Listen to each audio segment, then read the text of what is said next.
Hey, how's it going?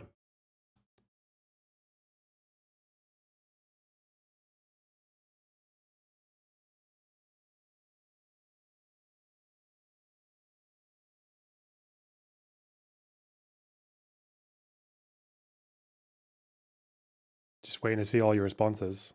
Obviously, this is a back and forth conversation. Me and the chat, me and the boys, the babes.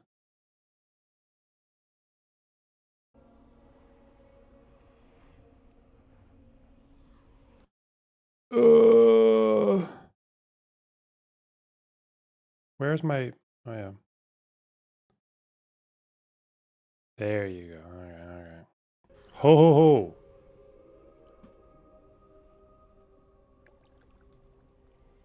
Speaking from behind the loading screen. I do that sometimes. That's not untoward. The fuck? Shall I make this a little bit? Okay. Cool. I'm just here for the WoW gameplay. Well, I am a WoW player who talks about politics sometimes. That's my job. I'm a gaming streamer. And occasionally, we talk about events in the world.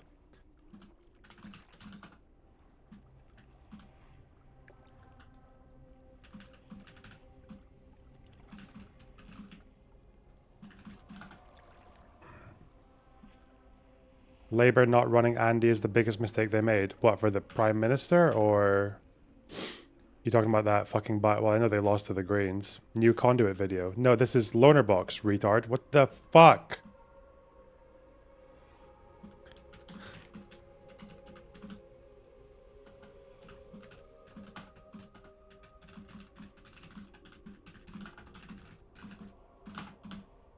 Oh, you should try the new Resident Evil. It's pretty cool. Well, I think I'm talking to Counterpoints quite soon. I think it's me and the boy.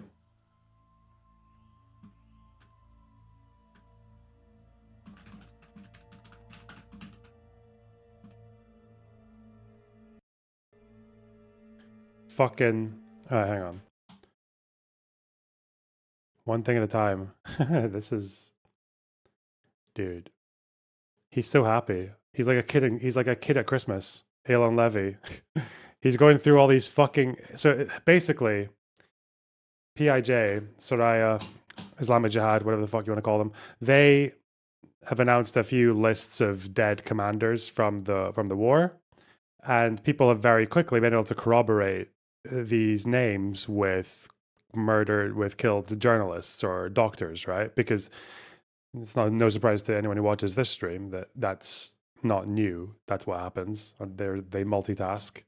Halen Levy is he's like a fucking little. It does obviously it's a drip feed. These are like I think it's like 40 people or 50 or 60 that they've listed. It's like fuck all in the broader scheme of things. But obviously people are finding like the 2 or 3 journalists and like, oh, a couple of doctors here, a couple of journalists there. Rantisi Hospital, the one where Hagari was fucking soy pointing at the calendar. There's one of the PIJ commanders was a doctor there, or like a bureaucrat, like an administrator in the hospital. So now he's going through all the old tweets from like Doctors Without Borders.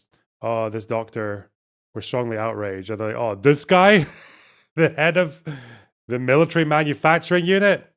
This guy? Like, oh god, okay. Shit, dude.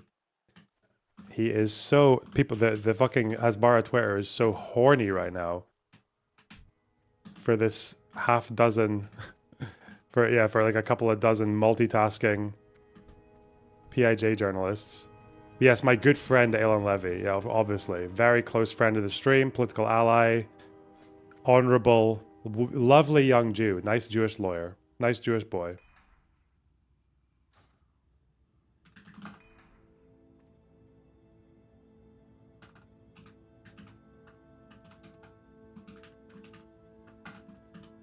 Fuck. Do you have matching friendship bracelets? Yep. And it's got like my name, it's got like his name in the Phoenician alphabet and my name in Hebrew, and it's so cute.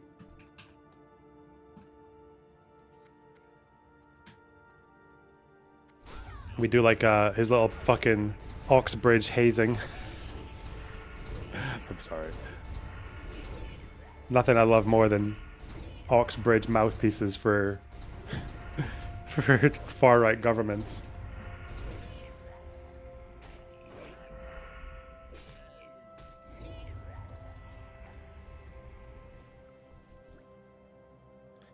Yes, everyone is telling everyone to get the fuck out of their little embassies in the Middle East. The IAEA has a report out today, which says some concerning things about Iran. Fuck. The news is happening, guys. It's happening. It's big. What uni did you go to? Some shithole? Total piss baby?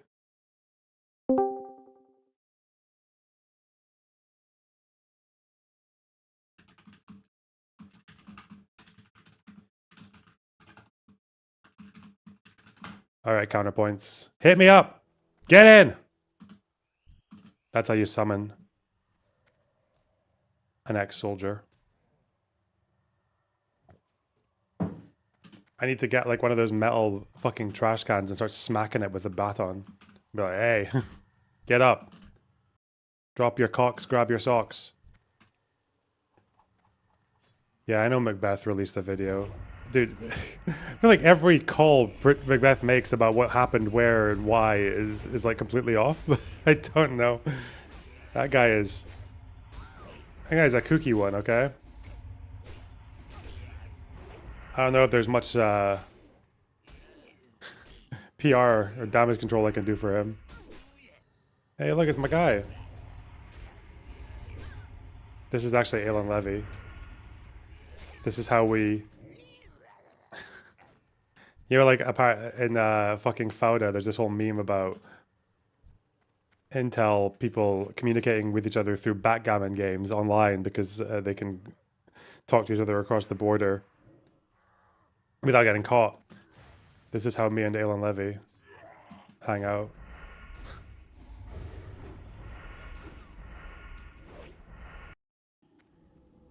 Call is great.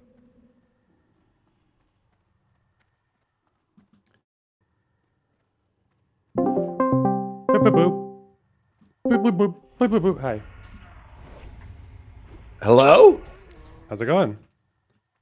Oh, pretty good, pretty good. Let me get you on screen for my people at Well, home. Let me turn up your volume. I can't switch over my camera because I'm like gaming and it fucks up the whole thing with my stream camera. That's fine. That actually brings up the very first thing I need to bring up. Why, Lonerbox, do you claim to be a leftist while engaging in the whaling industry and drowning animals to do so? Wait, what? Drowning animals? Yes. What do you mean? So I was watching you play World of Warcraft. Whaling. Okay, yeah. Okay, whaling. Okay, yeah. Whaling. Killing whales. So I was watching you play World of Warcraft, and I was watching like a political segment. I don't know what it was, but I was watching some political segment, and you kept sprinting with your horse through the battlefield, driving your horse into the ocean. Yeah. Jumping off of him, leaving him to drown, swimming into deep parts of the ocean, and then stabbing animals to death for resources. That's the World of Warcraft lore, isn't it? They're like, listen, Lonerbox, the children of the forests require your aid. You must go and slaughter 17 antelopes for their eyeballs and bring them back to me to create the potion. Yeah, it didn't feel very like environmentalist. It didn't feel very egalitarian. It didn't feel very conscious of the but I'm not really like leftist anymore. Yeah. It felt very medieval. Yeah, but I'm not really leftist anymore. I'm like a liberal social democrat kind of guy now these days, which means we only the fascism and slaughter and industrial slaughter of animals is. Yeah, so we pretend to care about humanitarian issues even though we violate them all the time. You know, we're like those fucking soldiers in American fucking army films where they shoot people and then cry about it. But then they feel bad about it afterwards. Yeah, shoot and cry. The shoot and cry genre. I love it. You ever seen Fauda, Counterpoints? Well, honestly, that's me. So I mean, that's great. That's perfect. We're on the same team now, so that's amazing. So there's been a lot of things developing. I should probably write down a list of things that we could talk about. But I'm just going to write down Iran because we should probably say some random things about the geopolitical situation in Iran before we wrap up. But that's obviously not the That's not the drama. That's not the sexy thing that people want us to talk about. So I tried watching your conversation with Hutchinson yesterday Uh-huh. in reference to the liberal progressive civil war that's happening in the left wing right now. Okay. And I'm not going to lie, you guys were both pretty chill, especially in the beginning part. So we didn't Mhm. get into any spicy memes. So where do you land on the Pisco? We must, and I would say soy pill. We must steel man and incorporate far left freaks and progressives into our movement in order to build a broad coalition versus Hutch's perspective of fuck far leftists and fuck anti-liberal liberals. We need to call these people out in order to strengthen what the left is supposed to be. Where do Oh, you land? well, yeah, I mean, I'm completely against doing that. I'm completely against appeasing these fucking retards, like, at any point ever. Those people are cancer. They literally will only try to use center left and social democrat and liberal parties so that they can infect them with their own, like, little cause. Like, they only use it as a tool for their own ends. They'll never compromise. They'll never lead by example. They are destructive. Like, they come into democratic, like, primaries and just lie about all the candidates that aren't their favorite one. They support, like, every fucking disgusting authoritarian fascist fuck regime in the world that has their aesthetics. So yeah, no, I'm completely on the Hutch side of that. Okay. Then what about the liberal revenge tour? We were watching a Ryan Getty segment where it seemed like this was the most popular fantasy of liberals and progressives right now, is that the Trump administration is so bad that if they wanted to be extrajudicial or if they wanted to push the limits of the law in order to go on a punishment spree of the MAGA movement, then that's just what MAGA has coming. And after, especially if the liberals and progressives and lefties are dominant in the midterms and they win in 2028, it effectively should be like an explicit part of the campaign, really, for Gavin Newsom or whoever else is Mm-hmm. running to punish MAGA for their excesses over the past decade. Well, how Yeah, do you feel so about that? I'm much more in favor of that. I don't really consider it revenge. Obviously, the revenge is probably incidental.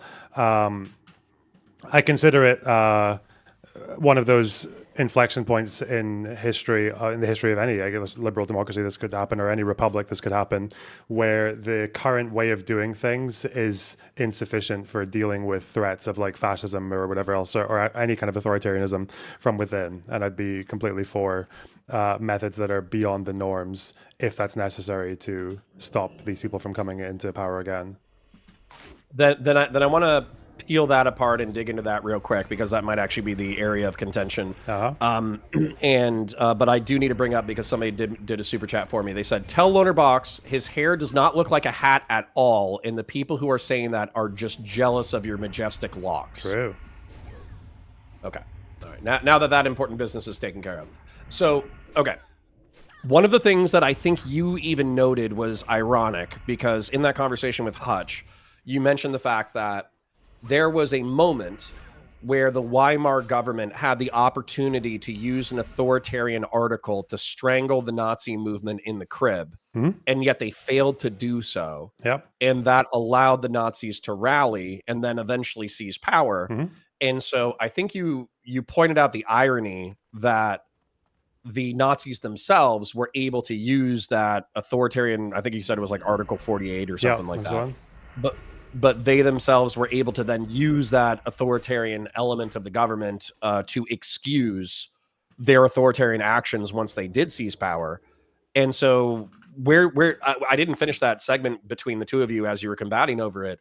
Where did you end up on that, where you were like, well, it's better to strangle MAGA now than to let them seize power later, versus Hutch's argument, which I think is like, no, we should eliminate the authoritarian elements of our liberal democracy? Okay, so I would probably frame the contention a little bit different there. The point with the Weimar Republic is just that that night that after the beer hall putsch was just one of, I think, many times when people who actually did believe in the Weimar Republic could have saved it by using measures that would easily be, like, over the top or authoritarian or whatever, but to keep fascists, to keep Nazis, like, out of ever coming to power. So, like, the example there was Hitler tries to coup the government, with force. He fails. He's given a very lenient sentence by monarchist and anti-republic judges. That would have been a perfect opportunity, I think, for them to say that, well, actually, this is more of like a national issue, a national emergency. This guy tried to overthrow the government, so we need to try him actually under a state military court as opposed to the civil one. And um, by the standards of the time, he would have just been executed, or at the very least, he's never allowed to run for office again. And I think that would have been completely justified. It's the same measures that they used to crush the communist rebellion in 1919. So if they can use it I'm all against about communists, that. So actually, yeah, you actually got me onto your side with this one because if it can be used to, but okay. So I mean that's fine by me. Did Hutch give you a lot of flack? Because I think where there's like sunlight in the gap, so to speak, between like Hutchinson's position and everybody else's position, is he wants to do whatever he does in order to incarcerate people or in order to prevent people from power. He wants to do so through the system. Yeah. But it sounds like the Article 48 is a part of the system. So realistically, they could have done this. So what do you think that, like, was there anything that Hutch brought up that effectively he was like, no, this is a part of the system, but I don't think we should do it? Yeah, because that's why, like, even with the Weimar, like, it's part of the system, but it wasn't really a norm. Like, Article 48, as far as I know, I don't think it was ever used to, like, have the state try someone to execute them or to, or because they thought the state judges were just not good enough. But I kind of feel the same about what I would say in America. Like, some of the measures that I seem to be warming up to are not technically illegal or out with the system. They're just against norms, right? Like the president defying, like the president ignoring the Supreme Court. I don't think the Constitution says that can never happen. I think it's a norm, right? Or like a it's a norm for the president to ignore the Supreme Court or to obey the Supreme Court. Yeah, I think it's a norm to obey the Supreme Court. Yeah. But I don't think it's like the Constitution says probably you must do what they legislatively. But sorry, go ahead. Okay. Yeah, so that's what I mean. So like part of the system with America is, as the framers said, the Supreme Court is like, for all intents and purposes, it's the lowest of the three branches. They have neither purse nor sword. They can't really enforce their will insofar as unless people just agree that their will is valid, right? So I think if there's a case where the example I brought up with Hutch was, let's say they decide to prosecute Trump after 2028 if Democrats win, and they find him guilty of effectively trying a coup with the fake elector scheme, and they try to jail him, and the Supreme Court says, no, you can't jail him because these were all official acts. I think at that point, it would be very justified for them to say, okay, whatever the Supreme Court is supposed to be for, like, you're literally just telling this country that basically people can try to insurrect the government or coup the government, but they can still run for office. Like, there's a problem here. So the system's already broken. At that point, I think they'd be justified in ignoring the courts. Okay. I think that actually would be an element of contention between the two of us. But let's explore that a little bit, because I think we might actually be getting further down the pipe than I think we're even going to get. So right now, the pardon power has not been codified, and it's arguable that that the Trump administration is going to pardon itself preemptively, where whatever crazy shit Stephen Miller did, whatever crazy shit Marco Rubio did, whatever crazy shit JD Vance did, they're going to say, oh, like they're going to say, because part of the pardon process is like a de facto admission of guilt if you accept the pardon. But the way that the Trump administration is probably going to phrase it is they're going to say, oh, well, we know that the Democrats are going to use lawfare in order to fuck with us, so we're going to preemptively pardon ourselves for anything that we've done during this administration. Therefore, if you want to do public hearings, you can waste your time doing so.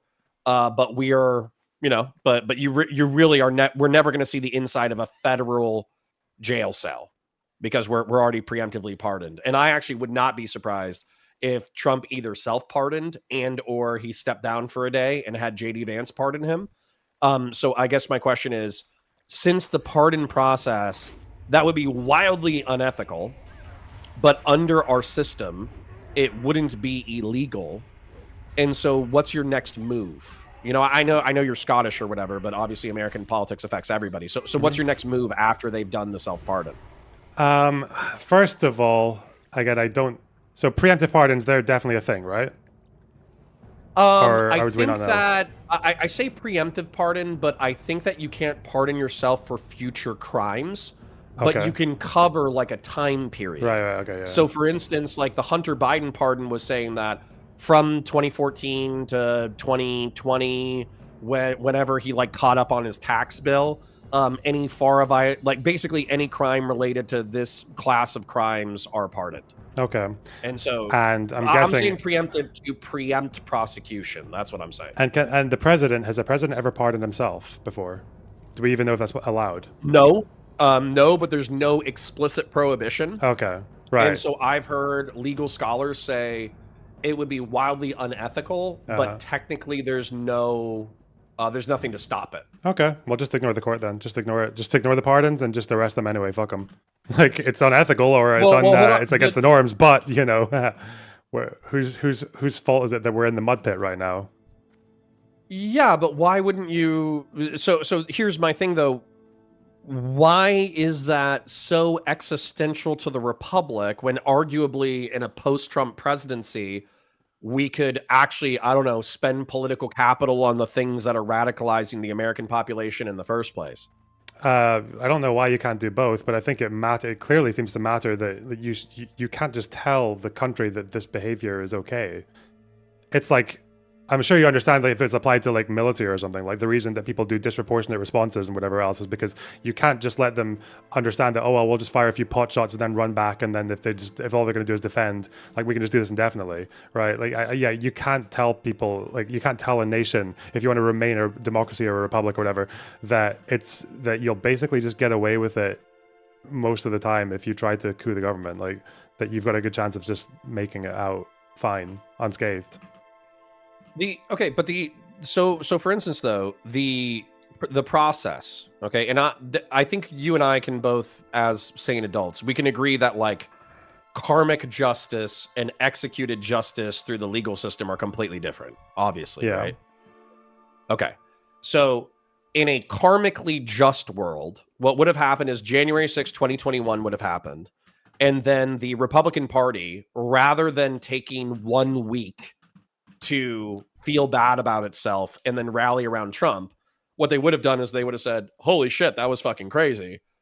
And then Speaker McCarthy, instead of going to Mar-a-Lago in order to make peace, he would have said, that was the craziest shit that's happened in our country since like the Brits burned down the White House in 1812 or 1865 in the Civil War. Therefore, we as representatives of good conscience are actually going to begin impeachment proceedings on Donald Trump. But they failed, right? The Democrats failed. The Biden administration failed to sufficiently prosecute Donald Trump in a timely manner and his cronies in a timely manner. And then not just that, but the Congress failed to impeach and hold Trump accountable for his actions on January 6th. Yeah. Okay. So, I mean, the system isn't broken. It wasn't exercised. Whoa. And so you're talking about breaking the system in order to save the system. Okay, which but seems contradictory. No, it's not necessarily, because I don't think the way I see it is that, like, okay, first of all, just like absent the procedure and the Constitution and everything else, do you think Trump should have been allowed to run in 2024 based on his actions on January 6th?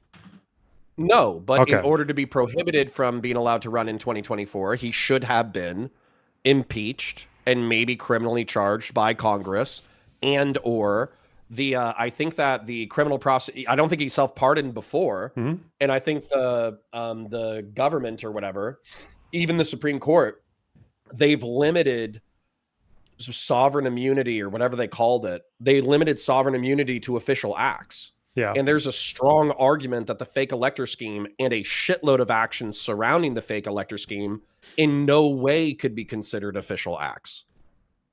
Did the Supreme Court actually say that? I thought they left that kind of like pretty much an open question. No, they've left it an open question, but that open question should have been tested by a Biden DOJ. Yeah, I know it should have been like, as in like Biden should have appointed a DOJ head that was definitely going to do it, or he should have known that he was going to do it, and it shouldn't have even. And I don't And even had a see like why sense of that should have been like urgency a about it before the 2024 yeah, election, they and should maybe have not yeah. announcing charges, what, a year and a half before the election Yeah, itself? but it seems like Biden kind of did the thing that you're saying, is that it seemed like he had a choice, and I don't know if anyone's spoken up about this, but it seems pretty easy to infer. It seems like what Biden did was that he chose ahead of the DOJ Merrick Garland, who for a few reasons, but one of them probably because he just like he was. It was very. I think it was pretty well understood that he was going to be like softer on anything like to do with Republicans or January 6th or anything else than someone else, than maybe an alternative would have been. Yeah, Jack Smith. Yeah, it seemed. Yeah, yeah. It seems like Biden very clearly chose his legislative agenda over like prosecuting the crimes of Republicans, because in order to do the legislative agenda, that meant appeasing some Republicans to some degree because it had to be bipartisan. A lot of this legislation. He did the thing that you're suggesting, the things that radicalized the people in the first place and all that. And he got quite like an obscene amount achieved for a 50-50 split in the Senate in 4 years. And what the fuck happened? Like, no one cared. The fucking Trump campaign was still run on fucking eggs. Like, well, I don't know if I would have. That might have been Hutch's argument or another liberal's argument that they should have played soft with the Republicans in order to do whatever and then address the needs of the American people more. That I could see. Hold on, I'm actually just going to take it at face value that that's what you meant. That like. Yeah. Biden is, rather than focusing on punishing his enemies, he was focusing on the legislation that was going to help Americans out, and therefore that would hopefully quell the tensions in the American people and therefore de-radicalize people. That's probably the best steel man of what he did. Yeah, yeah. I would say. Yeah, yeah. So no, I mean that's an excellent steel man, and I think that weirdly enough that makes him like a more moral person or somebody that should be held in higher esteem than he currently is. But but I don't. Weirdly enough, you asked me like, why are these things mutually exclusive? And my answer to that was going to be because you have limited political capital that you can spend in a limited amount of time to achieve goals. But then weirdly enough, I would invert that same argument. And I would say that punishing an attempted insurrection over the country immediately after it happened would be more important than the de-radicalization material conditions agenda. Yeah, of course. But I think the problem with it now too is time. We are 6 years after the fact. Well, or 5 depending on how you but depending on how you interpret the time, it's still the case today that a guy who tried to coup the government is in government, right? That's in a democracy. Sure. That's a huge, yeah. But that's the thing is like when we talk about like the Congress, democracy is the rule of the people, right? Yeah, but what do you do when half of the with democracy is not democratic or is not pro-democracy? Like, yeah, no, that I mean, you're absolutely right. This is where oh shit, bro, you're tapping into something that I've felt my entire life. So this is why I'm not a Democrat, arguably. Damn. So, okay. Without going into like a 20-minute historical rant, democracy and the Democratic Party oftentimes appeals to the impulses and needs of the masses. But the masses are oftentimes fickle, strangely prioritized. Okay. They vote for things that are not necessarily aligned with their interest. They have a short memory. They're not always politically educated. And so that's kind of why republicanism is a thing, is because we have a representative democracy, allegedly, where we elect the best amongst us to be technocratic crafters of legislation, who then enshrine legislation that should stand the test of time. And if said legislation does not stand the test of time, it can be repealed. But USA. Sorry. I just got inspired by your speech there. Go on, carry on. That was cool. But then the legislature, one of the things that was also brought up was whether or not the filibuster should be broken in the next Democratic administration. But one of the things that was brought up was the fact that like the legislative process is slow on purpose, because in order to do broad and sweeping changes to society, you should have overwhelming consensus. Yeah. And so then weirdly enough, breaking the filibuster so you can vote in a sweeping Democratic agenda by 51-49 majority, that's obviously risking seesawing the country in dangerous ways where you do huge legislative agendas by 51-49 margins. So I mean, like we're in like the midst of the danger of democracy and republicanism. Oh, definitely in America's case, because this is basically what the people voted for, popular and electoral college. But I don't know if that really gets around the question of that. It seems like you still seem to respect the Constitution and the Republic and like America's system.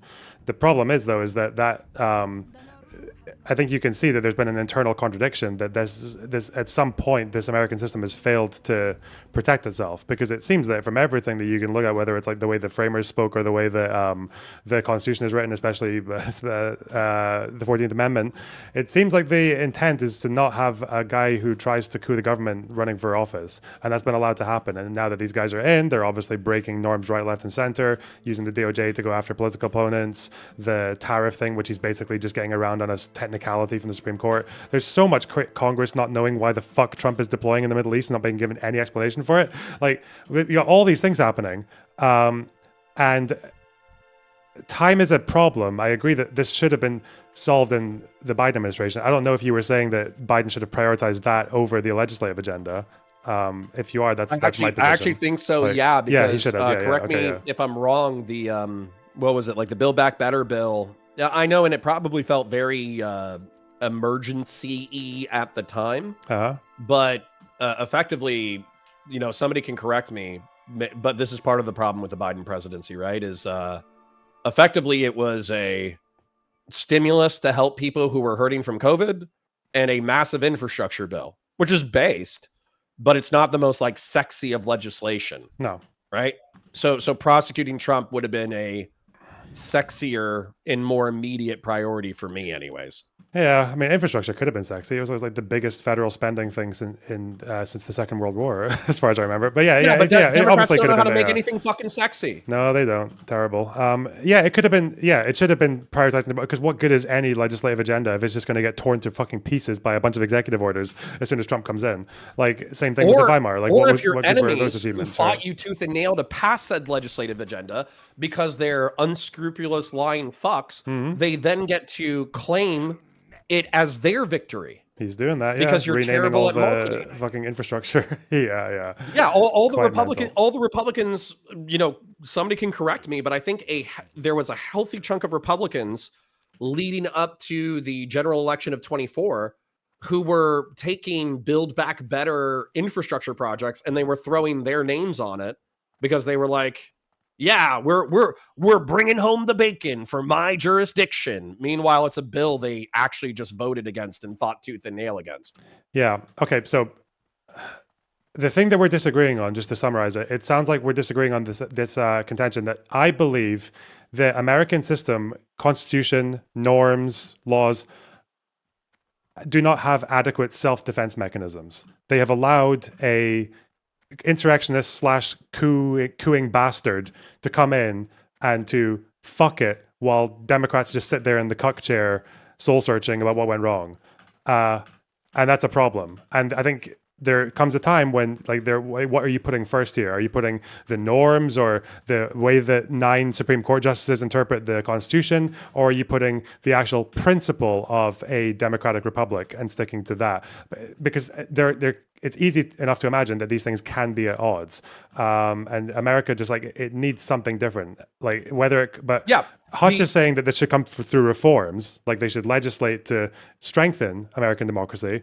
But I'm arguing that if that fails, and if they do things that the Supreme Court says probably will. Yeah. If they either can't get it through the fucking Congress, which is full of people who don't even care about fucking liberal democracy, or if you've got a Supreme Court that shoots things down because of their like weird ass agenda, then there's a problem. And at that point, then norms are already broken. So it doesn't make sense for only one side to be breaking them. We need to get to something deeper, though. So, and I appreciate how much smarter this conversation is than a lot of other conversations that I've had about the same topic. So, Sorry. the damn, that was a very well-timed audio thing. But okay, so let's try to put this all together real quick. And I'm sorry if it seems like I'm not addressing what you're saying, but I promise you I'm trying to. Okay. So I think the time for punishment was the summer of 2021 and the summer of 2022. But that time has passed. And the only reason why Trump is in office right now is because the Democrats had an anemic economic recovery, and they had a uniquely bad presidential campaign in the 24 election that we don't need to relitigate unless you want to. And I think that Trump bad politics, while true, is not sexy or fun or interesting or cool to anyone outside of the Democratic Party. And part of the reason why Trump won is because he's really good at offering a positive, and we can discuss the definition of the word positive in a second, but he's capable of offering a positive vision of the future, and he's capable of making it incredibly simple for the average person to understand, which is vote for me, good thing happen. Vote for enemy, bad thing happen. Vote for me equal good. And Democrats not only don't use this rhetoric or use this rhetoric well, but they also oftentimes rely on Trump bad as the marketing strategy, and they seem reticent to offer the positive vision of the future that's required. Okay. Okay, so that's more of an issue of campaigning. I don't really know if the Trump badge should be the campaign message of people like Newsom or whoever else is nominated for 2028. But I do think when they're in, they should still be making it a priority to make sure that the MAGA thing doesn't happen again, because the time has passed for electioneering. It has, I would say, for messaging it has, because people have forgotten most of like the January 6th stuff. But in terms of the survival of the republic, I don't think the time has passed. Because what are they going to do? Like Democrats win in 2028, then just like, oh well, we'll try to do some safeguards. Half of them probably won't go through or more, and we'll just kind of hope that it doesn't happen again, and Republicans just go back to being normal. But this is where I want to grab liberals and lefties by the shoulders, and I want to fucking shake them awake. Okay. Do you think that the Democratic Party, which is in an incredible position for the midterms, do you think they should spend a substantial amount of political capital on trying to reform ICE over the summer before the midterms? I don't know what that has to do with... Okay, I can see why you would say that. I don't know, but... What do you mean, like trying to reform ICE over the midterms? Isn't like make that the agenda? Like make that like the thing to campaign on? Should defund ICE or abolish ICE? Should that be the elections? The midterm elections are in November, so we still got some time. Yeah. But in political zeitgeist time frames, that's right around the corner. So how much political capital? Because we had two U.S. citizens who were murdered by ICE within the past couple of months. Yeah.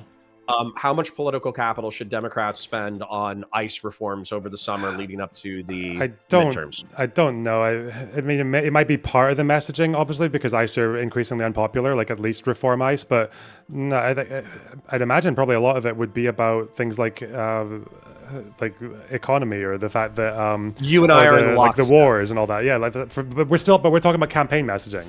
I don't think the disagreement's over campaign messaging, or at least that's not a strong point. Well, number one, there definitely are disagreements about campaign messaging, but number two, y'all need to win first. Yeah, I know, but I don't have like a strong commitment to what campaign messaging should be. I haven't been studying that for the last few days. Like I haven't really been looking into that much at all. I'm thinking more right now about what, assuming they even get into power again, what they can do with that power to safeguard democracy. That's like kind of the main.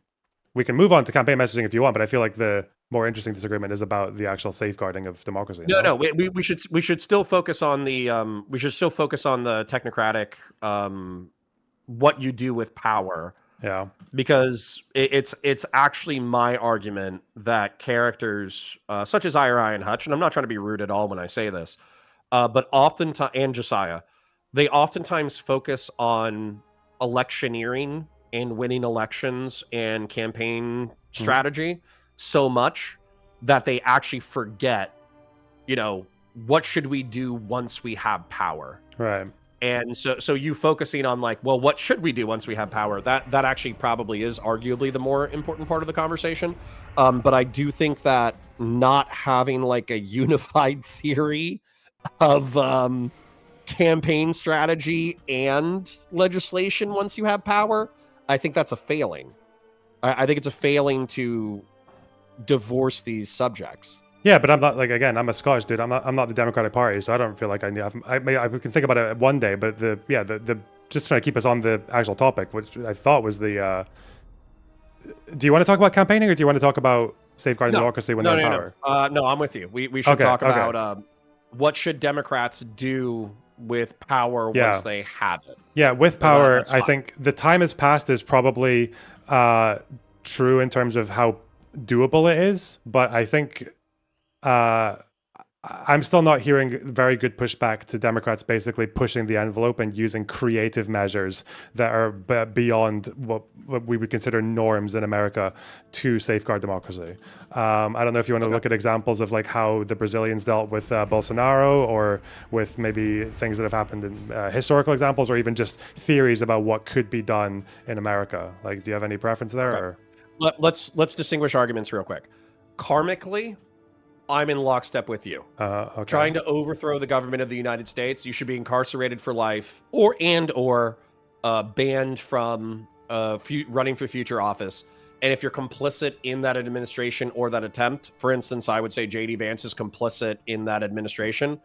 I would say that you should likewise be banned from running for future office. Like just karmically, or is there any practical? Just karmically. No deterrent, legally, or it's not even close. That's not even close to what's going to fucking happen. So not karmically, what should happen and what's going to happen they might as well be in different galaxies. So not like a deterrent, just like karma. Do you want to do temporally? Do you want to do 21 or do you want to do now?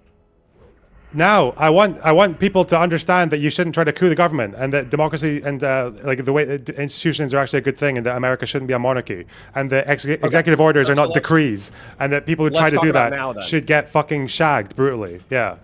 Okay, so let's talk about that now. And I think I might have asked you this question earlier. Okay, and I think you might have already answered it, so maybe I'll jump ahead a little bit. I said it's 2028. J.D. Vance or Marco Rubio are fighting in the primaries for who gets to succeed Trump. And you're saying that, presuming that we have a Democratic House and maybe a Democratic Senate with a slim margin, you think that impeachment proceedings and or criminal prosecutions should be prioritized by a Democratic legislature? Yeah, get Jack Smith in the DOJ, get rid of the filibuster, and just use a simple majority to put through all the safeguards that are required, yeah. And if the Supreme Court blocks any important, significant parts of it, just be like, dude, you guys are fucking mental. Like, or pack the courts. Shit, I don't care. Okay, hold on. I'm writing these down. What safeguards would you pass with, like, let's say, what is it? I guess Trump doesn't really step down from office until the election is over, right? But we have like a year and a half of primaries and a year of general election before Trump steps down from power. Okay. So I'm just trying to like put myself temporally into that. Yeah, we're in a hypothetical Democrat majority, possibly quite slim, in 2028, right? Or 29. Yeah, so hold on. So doesn't that mean that this idea, your game plan, is reliant on not just a sweeping victory in the House, but it's also reliant on a narrow victory in the Senate? Yeah, I guess so, yeah. Okay. Just do it all with the executive if you have to. Apparently Trump says that's okay. Okay, sweeping. Well, I mean, obviously he's going to try to veto everything, right? So sweeping victory in the House, minor victory in the Senate. Okay, doesn't that mean that your plan is kind of fucking? And we can push it out to 28 when somebody actually wins. No, that's what I'm But sorry. I'm talking about 28. I'm talking about a hypothetical Democrat presidency, not midterms. Sorry, I thought that okay, was clear. Yeah, yeah. okay. So we can just like eliminate 26 and say we're probably not getting this until there's a Democratic president. Yeah, the tools that would be required for this would be the presidency and the Congress. Yeah. Okay.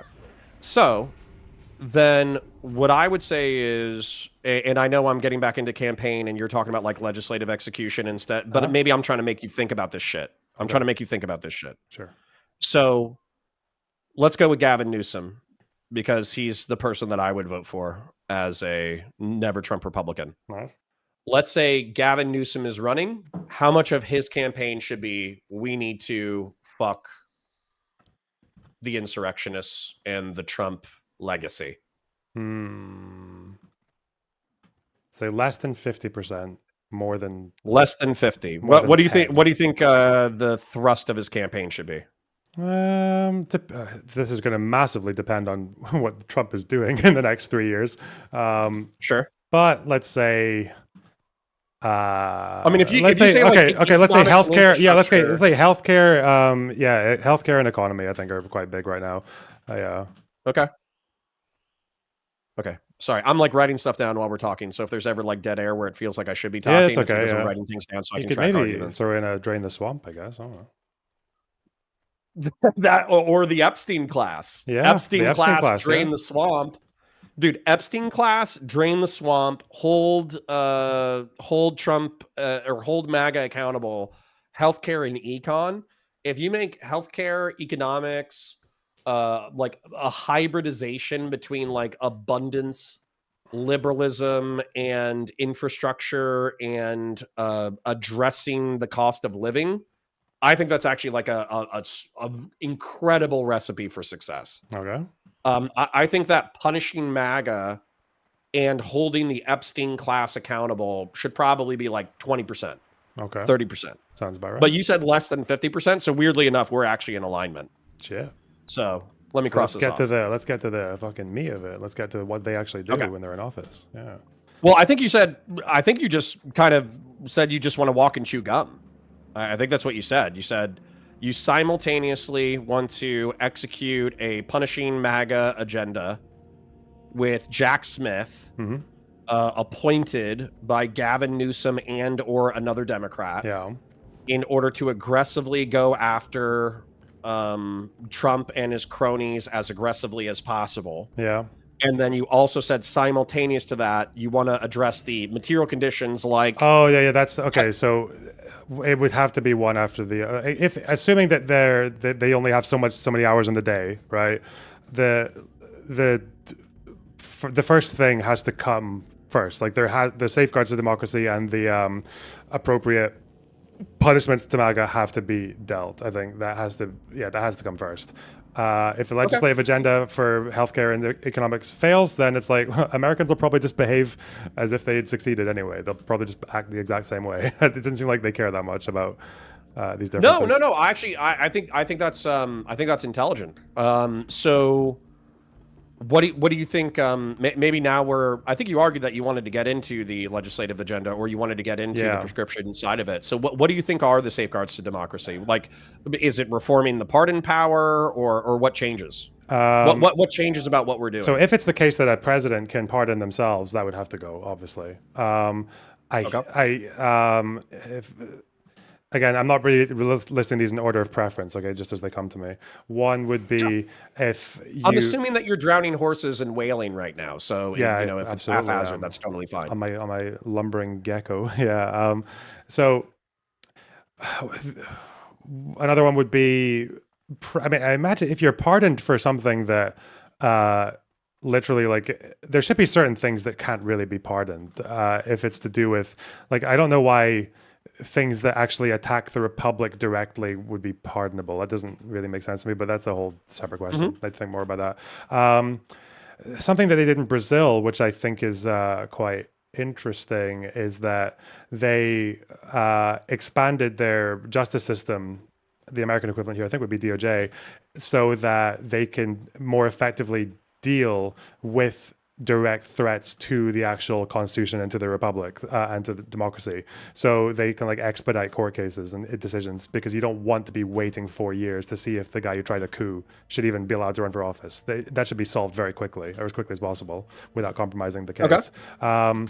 I think I don't know how I feel about this completely, but I've seen some success in some countries about dealing with disinformation, but that's a separate one. And there should be rules in place that are like, even because however that 14th Amendment third clause is about insurrection, I feel like that is kind of a little bit fucked now, that they're saying that it doesn't legally have to be an insurrection, but it has to be Congress that decides, that actually enforces it. There needs to be something else in place that's like, it should be broadened to like, if you try anything, as in like a coup or anything to like illegally subvert the democratic system, then you shouldn't be allowed to run for office, like ever. I would actually hold that tall. Or like if you say like you like that lady who tried to get her dog to vote or some shit, like you're getting like a fucking 10 or 20 year probation on voting, like if you're gonna behave like that, because it's a sensitive thing, like democracy. Yeah, shit. So these are some like big priorities for me. No, this is I think it's beautifully said and articulated. So what I'm hearing is presuming a narrow House majority or excuse me, a overwhelming House majority or even a narrow House majority, and then assuming either a couple of Republican defectors or a slim majority in the Senate, then the Democrats should go for the nuclear option in order to pass necessary legislation to safeguard the Republic against the abuses of J.D. Vance and Donald Trump, and that effectively the pardon power should be reformed. The DOJ should have an expanded anti-corruption prosecution wing, an anti-sedition and treason wing. That foreign disinformation, just because I mean the First Amendment is pretty robust, but we've had like horrible abuses of foreign disinformation. For instance, this is actually interesting. So Lauren Southern, the Tenant Media, Lauren Chen, Benny Johnson, Dave Rubin were all part of a Russian disinformation campaign that effectively was never prosecuted. And then not only was it never prosecuted or thoroughly investigated, but there's this dickhead on fucking Twitter who I used to be mutuals with. His name is Joe Rittenhouse. And he went on, he's a fan of the Sitch and Adams show, believe it or not. Okay. He called into the Sitch, and he works for the State Department. He called into the Sitch and Adams show in order to crow about the fact that Lauren Chen, the person who actively participated with the Russian disinformation operation, he's the guy who got her visa reinstated for the Trump administration.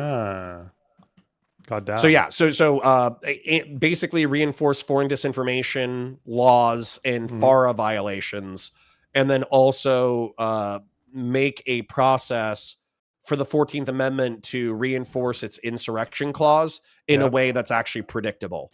Yeah. And that's kind of what you gave me as like day one, nuke the filibuster, do this, or else the Republic is at risk. Yeah. There's maybe another one I'd throw in. The FCC as well. I don't know why this didn't happen, because I was made aware of this yesterday. And it made me wonder, because obviously America is much more laissez-faire with free speech than pretty much any other democracy that I'm aware of. And I think to a fault. The thing with this FCC thing and the Dominion scandal with Fox News, people were talking about things that the FCC could have done because of that. And I think one suggestion here was specifically because of Rupert Murdoch. I think he said something, he actually openly said as part of the discovery of that finding, was that Rupert Murdoch knew that the election fraud claims were lies and he allowed them to air anyway. And I think the basic principle there of media and public interest is being completely like raped there. And in the case of the UK, like we have ways of dealing with this. We have systems in the sense that like Sky News in the UK is not nearly as crazy as Sky News in Australia. They're both Murdoch media, but Murdoch's limits to how much of the shares or whatever, how much control he has is limited. And when he tries to expand it, Ofcom will make a decision on it that usually goes against him. That's what's happened in the past. So why the FCC couldn't do anything there to Fox News based on that discovery, or why there might not have, maybe there are even criminal charges in there somewhere.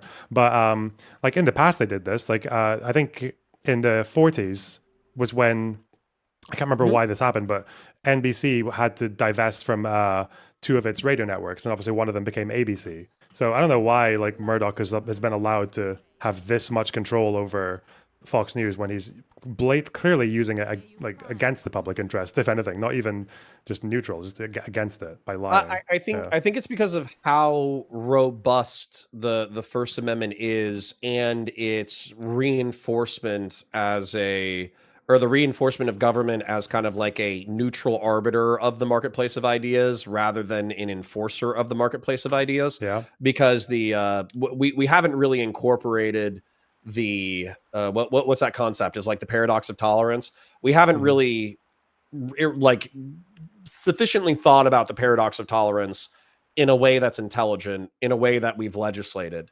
Matter of fact, one of the things that's really interesting is, have you ever seen the TV show 30 Rock? No, never even heard There's of it. an amazing comedy series. It's set in the 2000s with Tina Fey, and it basically goes over like the background characters, the writing staff, and all that kind of stuff of a sitcom, like of a shitty sitcom in the 2000s. And one of the characters there is a character from General Electric who bought, I think it's NBC. And so they bought NBC, and he's like a shark. He's like a Reaganite Republican. Yeah. He's like vicious. He wants lower taxes. He wants guns. He wears a tuxedo after 6 p.m. every single evening. And weirdly enough, he's based on a real human being who testified during the Fairness Doctrine hearings. Have you ever heard of the Fairness Doctrine hearings in the 1980s? Is this to do with neutering the FCC? Otherwise, no, I don't know. No, so the Fairness Doctrine was a FCC guide. Yes, neutering the FCC. Yes, it was about a guidance, effectively stating that any news program that presented a story had to give airtime to a rival perspective on the same story to balance the news narrative in the public zeitgeist. And ultimately, I think it was like ruled unconstitutional by these proceedings. Okay. Yeah, so I mean, I just wanted to bring up Jack Donaghy because I think he's an amazing character. But the point of this is, like, if you actually want to see, the real Jack Donaghy from 30 Rock, you should Google the Fairness Doctrine proceedings in the 1980s, and there's a representative of General Electric and NBC who's effectively arguing for the Fairness Doctrine to be reinforced, and he ends up losing. And so, but we've been on like an increasingly anarchic libertarian streak in reference to lying and news media. We don't really have a public interest. Private interest is allowed to run roughshod in that sphere, and that's viewed as constitutional. That is completely a paradox of tolerance, right? Because how free really was the discourse when every non-lunatic was having to be on the back foot against one brain-damaged fucking voter fraud claim after another that eventually led to a riot in the Capitol, you know? And what if they succeeded? Is like, and we know that like the biggest news network in the country was knowingly from the top down lying about it for ratings. I'm like, at that point, no, but I think the American public, I think the American Republican perspective would be like, well, all's fair in love and war, and you're allowed to lie under the First Amendment, and we don't want the government telling us what we're allowed to say on America's airwaves. And so if you really want to do that if you really care about that, then you should punish the people who tried to insurrect the government, but then you get back to pardon reform. So yeah, like I'm with you that in the UK, you guys have more stringent public communications laws. I just don't know. I don't know how you would attack that in the United States of America. I don't know how you would reinstitute the Fairness Doctrine or anything similar to it, or additional like hyper aggressive FCC regulation, especially in the age of the internet. Because I think that because of alternative media and the internet, the alternative media and the internet is even more anarchic.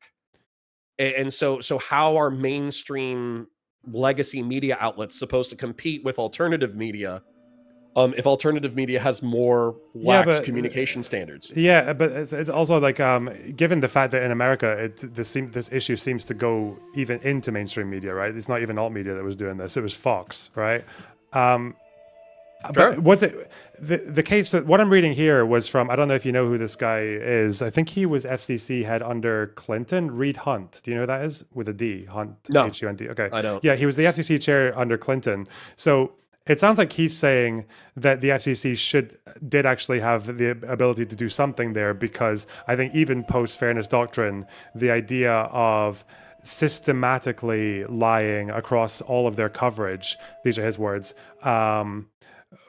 they didn't serve the public interest. Because I think fairness doctrine, like, it's still even past that, they still have to consider, like, does this serve public interest? And intentionally lying to people would not be consistent with public interest, given that Murdoch basically admitted that, well, he did admit, not but he literally admitted that he was Right, lying. but Yeah. the at least from a small government conservative, I know that these people don't exist anymore. I wish more of them did, but that was shredded culturally. I'm not talking about legislatively. I'm just talking about culturally. That was shredded in the thousands, absolutely fucking annihilated. And the reason why it was annihilated, weirdly enough, is because of pop culture figures. So Marilyn Manson, Black Sabbath, Oh, yeah. Eminem, a whole bunch of people did insanely transgressive shit that was then broadcast across the legacy media airwaves. And when the FCC, because the FCC actually did fine Eminem several times for, like, I don't know if it was for like excessive vulgarity or if it was for threatening people or something. Yeah. But Eminem was actually sanctioned by the FCC repeatedly, and the cultural zeitgeist was like, the federal government can't tell me what to say on national airwaves, otherwise it's not free speech, therefore eat a dick. And so we have to, like, you would effectively have to reverse like 30 or 40 years of shift towards anarchy in public communication. Yeah, okay. I remember this as a kid. The FCC won't let me be. Yeah, I remember that. Okay. No, he literally he told the FCC chair to fuck herself by name. Yeah. In song lyrics. Okay, but again, obviously, if this is vulgarity, we're talking vulgarity versus lying intentionally from the top down.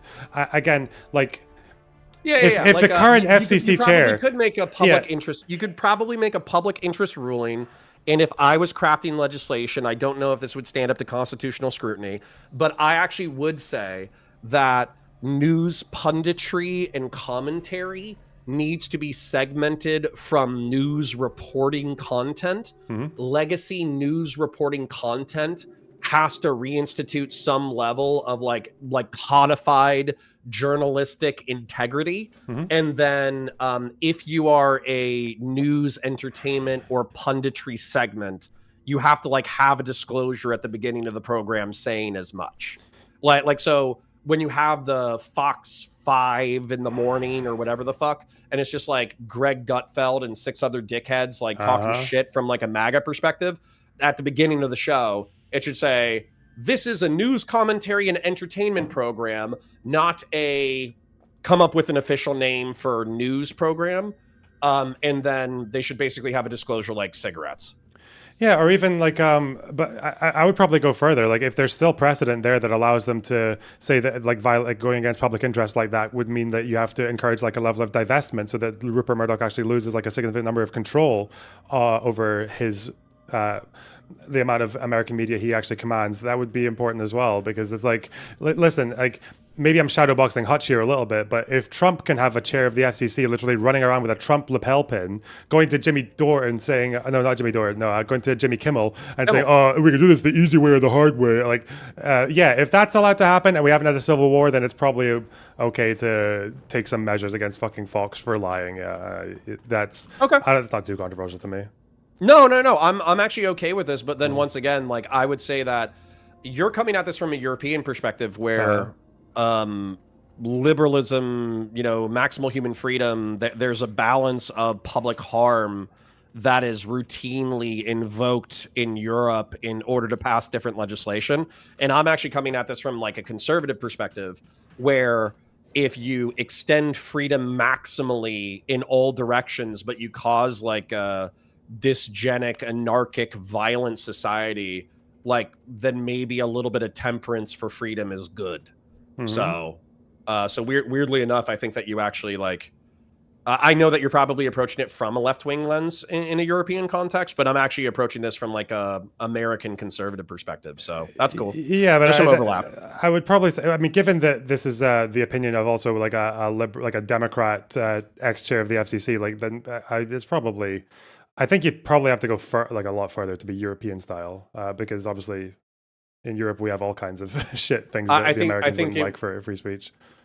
I was about to say, I think number one, there would need to be like a total cultural transformation that would basically have to reverse what happened in the 2000s. Yeah. And then I think there would also need to be like a courage in the legislative branch to actually pass and enforce regulations in the FCC that actually said, no.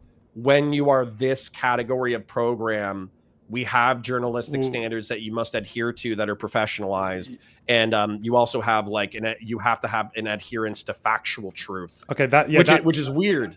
Yeah, that might be true for that might be true for the broader standards I would like, but for this specific example of no, I don't. For this specific example, I don't think it would need to be anything radical at all when it comes to going after Fox News for the Dominion. You might even all need to that just would take enforce is the laws that are on the books. All that take would be Newsom or whoever else, peace be upon him, appoints a FCC chair who has teeth. That's it. Who isn't a cuck.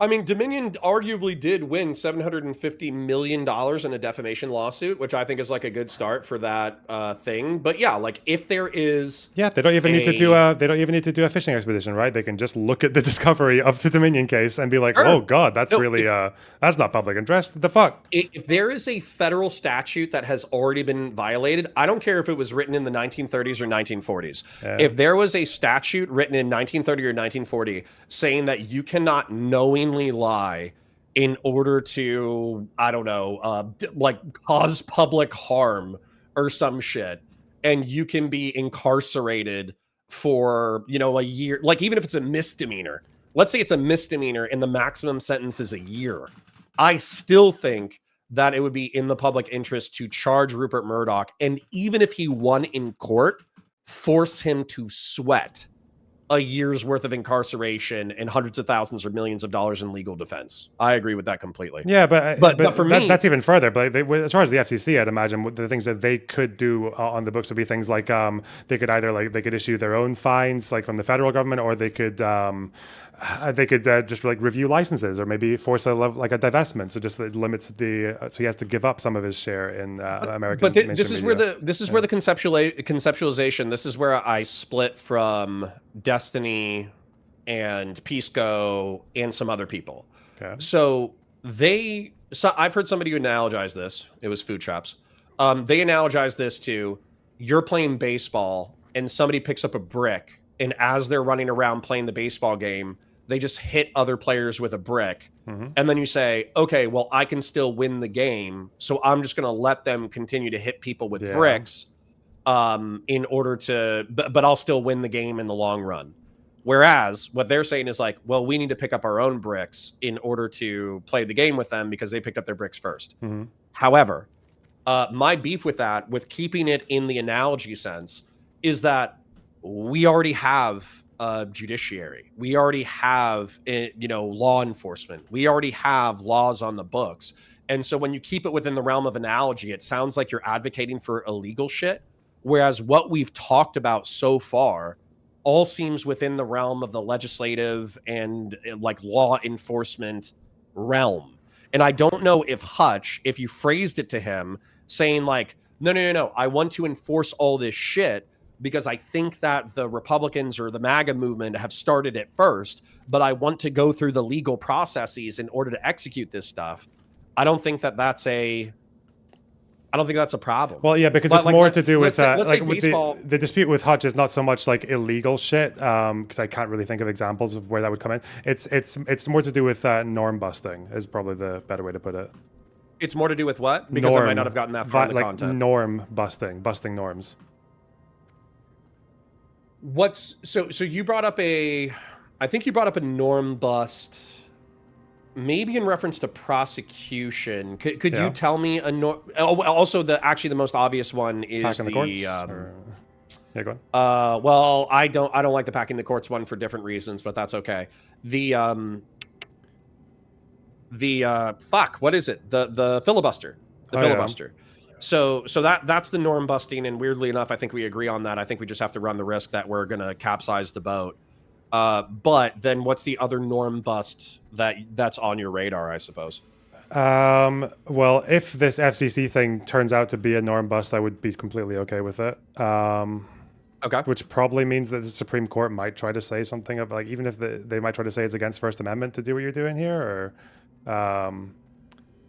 yeah, I think that would probably be fine. I'd have to think of some other ones, but these seem to be the main ones that me and Hutch were arguing over. Hutch seemed to be of the position that like this thing about no matter how mental the Supreme Court gets or in their decisions, you can't really go against it unless it's like Civil War territory. But I don't really see why that holds up. Well, I mean, I agree with Hutch on that one. The reason why I agree with Hutch on that one is because, so for instance, like the reinforcement of executive privilege, Pisco and I and several people, we view this thing completely differently, which is he thinks, and other people they argued previously, that through the Supreme Court ruling saying that the presidency has sovereign immunity under official acts that cannot be investigated or questioned, I think that there is plenty of room from a federal prosecutor or prosecutor's office to say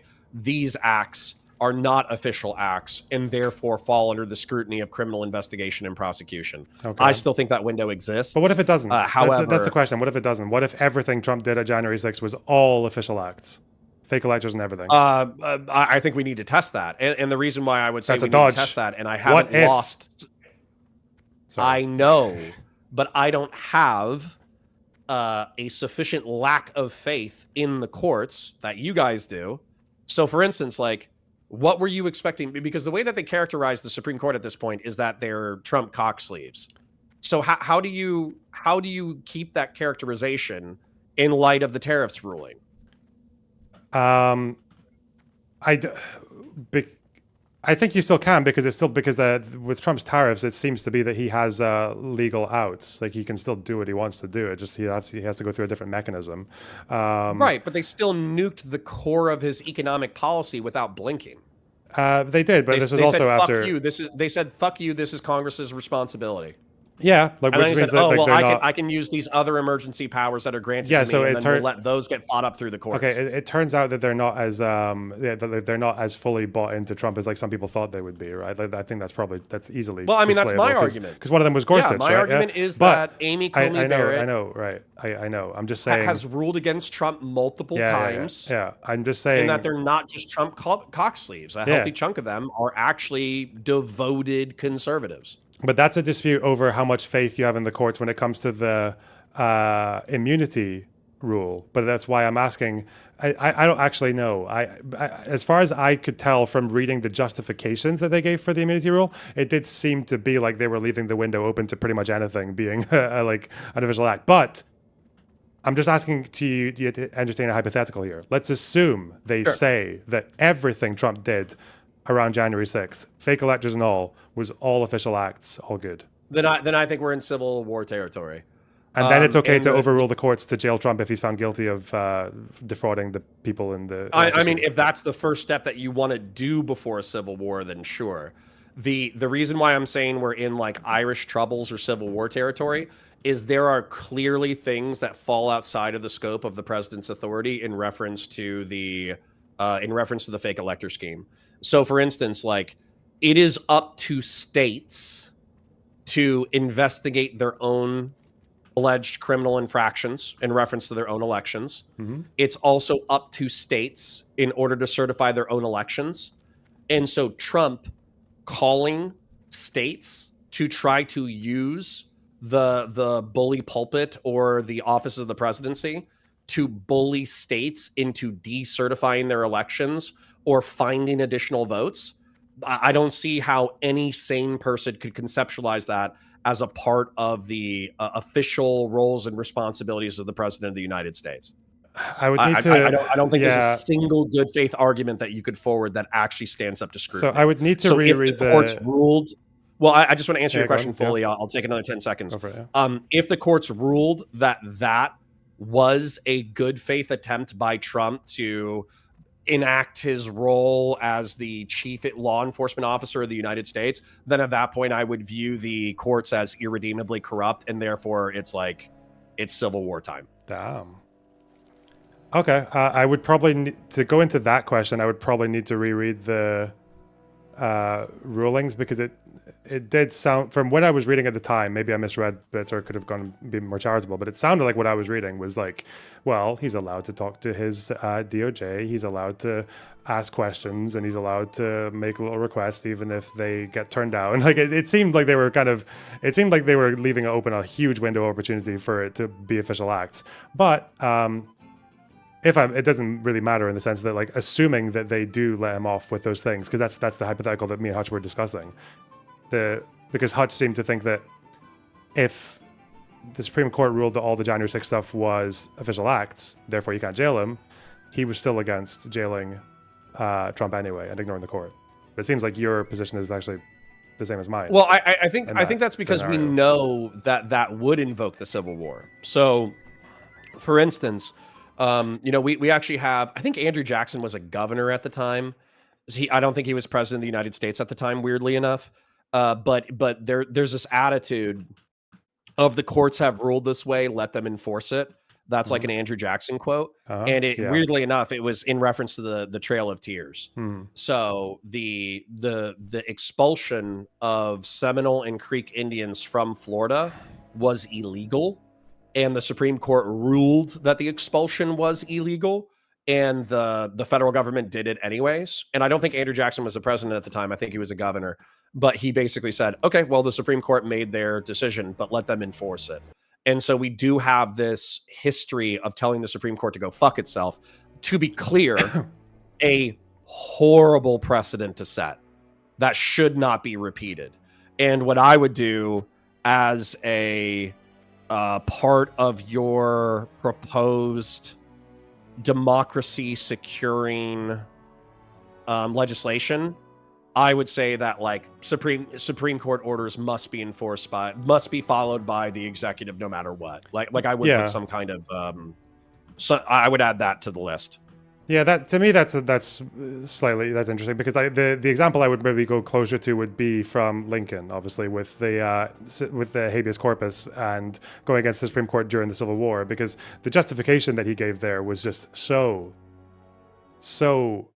beautifully worded when he basically said that the Supreme Court or the Constitution is not a suicide pact, as in, like, if we're in a position where, because I think he jailed Confederates in, was it Maryland? I can't remember where. He had jailed Confederates, and the Supreme Court was telling him to release them, and he's just like, no, like, the Supreme Court's ruling here is like, we're not going to just follow these 9 or 13 or 15 or 6 or whatever justices over the edge of a cliff if they're being like this. Like, so that's kind of the position I have. And I would consider, and I think this was maybe where Hutch and I disagreed, is that them saying everything Trump did around January 6th was actually official acts, can't jail him. To me, that is like basically making their word and making the Constitution into an American suicide pact, and like following the 9. No, I mean that is interesting, because over a cliff, effectively, weirdly, my reform, my proposed reform, when the Supreme Court makes a just ruling, it compels the executive to follow a just ruling. Yeah. But then also when they sign a suicide pact, it compels you to follow the suicide pact. That's interesting. But I also don't know how to deal with that. Because, for instance, like habeas corpus, correct me if I'm wrong, isn't that like the right to a trial? I'll double check. I thought it was more to do with someone. It was about it was about challenging imprisonment or something like against like arbitrary or lawful or indefinite detention. Yeah, let me that let me was just what it Google it was real because it quick. surrounded that issue, right? It was over the jailing of a Confederate. Yeah, our Confederates required a fundamental legal procedure and constitutional right allowing detained individuals to challenge their confinement legally before a judge. Right, but for me, the suspension of habeas corpus during the Civil War, I think, was actually more of like a question of logistics than it was almost anything else, Yeah. which is you have armed, uniformed combatants fighting the United States of America who are then detained. And then you would have to, if habeas corpus was enforced in a timely manner, you would have to bring them in front of a judge to rule on their detention. And then I don't know, maybe if you had like a Confederate sympathizer, sympathizer would be like, "Oh, you can be released on recognizance, $0 bail. Have a good day, sir." I think the chances of that happening would be very low, but I mean, it still hypothetically exists under that construct. So I would understand, Lincoln being pissed about that. But I also think that if most of the judges who were working for the Union were pro-Union, then they would say, no, you engaged in sedition and treason against the Union. Your detention is just. Stay in jail or prison. Yeah. So, yeah, but that, but I consider it just to obviously a lesser degree, but I consider the practical issue to say, like, I consider it still a practical issue.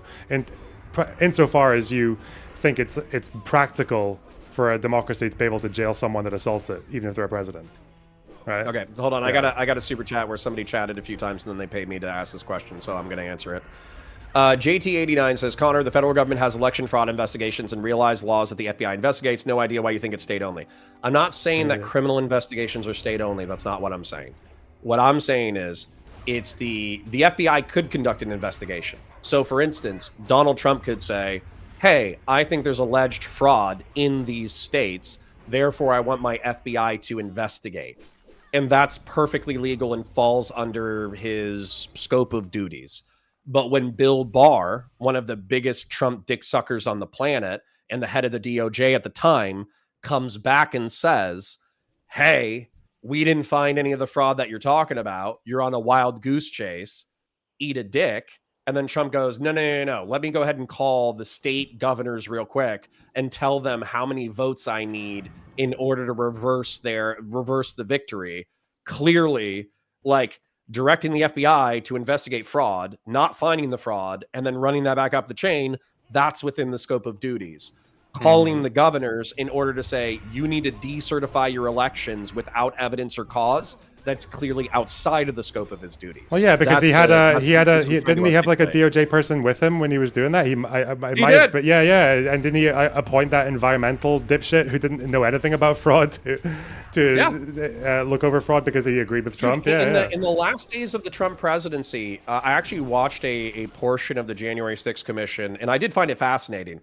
Terrible content metrically, amazing content from it's so good. Just like a historical perspective. Yeah.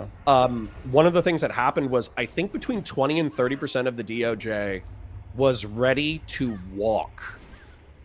If there was that environmental guy that he was thinking about firing the number 1 and number 2 at DOJ and basically replacing them with the environmental guy. Maybe I'm mixing lore up, but bear in mind the spirit of what I'm saying is true. He was going to appoint a guy who was a Trump sycophant who wanted to execute the Eastman agenda. Yeah.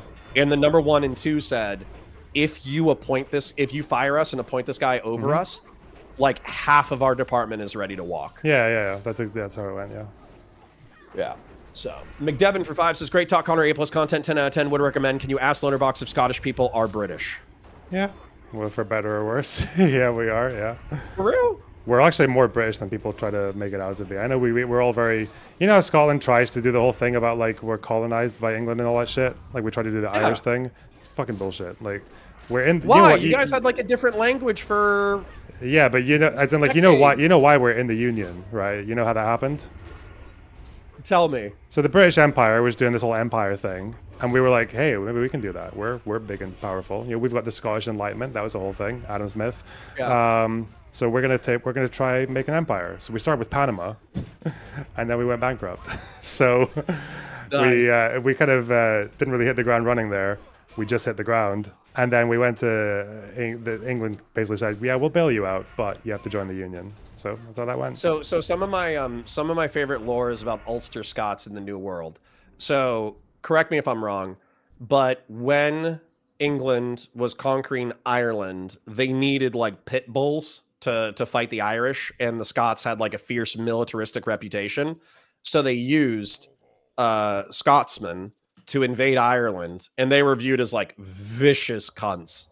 And then when the New World happened and it was like the colonies, and there were vast swaths of territory of the eastern United States seaboard that needed to be colonized, they effectively actively reached out to Scotsmen who had invaded Ireland, and they said, hey, if you invade the New World, you can get a homestead as long as you're willing to develop it and shoot Native Americans. And the Ulster Scots were like, based.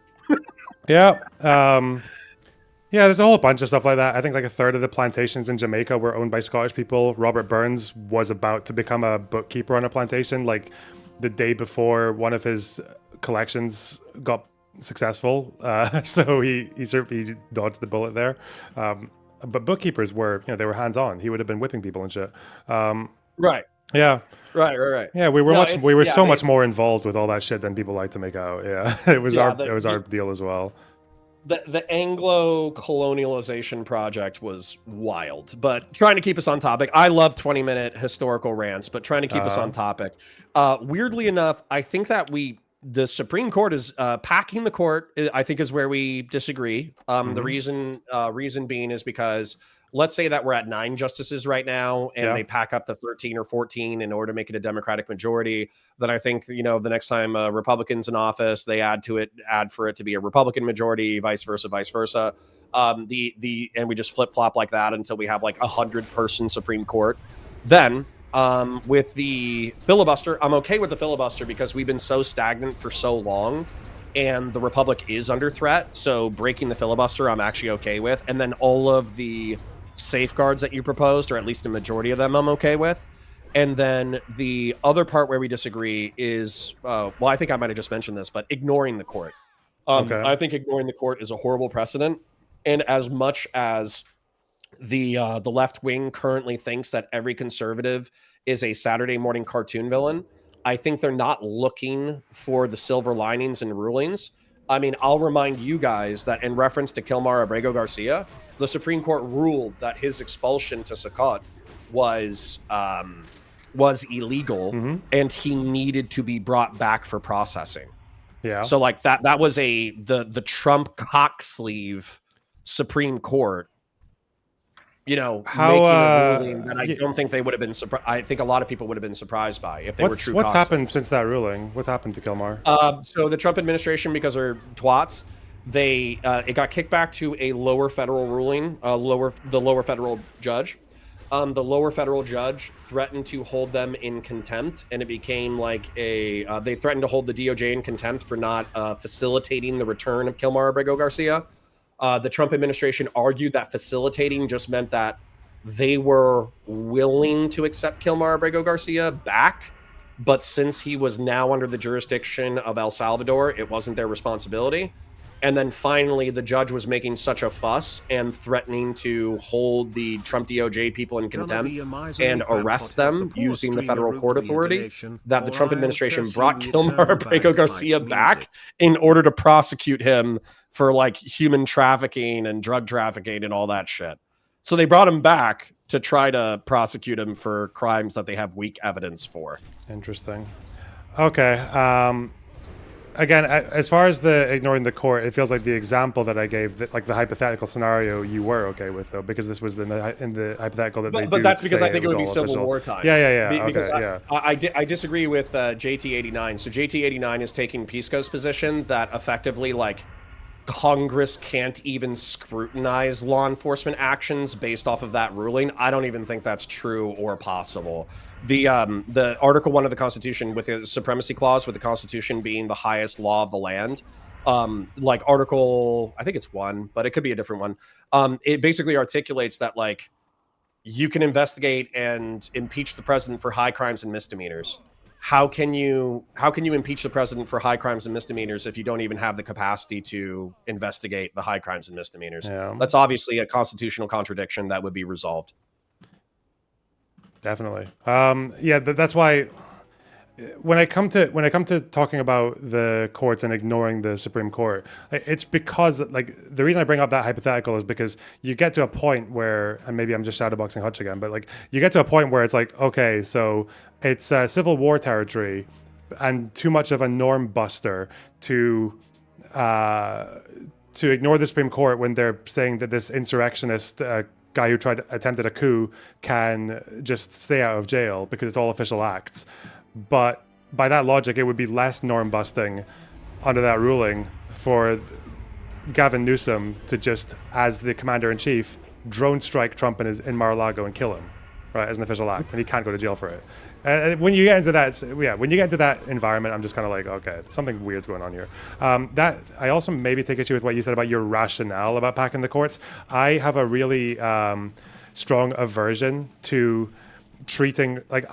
Maybe you're against this, but like I treat Republicans, or at least MAGA Republicans specifically, and appeasing them in the same way that I treat appeasing Nazis. I don't think they will ever do this thing where like they're going to hold off on an action just because Democrats haven't done it first. I don't think that's what motivates them. And I think the example that Hutch tried to give me with the filibuster, like why haven't they ended the filibuster? But then he kind of answered my own question, which is that they don't end the filibuster because they know that if they do, then Democrats will just fuck them in turn afterwards. Right.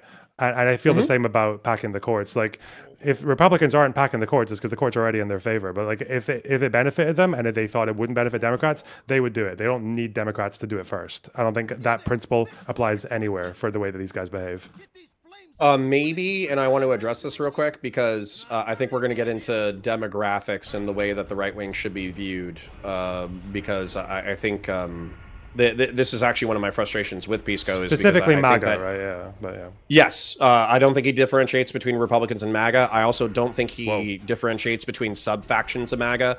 I think he also doesn't understand how big MAGA is within the Republican Party. And so I think we need to get some detail on there. But I did want to let you know that John Democracy in my chat, he says the Dow has rebounded over 50,000 and therefore we can molest children without investigations again. So if you're a huge child molester, sorry, just got really excited by that news. No, that's fine. That was perfectly timed. So if you're a huge child molester, huge fan of child molesting, the stock market is over the point that the federal government is no longer allowed to care about pedophilia. Shit. All right. So hold on. Let's talk about that real quick. So I agree that I would say Trump cultists are a sub-faction of MAGA, and I think that they truly want a king in America. And if they could make Trump dictator for life of America, if they could make him the Xi Jinping of the United States, they would. But I think that's only 10% of the American population, maybe. It's like 20% of the Republican Party, which is a scary percentage. But it's still not the majority. Then, what I would say is that MAGA itself is also made up of fellow travelers and opportunists, of whom the techno-feudalists are a powerful branch. And so Silicon Valley tech bros and crypto bros who backed the Trump administration to the tunes of tens of millions or hundreds of millions of dollars during the election campaign and have benefited to the tunes of billions of dollars, that is a statistically small but incredibly powerful part of the MAGA movement. And I would say that JD Vance is the Trojan horse for that movement. Do you disagree with me so far at all? I would probably apply a bit more of a gradient to that understanding in the same way. I'm going to do the Vosh thing. You know, in the Weimar Republic, people say that liberals gave way to fascism. Those people, lefties say that. Yep. It's dumb. The people who actually did give way to the Nazis were conservatives. They were the monarchists who they thought the Nazis were. Nationalists. Yeah, they thought the Nazis were the Catholics and also like the standard like Hindenburg monarchist Republicans who didn't like the Nazis. They thought the Nazis were like fucking animals, like uncivilized barbarian retards who they could put a leash on.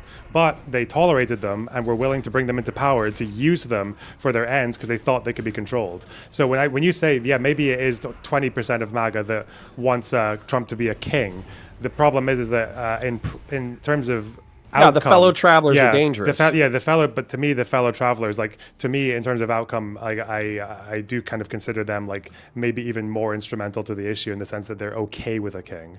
They're tolerating a king. Yeah. Hold on, I have another important news announcement. So somebody said, actually, the Dow is 48,000. It's fake news. Everybody stop molesting kids. So, all right. So just wanted to up.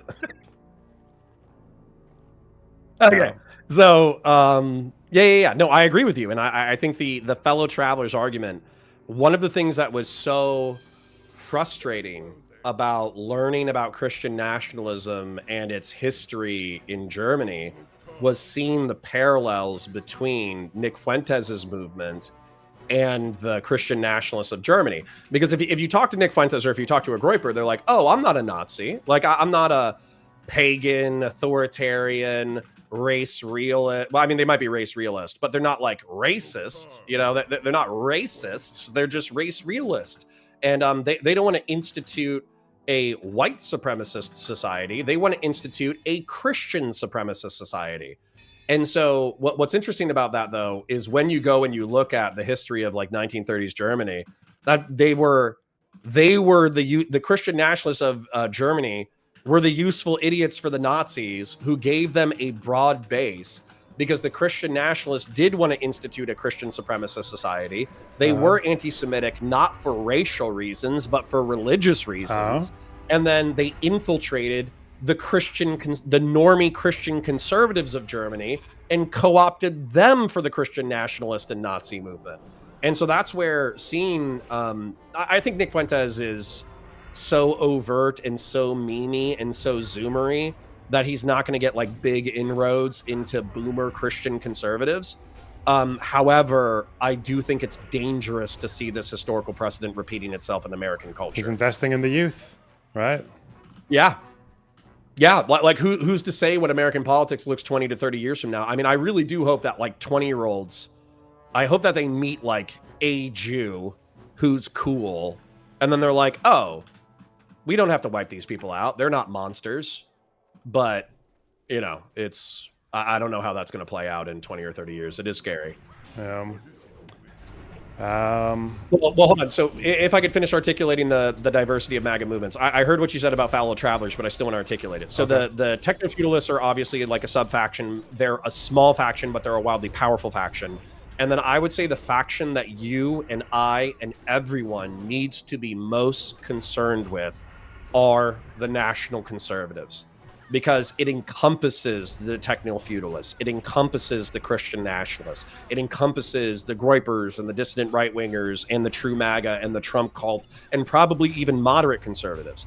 Because national conservatism, as articulated by the beautiful Mr. Ryan Getty, as far as I understand it and as far as Wikipedia told me, it's a movement that says that the nation, the people of a country, are a continuous tribal cultural expression that has the right to defend itself and perpetuate itself. And so as a result, even if something is economically protectionist, even if something has like negative social effects, even if something dispossesses an entire tribe that is currently a member of the nation state, if that tribe is identified as like hostile to the overall nation, then they were never truly a part of the nation and should be expelled, because they were contrary to the interests of the nation. Okay. And so then it kind of like it becomes a like a Rorschach test for, are Jews American, are Indians American, are Native Americans American, are Hispanic American. And I think that depending on how racist you are is how you're going to answer that question under a national conservative philosophy. Okay.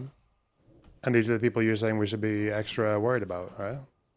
Absolutely. Okay. As a matter of fact, if you look at Marco Rubio's speech, which was good, it was good in Europe. And if you look at any of J.D. Vance's speeches, they are deeply rooted in national conservative philosophy. Deeply, deeply, deeply rooted. The last I remember of J.D. Vance's speeches that was fucking mental. He basically shouted out like every Russian-backed party in the continent. Yeah. Oh, it was bad. Yeah. It was bad. I think Marco Rubio was a hybridization of neoconservatism, like American military international strength and diplomacy, mixed with national conservative sentiment. But J.D. Vance is like an unapologetic national conservative. Yeah, I mean, he literally thinks that like Europe is like the Islamic immigration is more of a threat to Europe than Russia itself, which is, of course, he would because he backs and that's because he supports all the Russian-backed parties. Because he doesn't think that Muslims are a part of the nation. Yeah, they're not a true part of the people because they. So once again, I try to differentiate, and it took me a while to understand this. I try to differentiate between country, nation, and state, and you should pay attention when people use those words and how they use those words, because a country, the way that people who pay attention to the meanings of words use it, is a geographic location. A nation is a people, and then a state is a government that represents said people. So when you hear somebody referring to the nation and they're like blending state and country into these terms or whatever, you need to be really careful when they start getting dog whistly about nation, because effectively what I saw Marco Rubio and JD Vance do arguably over the past year is they identified the nation specifically as Western Christians. And if you don't fall under Western Christians, you're probably at risk. Yeah, I wonder how they feel about the fact that America literally kind of created effectively and supports a Muslim nation in Europe, which is Kosovo. Not to mention we got Bosnia. Like, they probably hate it. Yeah, they probably hate with it. The they Serbs, probably have some Holy Roman Empire, Byzantine Empire LARPing fantasy about expelling Muslims east of the Bosphorus River. A LARPing fantasy that I share, but I have a lot of actual Muslim friends, and so I know that it's stupid and racist, and well, maybe not racist, but it's stupid and it's bigoted and it's dumb. So it's just like a meme or a LARP about centuries old ethno-religious conflicts, whereas some of these people think that's actually true, that Muslims effectively, like in an ideal world, Christians would unify into a single national consciousness and would expel Muslims east of the Bosphorus. So why you said you share the fantasy, but you don't want to do it because it's bigoted? Like, what do you mean? Yeah, so if you actually look at this is just I'll try to, it's a history rant, but I'll keep it very brief. So if you look at Muslim incursions into Europe, because everybody always talks about the Crusades, but they never talk about the incursions into Europe. The Muslims got as far as Tours, which was a city outside of Paris, which is incredibly far north. And then they also got as far as Vienna, in reference to Ottoman incursions into the heart of Europe. And they were expelled by the Battle of Vienna. They were expelled by the largest cavalry assault ever assembled, which was 30,000 men.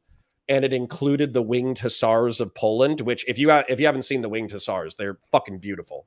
They're like the coolest medieval art that I've ever seen ever. They're fucking beautiful.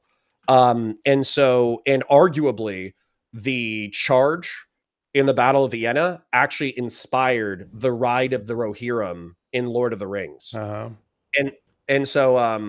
there's something cool about Christian wars with Muslim invaders and all that kind of shit. Well, and I'm not like a Vienna was basically when to be clear, Vienna was basically when the Muslim conquest basically went on the back foot, right? Like ever since.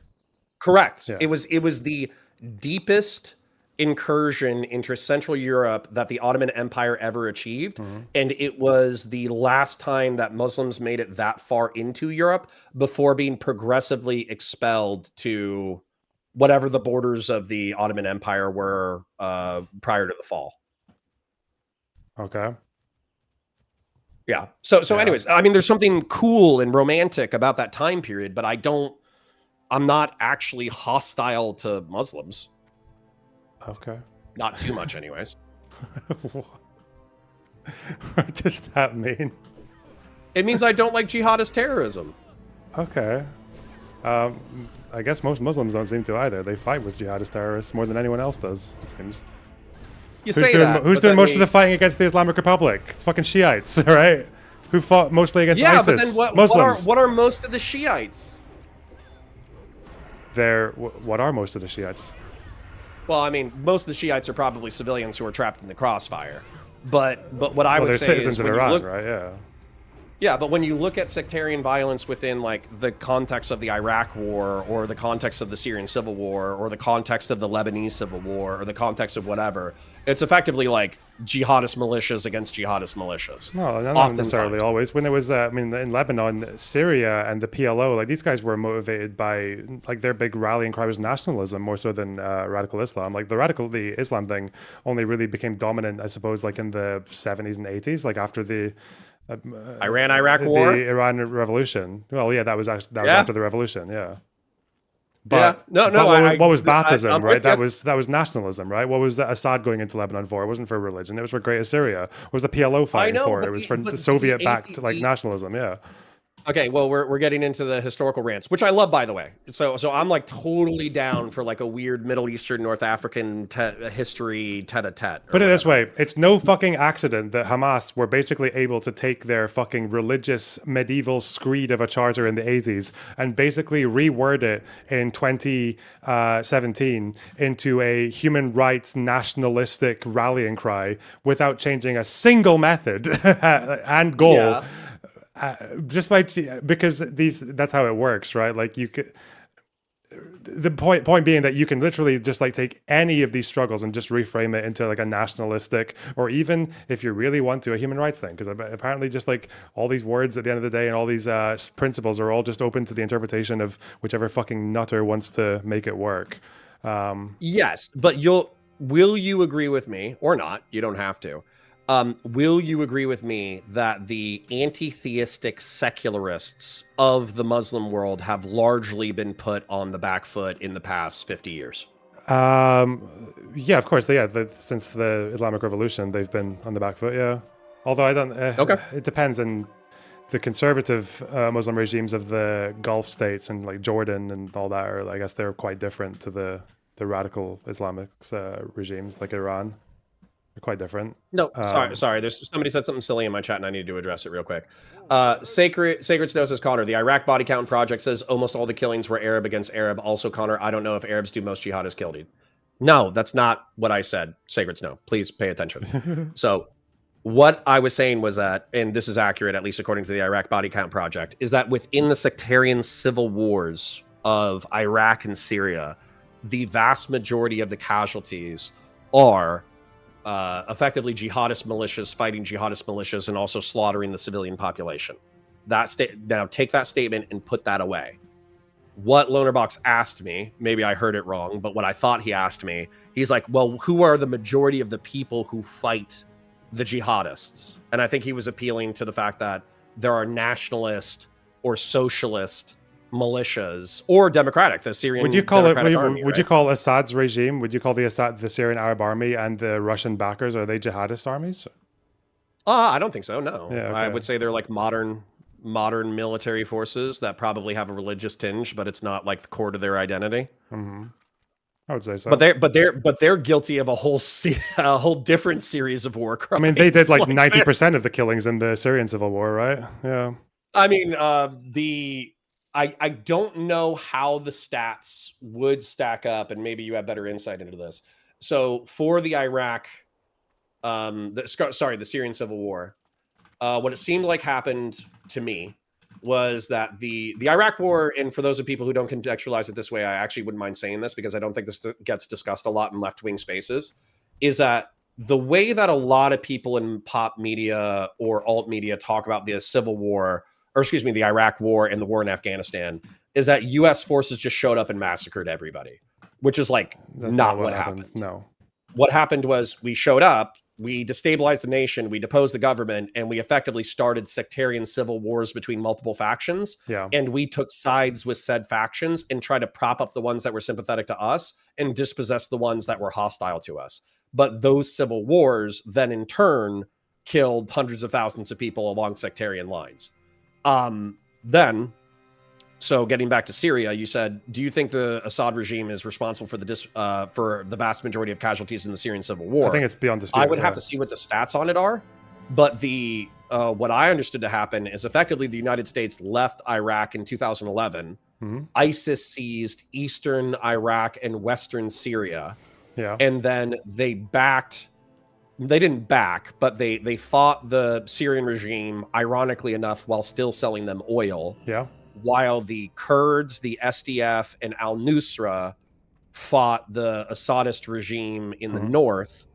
And then the Assadist regime, effectively, if any city was under rebel control, they air bombed that city indiscriminately. Yeah. Yeah, that's all true. But if in terms of, I don't know the exact breakdown in Iraq, but yeah, like in the Syrian civil war specifically, I think like between 80 and 90% of the deaths are attributed to Assad and his allies, which will include Hezbollah, who played a pivotal role, and they are definitely jihadists. Some Iranian proxy militia groups and IRGC officers would be part of that as well. But generally, the Assad forces and Russians who made up most of the firepower, yeah, these would have been. They would have been the non-jihadists. I don't know how it was in Iraq, because in Iraq you had like. So hold on, I got a moral question for you along those lines. So, arguably, the United States supported the Syrian Democratic Forces and the Kurds in the north in an attempt to depose Bashar al-Assad. Now, Bashar al-Assad wasn't Western aligned, but he was Western educated. Yeah, and he was a modernist. And the geopolitical argument that I've heard consistently is that the Assadist regime was allies with the Russians. Yeah. And they had the port in Tartus. That's like Sevastopol and Tartus were like the two major Russian naval bases. And so the United States, in an attempt to fuck over Russia, was willing to prop up the Syrian civil war. So is it the U.S.'s fault for abandoning Iraq and propping up factions in the Syrian civil war? And is that why it's so bloody and shitty? Or is it Bashar al-Assad's fault for slaughtering his own people to maintain power? I mean, obviously, it's primarily Assad's fault. It's also the fault of Iran for needing Assad's regime to be there for the. How dare you break with move their arms to Lebanon? Yeah, obviously, right? Yeah, like what the fuck? I'll say America didn't do enough. Why the fuck is Obama saying, "Hey, don't do any chemical weapons, or we'll do something," and then the chemical weapons happen, and then Obama doesn't do something? Oh, a fucking mental thing to do. What a Democrat. I'm not happy with Democrat foreign policy. Okay, Mitt Romney completely has retroactively mogged the shit out of Obama on the Russian threat. I don't know if you've seen those debates. Oh, he did. We talked about that yesterday. That's pretty funny. Yeah, and obviously that. Just like that. I guess like just living in the shadow of the Iraq War made Obama very, very sketchy about Syria. But then why give a warning? Don't give a warning. You're just making it so much worse by doing that. But as far as the earlier question, I think what seems to plague them at least a lot more is not necessarily drawn on religious lines, but it partially is. But it's to me it's like sectarian lines, and these sectarian lines are often more ethnic than religious, because that's why you get so much like. But I Muslim marry as well. I've since I wrote a book. Indulge me a brief rant. Shit. I wrote a book 20 years ago. Okay. Maybe not 20 years ago, 15 years ago. And what I realized is while I was trying to make sense of my military experiences, I was rereading a paragraph that I had written, and I mixed the word like Arab and Muslim synonymously. Like repeatedly. Terrible. And I was like, oh, this is horrible. What the fuck? But then I started thinking about like the religious sectarianism that's prominent in the Muslim world, obviously Sunni Shia being like the dominant one. And then I started thinking about the various ethnic groups, particularly in Afghanistan. Afghanistan gets crazy. There's like the Hazaras and the Uzbeks and the Tajiks and the Pashtos and the this and the that. Like, I think like Afghanistan is weirdly enough one of the most multi-ethnically populated places on the planet. Yeah. And so eventually I kind of landed on like, well, I need to intelligently divorce these groups And so I started studying like the ethnography and the differences in ethnos, and the language and the religion. But what I realized is that the broad trends of ethno-religious linguistic alliance still seem to play out in broad shit. So, for instance, a lot of people really don't like me characterizing the sectarian violence in Iraq as between Sunni and Shia. Mm-hmm. But if I was, because they assume that I'm invoking that this is purely over religious dispute. Yeah. But if you look at the conflict, it oftentimes is between Sunni and Shia.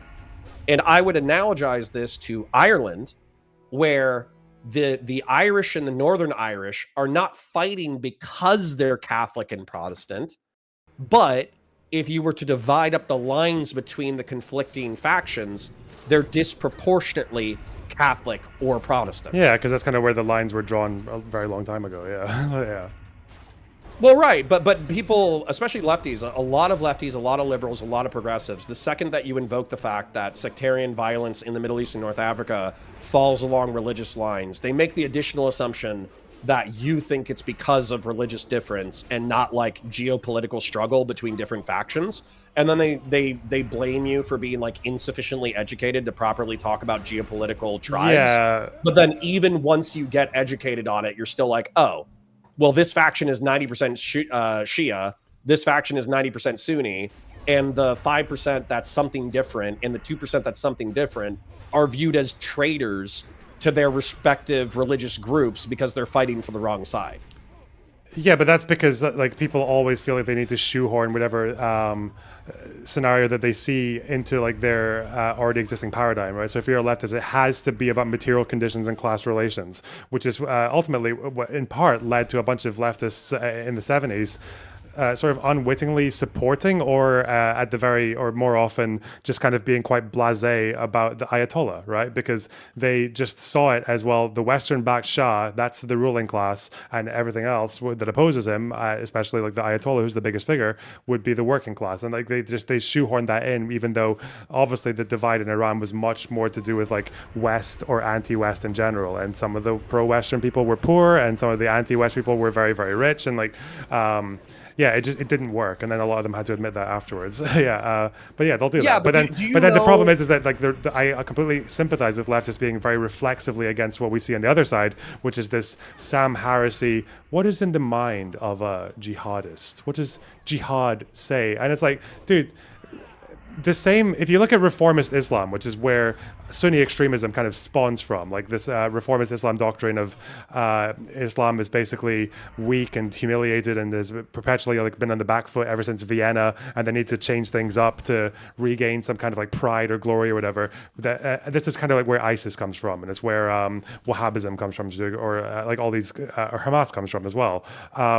Like reformist Islam, but it's also where the Ram party comes from, the Israeli Arab Islamist party that preaches coexistence and like two states and like non-violent action against occupation. Like, so the same religious doctrine of reformist Islam can produce, like Hamas can also produce the complete antithesis of Hamas within the Palestinian community. No, it's just like 40 miles across the border, right? Yeah.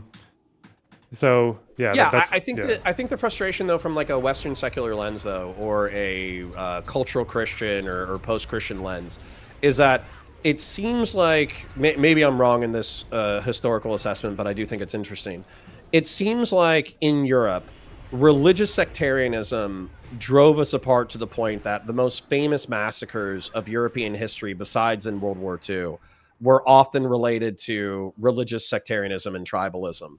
And so as a result, like what we ended up doing is we took 2 or 3 verses from the Bible, reinforced them as like the thrust of the religion, and then we said we should stop sectarian violence amongst Christians. And I think that idea has largely held for the past 100 years. Mm-hmm. Now, what's really funny about that is immediately after we kind of got over religious tribalism and sectarian violence, we created a new tribalism, which was nationalism.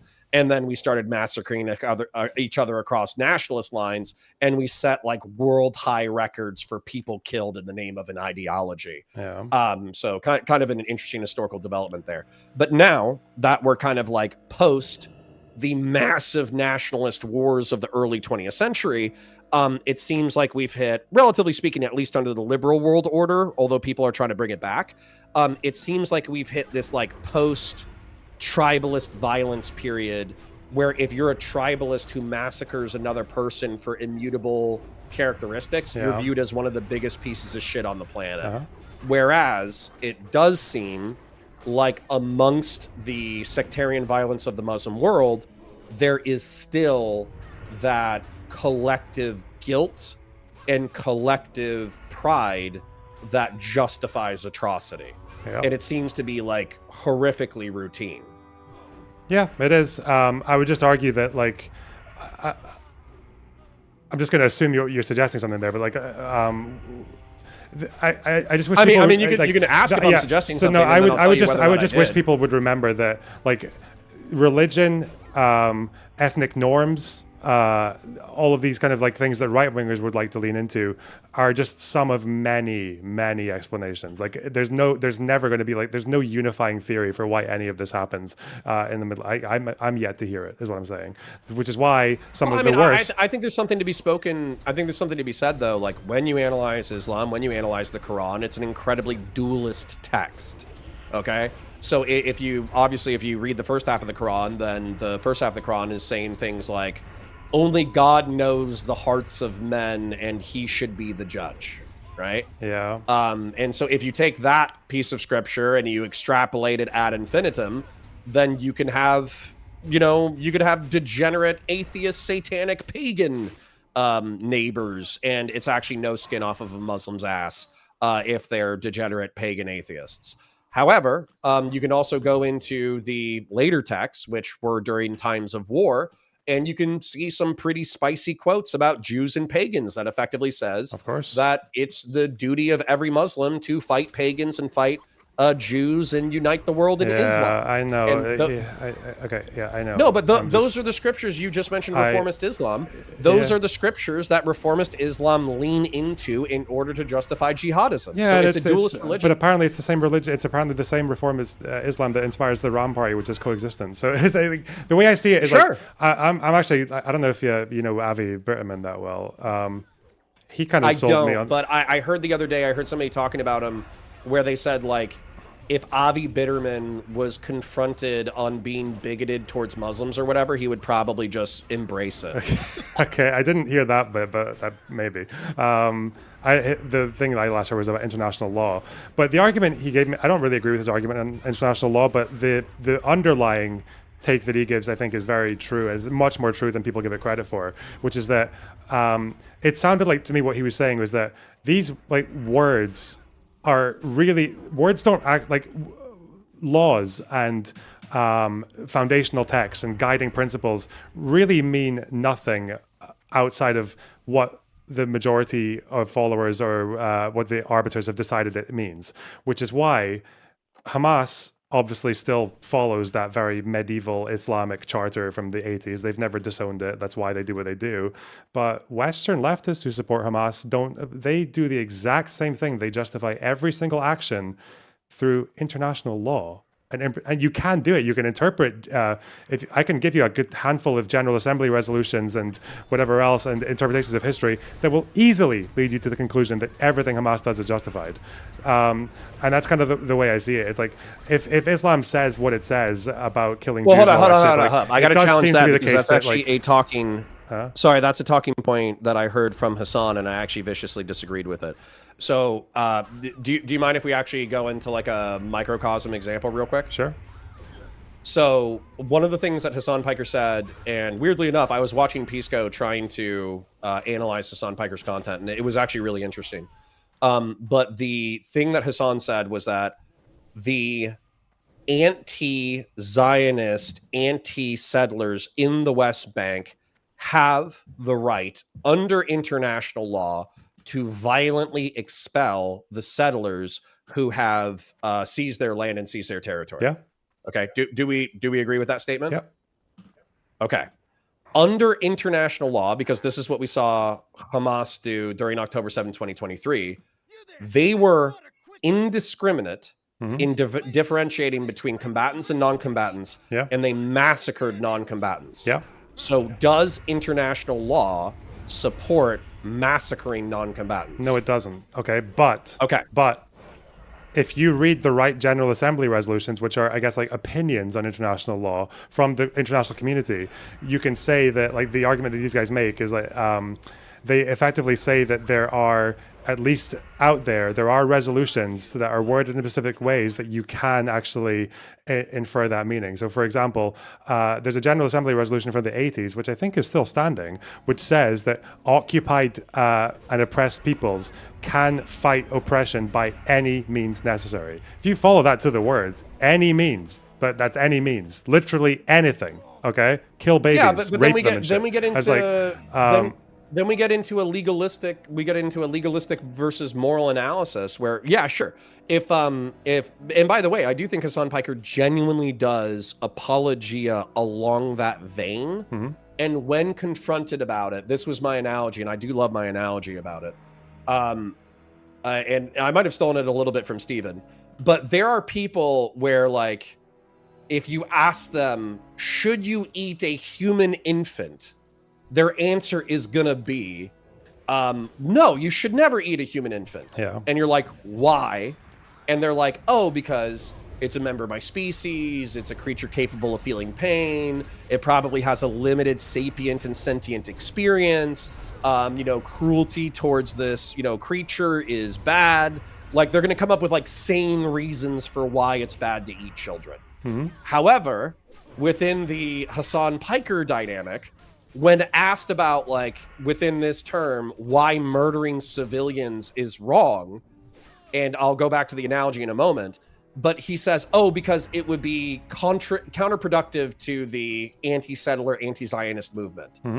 And so for me, that's not whether or not actually killing civilians is bad. Yeah. It's just whether or not it's a question of effectiveness. And so the way that I analogize this, it would be like, okay, is eating human infants bad? And then the person says, yeah, it's bad. And then you're like, okay, why? And then they're like, oh, well, they don't really taste good. You can't really get like a good, like, dry rub, or like you can't really, like, put them in barbecue sauce for a few hours, and the meat just never tastes good. And then you're like, that's not what I fucking asked. Yeah. Yeah, like, I'm happy that we agree that eating children is wrong. I'm concerned that we don't think eating children is wrong for different reasons. Yeah, because the contention that they were having was what, like, whether or not killing Israeli civilians or whether they count as civilians, was that Hassan was arguing that it's just a different perspective. It's a different legal perspective. Yeah. And I think he would have appealed to the exact line of argumentation that you just said, which is, if you go to UN resolutions that say by any means necessary, then you could interpret it that way. Yeah. But when asked about killing civilians, he's just going to say, oh, well, I mean, it's potentially legally justified under UN Charter, but realistically, I think it's counterproductive. And for me, that's like, it's a babies don't taste good. But yeah, that's what I heard. The core argument I'm making in that is that the core argument I'm making is that somehow these people, with their mental gymnastics and they're really just very, very creative reading of words, I think that's what it is, are able to take all of Hamas's medieval religious justifications and make them international law justifications. Because can I ask you? I want to ask you something about, because you cited them twice. You cited a faction that takes the Quran and cites it for a two-state solution that's peaceful. Reformist Islam, yeah. Can I ask you, how do they deal with the people of the book question? And I understand that it's not explicit, but I think that part of the motivation for why Palestine, I mean, this is definitely part of the motivation for people like Osama bin Laden and Qutb, whatever that Egyptian guy. Part of the problem with Western supremacy and secular Christian supremacy and Jewish supremacy within Judaism and the Western world is not the fact that you can cohabitate with people differently. It's that these ideologies are supreme above Islam within their spheres of influence. And the way that the concept of the people of the book, as far as I understand it, it's like you can have Jews and Christians in a Muslim society.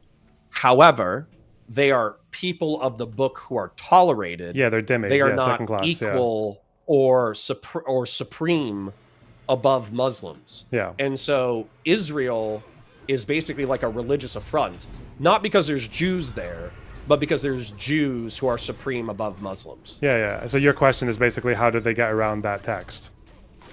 Yeah, okay. Basically. I can maybe, I don't know that process. I just know that they've done it. I can find Ram Voter if you want. He's in my community. I don't know if he's around right now or if he's listening. Can you hold literally for 30 seconds because I think it's drizzling and my dog's outside and she's barking to come in. Can I be back in 20 seconds? Yeah, go for it.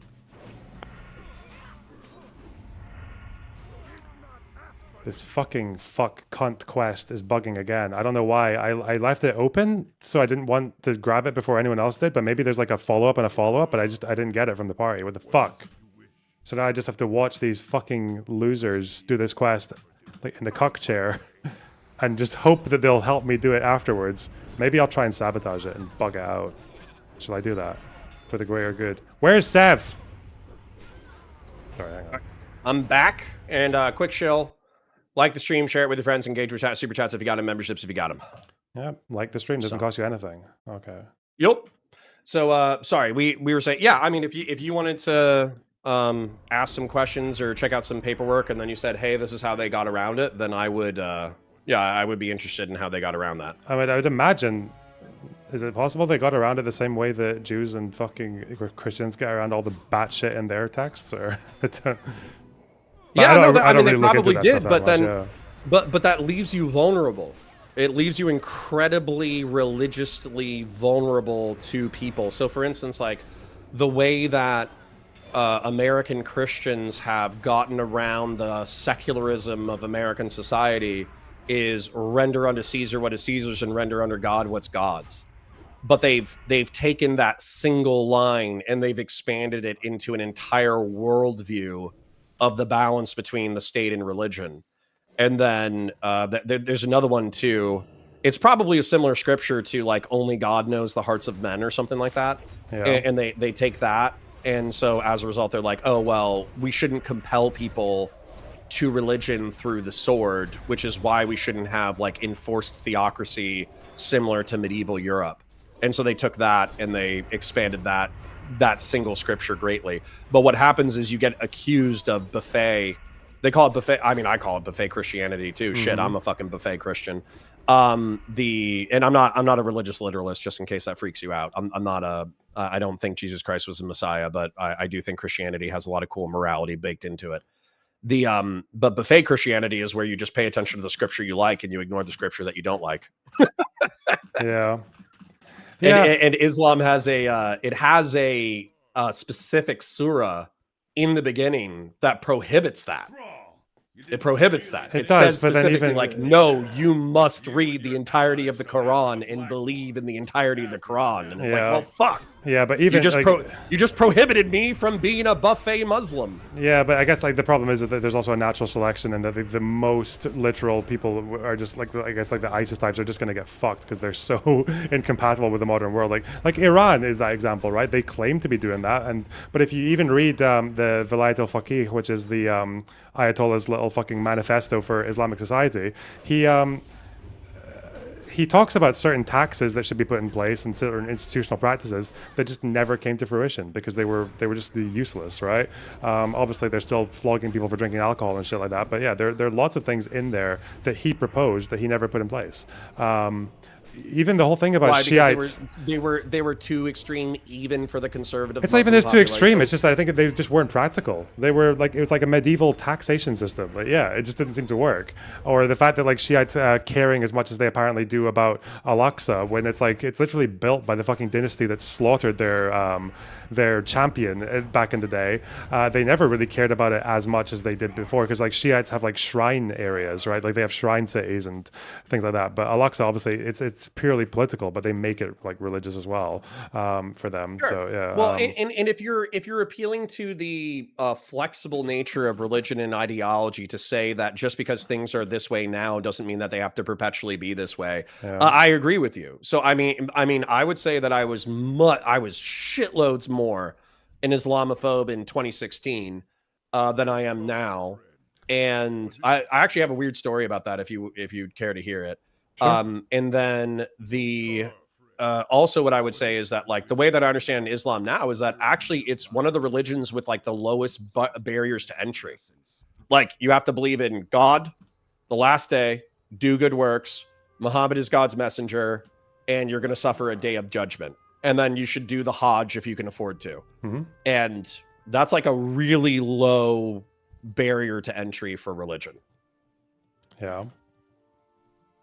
Yeah. Can I tell you how I was an Islamophobe? Yeah, please. Okay. So in 16, I was watching, probably 15 really. I was seeing all the jihadist terrorist attacks. I was seeing ISIS swallowing and beheading people in Western Iraq. I was seeing the mass immigration into Europe. And I was probably watching like Lauren Southern documentaries and all that bullshit. And, listening to Dave Rubin and him saying that like mass immigrant Islam is incompatible with Western values and this, that, the other. And so through that rabbit hole, I was in a Facebook group and there was this video that's like, Europe's being invaded. What are we going to do about it? And they were like, they were playing like this really hardcore, like Lord of the Rings, like Battle for Helm's Deep music. Yeah. And it was just showing like, tons of like Somalis and North Africans and all this kind of stuff, like running across German roadways and, running into different cities and smacking cameras out of people's hands and yelling at people and this, that, the other. And then I was like, shit, Europe is being invaded by these people. It's a battle for the fate of the Western world and we're losing. I need to do something about this. And then I was like, wait, what am I supposed to do? And I was thinking to myself, it's like, do I buy a plane ticket to Europe? Do I move to a country that I don't speak the language? Do I start fist fighting random Muslim people in the street? Like, what the fuck am I supposed to do? And then what I did is I went back and I was like, hold on a second. This isn't a battle. This is tens of thousands of people running across a roadway. Yeah. Hold on. And then like I muted the music, like the Battle for Helm's Deep music. And I was like, this is just a bunch of motherfuckers running. Mm-hmm. And like slowly but surely, I realized that I was like primed for this like existential physical war with effectively what amounts to like economic migrants and war refugees. Yeah. And I was like, oh, this shit's totally retarded. And then that's where I'm still a little Islamophobic, but that's where I was like, oh, okay. All the people who want me on their side, they're actually just lying to me and hitting me with like shitty propaganda that doesn't even have a solution. You didn't want to do what the Lauren Southern guys did and just kind of sit on a boat and wave flares at a ship. Do you understand? Those are the most hardcore people. Yeah. Those are obviously the most hardcore people probably do murders. Like the most hardcore people are like the Christchurch shooter. Yeah. But do you understand? The second most hardcore ones are the ones that just stand at the border and take videos of themselves and spread racism online. Yeah. Or they're Tommy Robinson and they just get drunk and walk around in Muslim neighborhoods and fist fight random Muslims. Yep. And it's like, bruh. Did you know that this is the existential threat to Europe is a bunch of Muslims being around, and the way that we're gonna solve it is by getting drunk and fist fighting them in the street? Like, that doesn't feel particularly existential.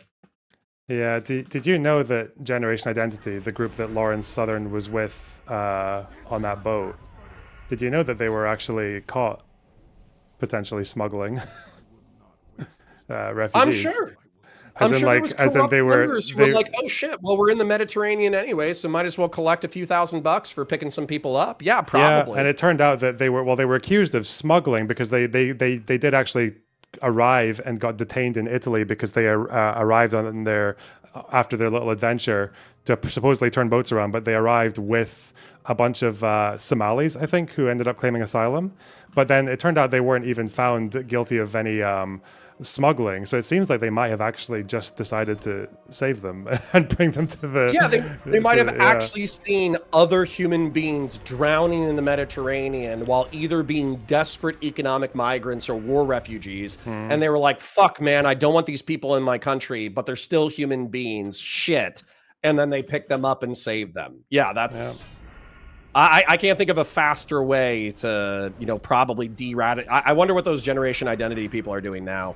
But like the generation identity people or the Groypers, oftentimes they are the people who interact with immigrant communities the least. Yeah. They're the most like virulent and violent in their rhetoric towards said communities.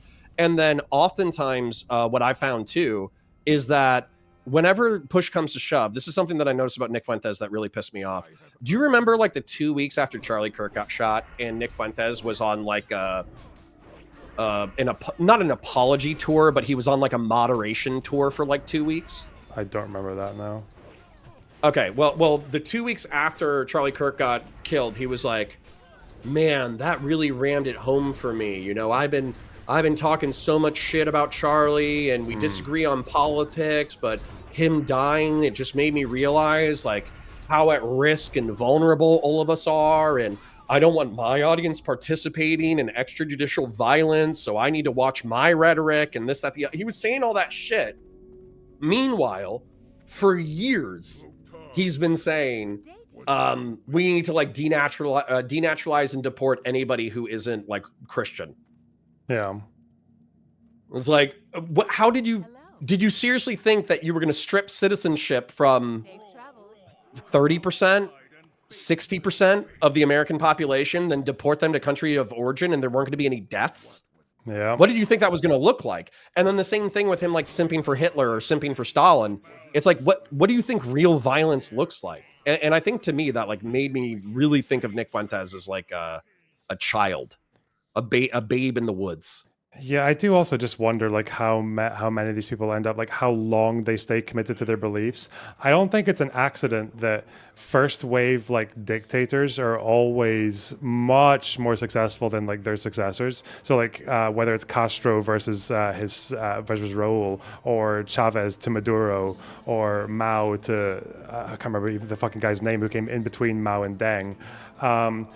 And I think that's because obviously like it's so much easier to sell something that hasn't happened yet, because you can basically just leave it up to the imagination. But once you've actually lived that system and it's underwhelming, and then I just think the ideology just becomes secondary. It's like, it's no surprise that like I'm reading right now about China and how as soon as the markets opened up, and especially the party bureaucrats, like these committed ideological foot soldiers, basically all just abused the cracks and like, oh wait, we can actually just buy massive stockpiles of grain and other goods at fixed state prices and then just sell them on the international market at normal prices and just enrich our entire family doing this. And then they all take the opportunity to do it like when they can, and it's sanctioned by the government, and they say that this is like part of the Marxist state of bourgeois development. It's like it's just like, yeah. And the IRGC now, like ever since Instagram and like social media becomes a thing, suddenly all these IRGC officials are getting caught in fucking Greece having weddings and running around beaches and bikinis and all this shit, like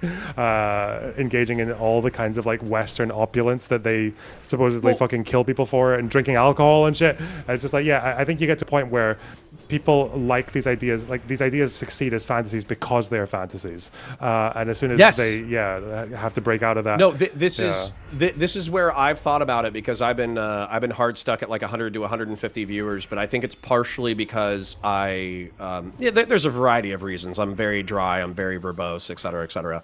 But I think another one of the things that I refuse to participate in that seems to be wildly popular is effectively participating in an apocalyptic death cult. That's what a lot of these online communities are. They're selling you a religious ideology on the world. They're selling you a rapture. The social media figure is oftentimes like a messianic figure or the figure of a prophet. And then they keep you enraptured in this like religious dynamic of waiting for the apocalypse, and then the apocalypse never comes. Yeah. But they have to use the rhetoric in order to keep you like ready. You got to be ready for the apocalypse. You know, Jesus is coming back any second now. You know, you gotta be ready for it. And the best way to be ready for the apocalypse is to give me a super chat. And I think that's the I hate to say it, but I view Hassan Piker that way. Oh yeah. I view Vosh that way, which is sad to me. I don't view Destiny as bad as that, because I think he actually does have a ideological commitment to the truth to some degree, like at least insofar as describing political affairs. Like he's but not a then utopian. I do view, but I do view the rad lib shit that sometimes he participates in, where he's like, no, we need to be like hyperbolic and shitty and engaged in tribalism. I do view that weirdly enough as like a way to keep your base enraged and engaged. And shit, I mean, I think I need to become I need to figure out my own apocalyptic death cult. I haven't figured it out yet. I mean, it's very rewarding, isn't it? Like that's kind of why I think like Hassan or something like that, like they appreciate living in America, because it's like the last country on earth where revolution's actually ever going to happen, and then they never have to be disappointed. But right? how do you square that with his CCP simping? What do you mean?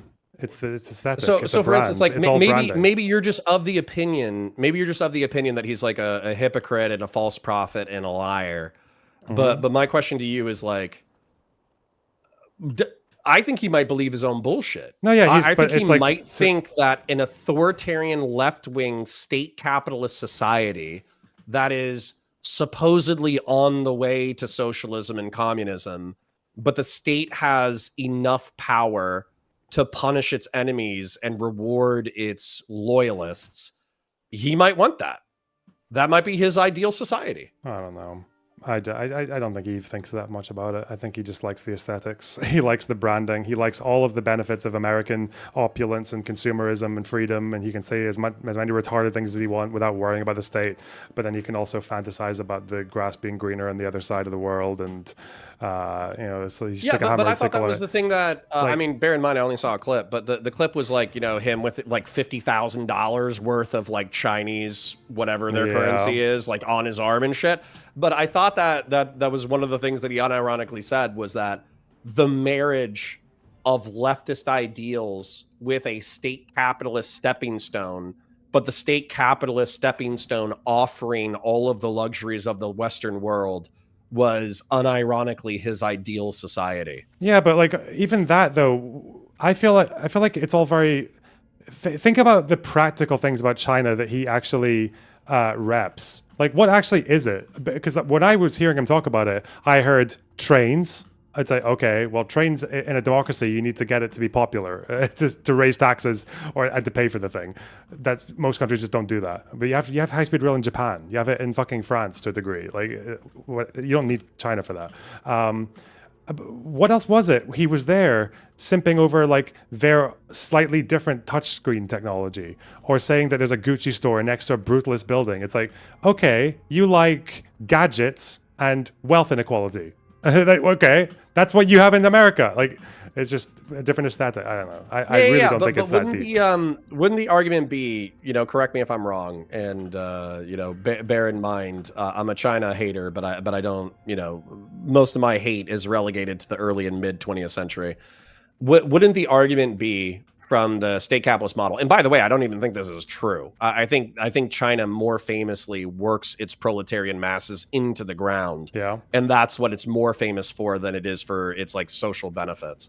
But isn't the argument that within the hyper industrial state capitalist model of China right now, they also have like, I don't know what the state benefits are. Do they have the decommodification of basic human need? Do they have really. Food, water, and shelter guaranteed to the population no matter what? Is that just on paper? Is that actually executed? How is that done? I'm not there yet, but I know for a fact that like one of the things that Hassan says a lot, he keeps repeating this thing about even urban and rural development. You ever heard him say that about China? And no, sorry. Okay. And can you say the phrase again, just so I can equal, like even development of the urban and rural. Okay. Right. And that the problem with that is that if you look at anything of Chinese history, probably the biggest false promise of Chinese communism has always been urban and rural development. Like Mao comes up as like a leading up basically like a peasants revolt and like really romanticizing the peasant lifestyle and peasant wisdom, and then starving a bunch of them through his policies and the Great Leap Forward. But that's always been an issue though. Is like trying to marry industrializing with this sort of like rural peasant lifestyle fantasy that Mao had, because unfortunately the urban development always had to happen at the expense of the rural, pretty much. Like you had grain all constantly being forced towards feeding the cities and feeding industry, people losing their jobs and having to go into the city to look for work and then becoming part of the unemployed masses. Like all this shit. And even to this day, like their urban rural development is just not, it's not even at all. I don't know why he says that. I'm guessing he says that because it's a slogan. Like they keep on sloganeering about it and have done for 70 plus years, but it's just never actually been achieved. Their urban population is like the only places he seems to have gone to are the urban areas, right? The urban areas that look the rural population to this day still suffers for the urban environment and for urban development. Well, I think comparing, Joe Biden says, "Don't compare me to the almighty, compare me to the alternative." So we're competing against the fantasy of what China is versus what it actually is. And so the part of the fantasy, which I think is really funny. So obviously with the United States, like cell phone towers, internet infrastructure, high-speed rail, all that kind of stuff. Yeah. Those are the kind of things that if you want to get them into rural communities, it takes like federal investment or state investment. And so since the United States of America is profit-driven and likes to have a minimalist state and this, that, the other, at least ideally, then we don't invest in our rural areas. So China does it better through the authority of the CCP state. But that's the ideal, not the reality. And what I think is funny about the reality, I don't know if they still do it because I do think they caught a little bit of shit. But as recently as like the 2010s, there's been China has their own space program and they've been like launching satellites, but the boosters, they don't launch them over the ocean in order to, make sure that the boosters don't fall on like their citizens. They just launch them over the countryside. And so you have these people with smartphones filming boosters falling out of the sky and then just like crashing in like next to a rural village and exploding. And I just have to presume that the CCP didn't know exactly where the booster was going to land. They probably just didn't give a shit. And I just think that's like so wild and so funny. Like imagine if the federal government was so authoritarian that they launched the space program out of Cape Canaveral, but then it was just like normal in Orlando to have like a space, like a rocket boosters just falling randomly all over the rural areas of Orlando. I think that'd be hilarious and it'd be dystopian and people would probably get like killed and injured by it. But when the state is that powerful, you can't bitch.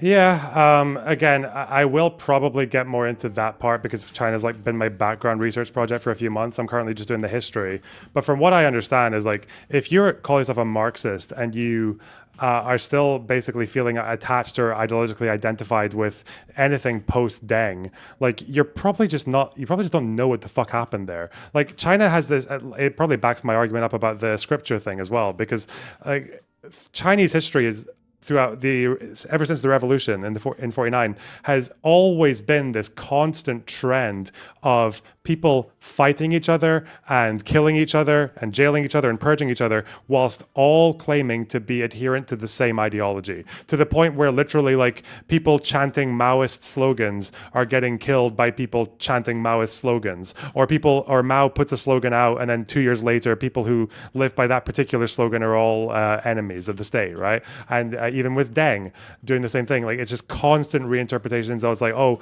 well, Marx spoke about like there's this passage of Marx here that might validate the idea of peasants leading the revolution rather than urban workers. But then with Deng, it's like, oh, suddenly we're going to pull every fucking bit from Marx's Communist Manifesto that praises capitalism, because there's plenty of that, to justify privatizing and opening up free markets and basically just leaving and eventually just giving up and just leaving Marxism out of our like ideological state-owned like journalism, right? So it's been like this for a really long time. But that, yeah, I think that's I kind value of. this conversation because it's infinitely more complex than, like, I don't know, the average shit that I'm used to on Twitch and YouTube politics, I Mhm. suppose. But what I was going to say is one of the most interesting things that I think that a lot of lefties ignore is that my parents were born in the 50s. Okay. I was born in the late 80s. Well, as recently as the late 60s and early 70s, Mao Zedong was still alive, and he was worried about capitalist sympathizers like Deng Xiaoping Yes, he was. Yeah. putting the communist state of China onto a state capitalist venture. And I actually had a Chinese professor in college, and she was a she was a CCP member, and so she was describing it from a Chinese perspective, and she was like, "Yeah, it was kind of wild." Yeah. Because the Cultural Revolution was kind of wild. And so we went over the Cultural Revolution, and we're like, okay, well, why was it wild? And it's because Mao Zedong was so worried about the capitalist roaders, they called them, Yeah. The people who rotors. would Yeah. Yeah. put them onto the road to capitalism, that effectively he ginned up like a fever dream in the youth of China, who then found their parents and their uncles and their aunts and their teachers who were sympathetic to the nationalist government in Taiwan or sympathetic to capitalism at large. And they dragged them out on the street. They did like public struggle sessions to get them to admit their guilt and their sin and confess and this, that, the other. And then it's estimated that between like 500,000 and 2.2 million people were like summarily executed by mobs of people in the street. And it's just Mm-hmm. like, Jesus Christ, like 2 million, like, I mean, obviously 2 million is the high number, but even if it was 500,000 being wiped out for being the wrong political ideology, it's like, um, I think we could compare that in the United States of America to like the Rodney King riots or maybe the BLM riots, which wouldn't even be a footnote in Chinese history. It wouldn't even, it would be like the Lotus dust up. It wouldn't even be anything serious. Yeah, but and then after the phase of going after the roaders, they also actually went after ultra leftists and people who they deemed to be that as well, because Mao tried to empower these like local councils and this kind of like local, or especially like urban leftist movements. But then he wanted to do that to kind of like so that they could help him regain his power in the party apparatus. But then obviously they started to go beyond that and challenging the party itself and the whole like state itself, and then they had to clamp down on that too, right? So it's like, yeah, this like constant ping ponging back and forth. And even, yeah, like with Deng was purged twice for being a capitalist roader, but then him, along with a bunch of his allies who were also purged in the Cultural Revolution, end up going to Tiananmen Square in '89 and saying these protesters are giving us an air of the instability of the Cultural Revolution, and that's one of the reasons that we need to clamp down on them. And they did, and that's why they send the PLA in to deal with them, right? So it's so that trend seems to happen in Chinese history just like so many times, where people just end up kind of doing the exact same thing that was bestowed upon them, or going after one target and then basically using the people who helped them go after that target to go after the other target. If you Yeah. if you haven't, where are you starting your research? I don't want to give you a bunch more to research, but where are you starting your research? Well, right now I've been reading Maurice Meisner's book on Maoism, because he's like a leftist. Chronologically, Yeah. where does she start? Oh, he starts Maurice is a guy's name. He starts, I think. Oh fuck. Yeah, he starts in like a turn of the century, basically. There's a bit of background, but it's mostly turn of the century. So Yeah. I am obviously like a vicious anti-leftist. I really do not like socialism and communism, and I feel like I understand it pretty accurately, philosophically, and but I still don't like it as an ideology. The What's so interesting about what you're saying, though, and I'm really not trying to take away from my own hatred of leftism, but the Chinese imperial history is fucking wild, dude. Mm-hmm. It's like the Han Chinese governed as like a majority technocratic imperial society for like 2,000 to 3,000 years. But then they were interrupted by the Mongolians. Then they were interrupted by the Manchurians. and then the Manchurians ruled until 1912. And particularly the seesaw, but like the whiplash between late imperial technology and cultural reforms, between conservatives who did not want to update the Chinese imperial system at all, and progressives who knew that they needed to, or else they were going to be vulnerable to not only like European colonials that they were already getting destroyed by, but also like rivals in Asia like Japan. They purged each other.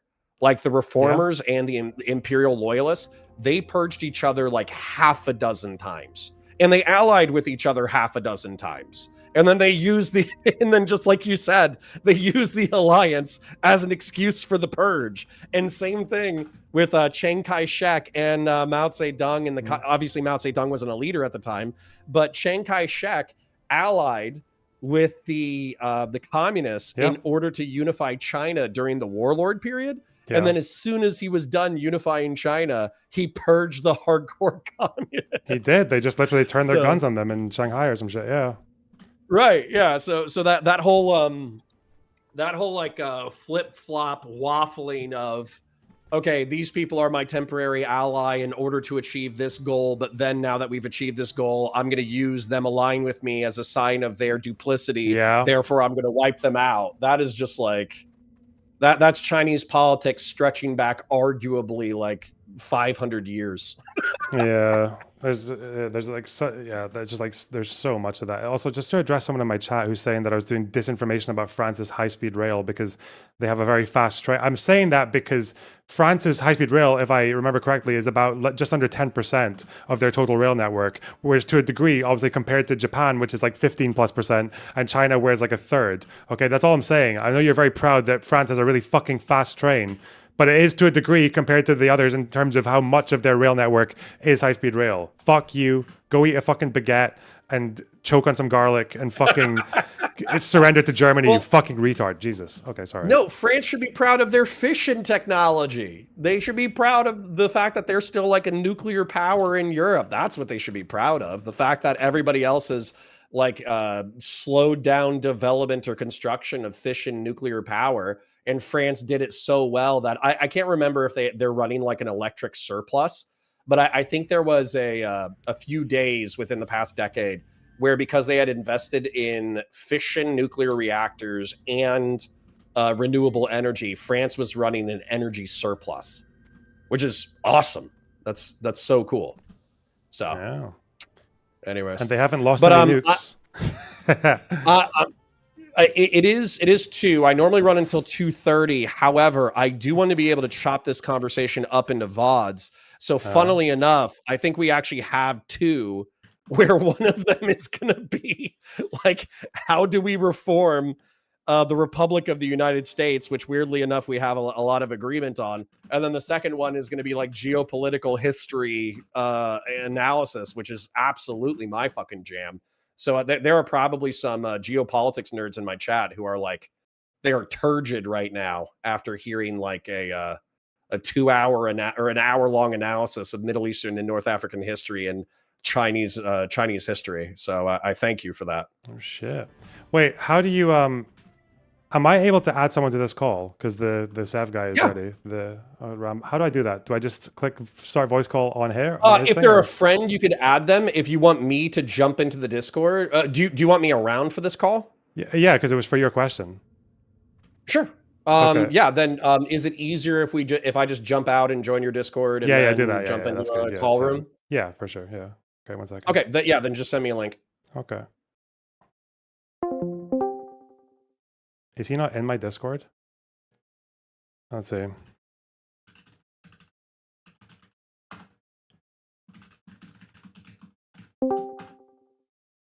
Hello, Sev. Here he is. Probably gonna be like intelligent conversation. I don't think you can hate what just happened. Hello? I hate everything. Don't worry about me. What? I'm on my phone. Oh, okay. Do you remember what your question was, Connor, or shall I rephrase it for you?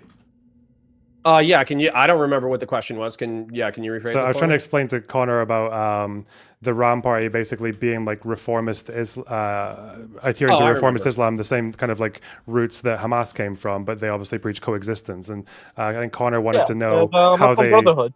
Yeah, the brother, yeah.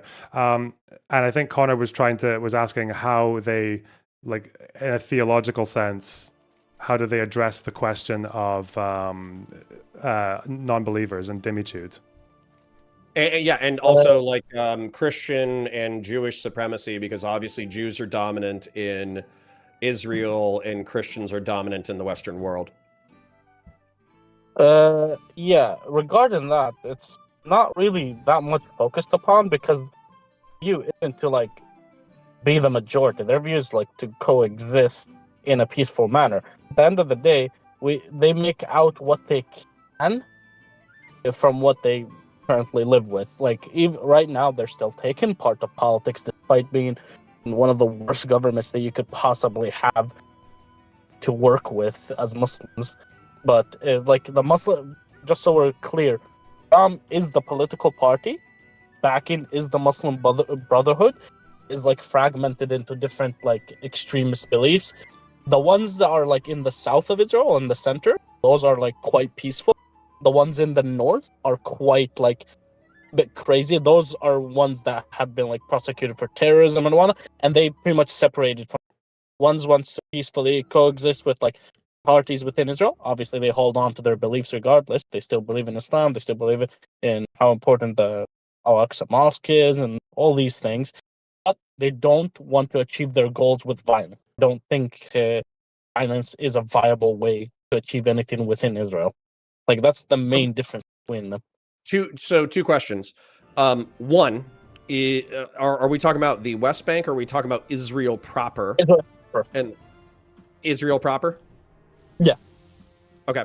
And then two, I hear what you're saying, but what I did, and I said it derisively earlier in reference to Christianity, is oftentimes the most pacifistic Christians are what are derisively referred to, and most Christians are quite pacifistic, but Yeah. they're derisively referred to by hardcore Christians as buffet Christians, because they basically they take what they want and they leave the scriptures that they don't want.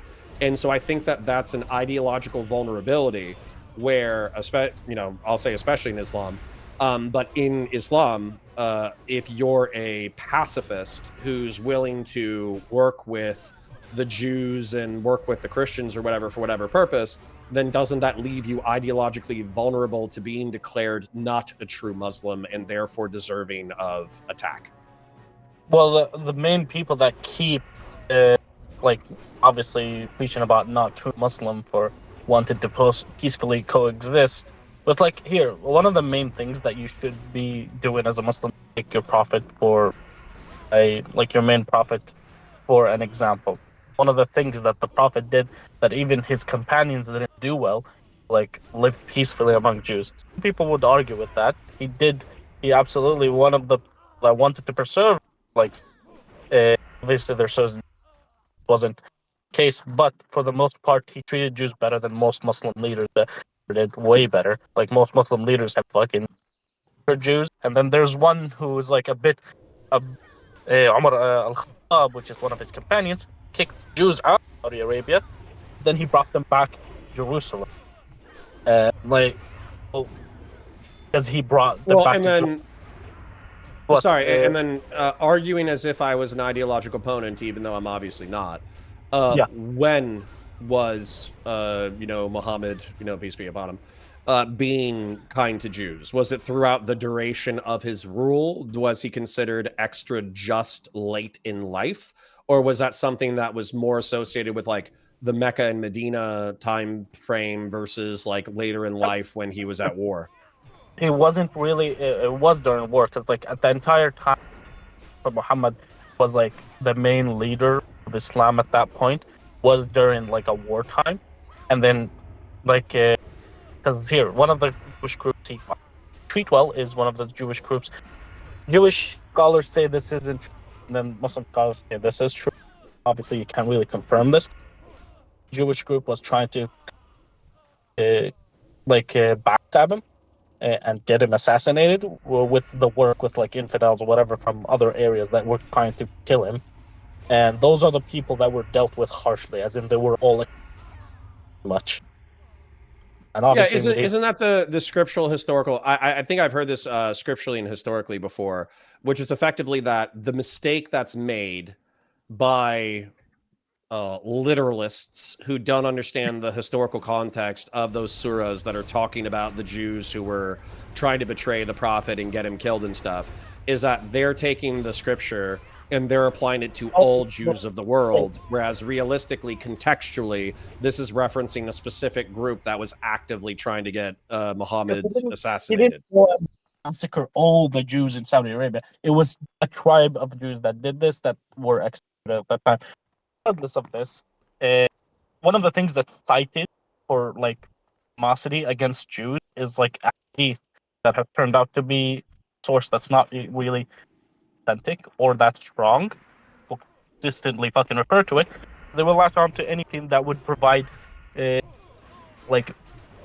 guess you would say, basis for their hatred, which is like the Jews will hide behind the rocks and the trees, and the trees will tell you, "Hey, Muslim."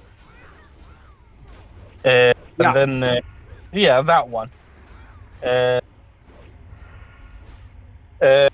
So that one is that from the Quran itself, or is that from an authoritative hadith? The hadith. Oh. Okay, and is that Bukhari? Most likely, if it's referred to as a basis, I don't know which from, but it's either Sahih or Bukhari. I'm not sure.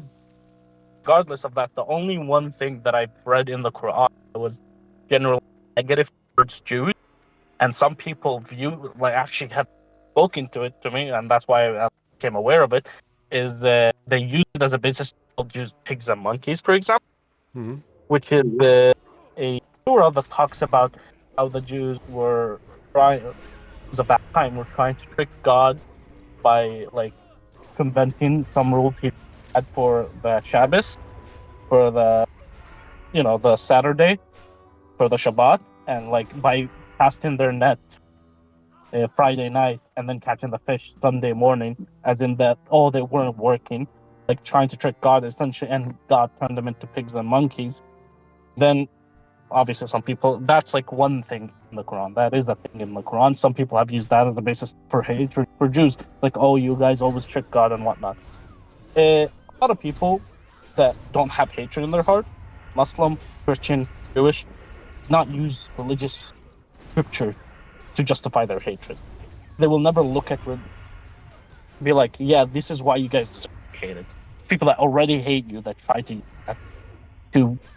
I mean, I understand it's probably post hoc reasoning. And I don't want to press you too much because I don't want to argue from a perspective that I disagree with. Wait. I'm going to, because I have a question. I think I know the answer to this, actually. My in-laws. I told you it's going to be quick. All right, shit. Okay, Connor, you can go. That's fine. I've got all the time in the world to ask you. Yeah, give me the question. It's fine. I'm in the car. Okay. Right. Let's say someone went to like a sheikh who supports the Ram party and that like ideology, and they say, I don't understand this. I'm supposed to believe from like these texts that Jews are believers of the book, but that they're not like Muslims. Meaning, why? How do we ever tolerate them being anything other than second class? Like, how do we let them live as clearly the dominant group in the society? How is that allowed according to like our religion? What would they say? There is actually something that I heard. Known about this, heard it again, so I can give it to you. There's a scripture in the Quran that says, "Dini, laka dinaka, walay dini," which is like, you have your faith and I have my faith. So is that scripture in the Quran which says, because someone like you are allowed to live in an area, you must not the dominant like group. The fact is, it's best to live, and that's another thing. It's like in the Quran, it says you need to live by that land's laws. So, by the laws of Israel, obviously here, because one of the scriptures in the Quran, that's a belief. again, there's super amount of context to any scripture you find in the Quran. There's like plenty of called probably you remember the word better than I do. Nation. It's for like tafsir. They're called in Arabic tafsir. So you would have to also be careful while you're researching that, because it would be a Shia scholar that had that tafsir, or a Sunni scholar that had that tafsir, or a fucking Salafi, whatever the fuck, the scholar had that tafsir. So you would normally, in these cases, that's why the internet has quite a bit of an issue for Islam, because a lot of people that try to learn about the internet, obviously the more outrageous shit gets more clicks. That's what gets pushed first. That's why a lot of sheikhs who are actually, able say rely on your local mosque for that type of guidance. Rely on your local mosque. If you've noticed, a lot of Muslims are and whatnot. They tend to be more radical than the Muslims you guys met in Israel. Yeah, even more radical than Muslims you met in the West Bank. Yeah, that's kind of what I was. Yeah, that's kind of what I was thinking, because the way I would have imagined it, just off the just being completely creative, would be that like if I was dealing with that question, trying to say that like, okay, it is actually okay to go by the book, but to have like this country Israel where Jews are clearly not like dhimmi, they are like, if anything, the dominant group, would be because.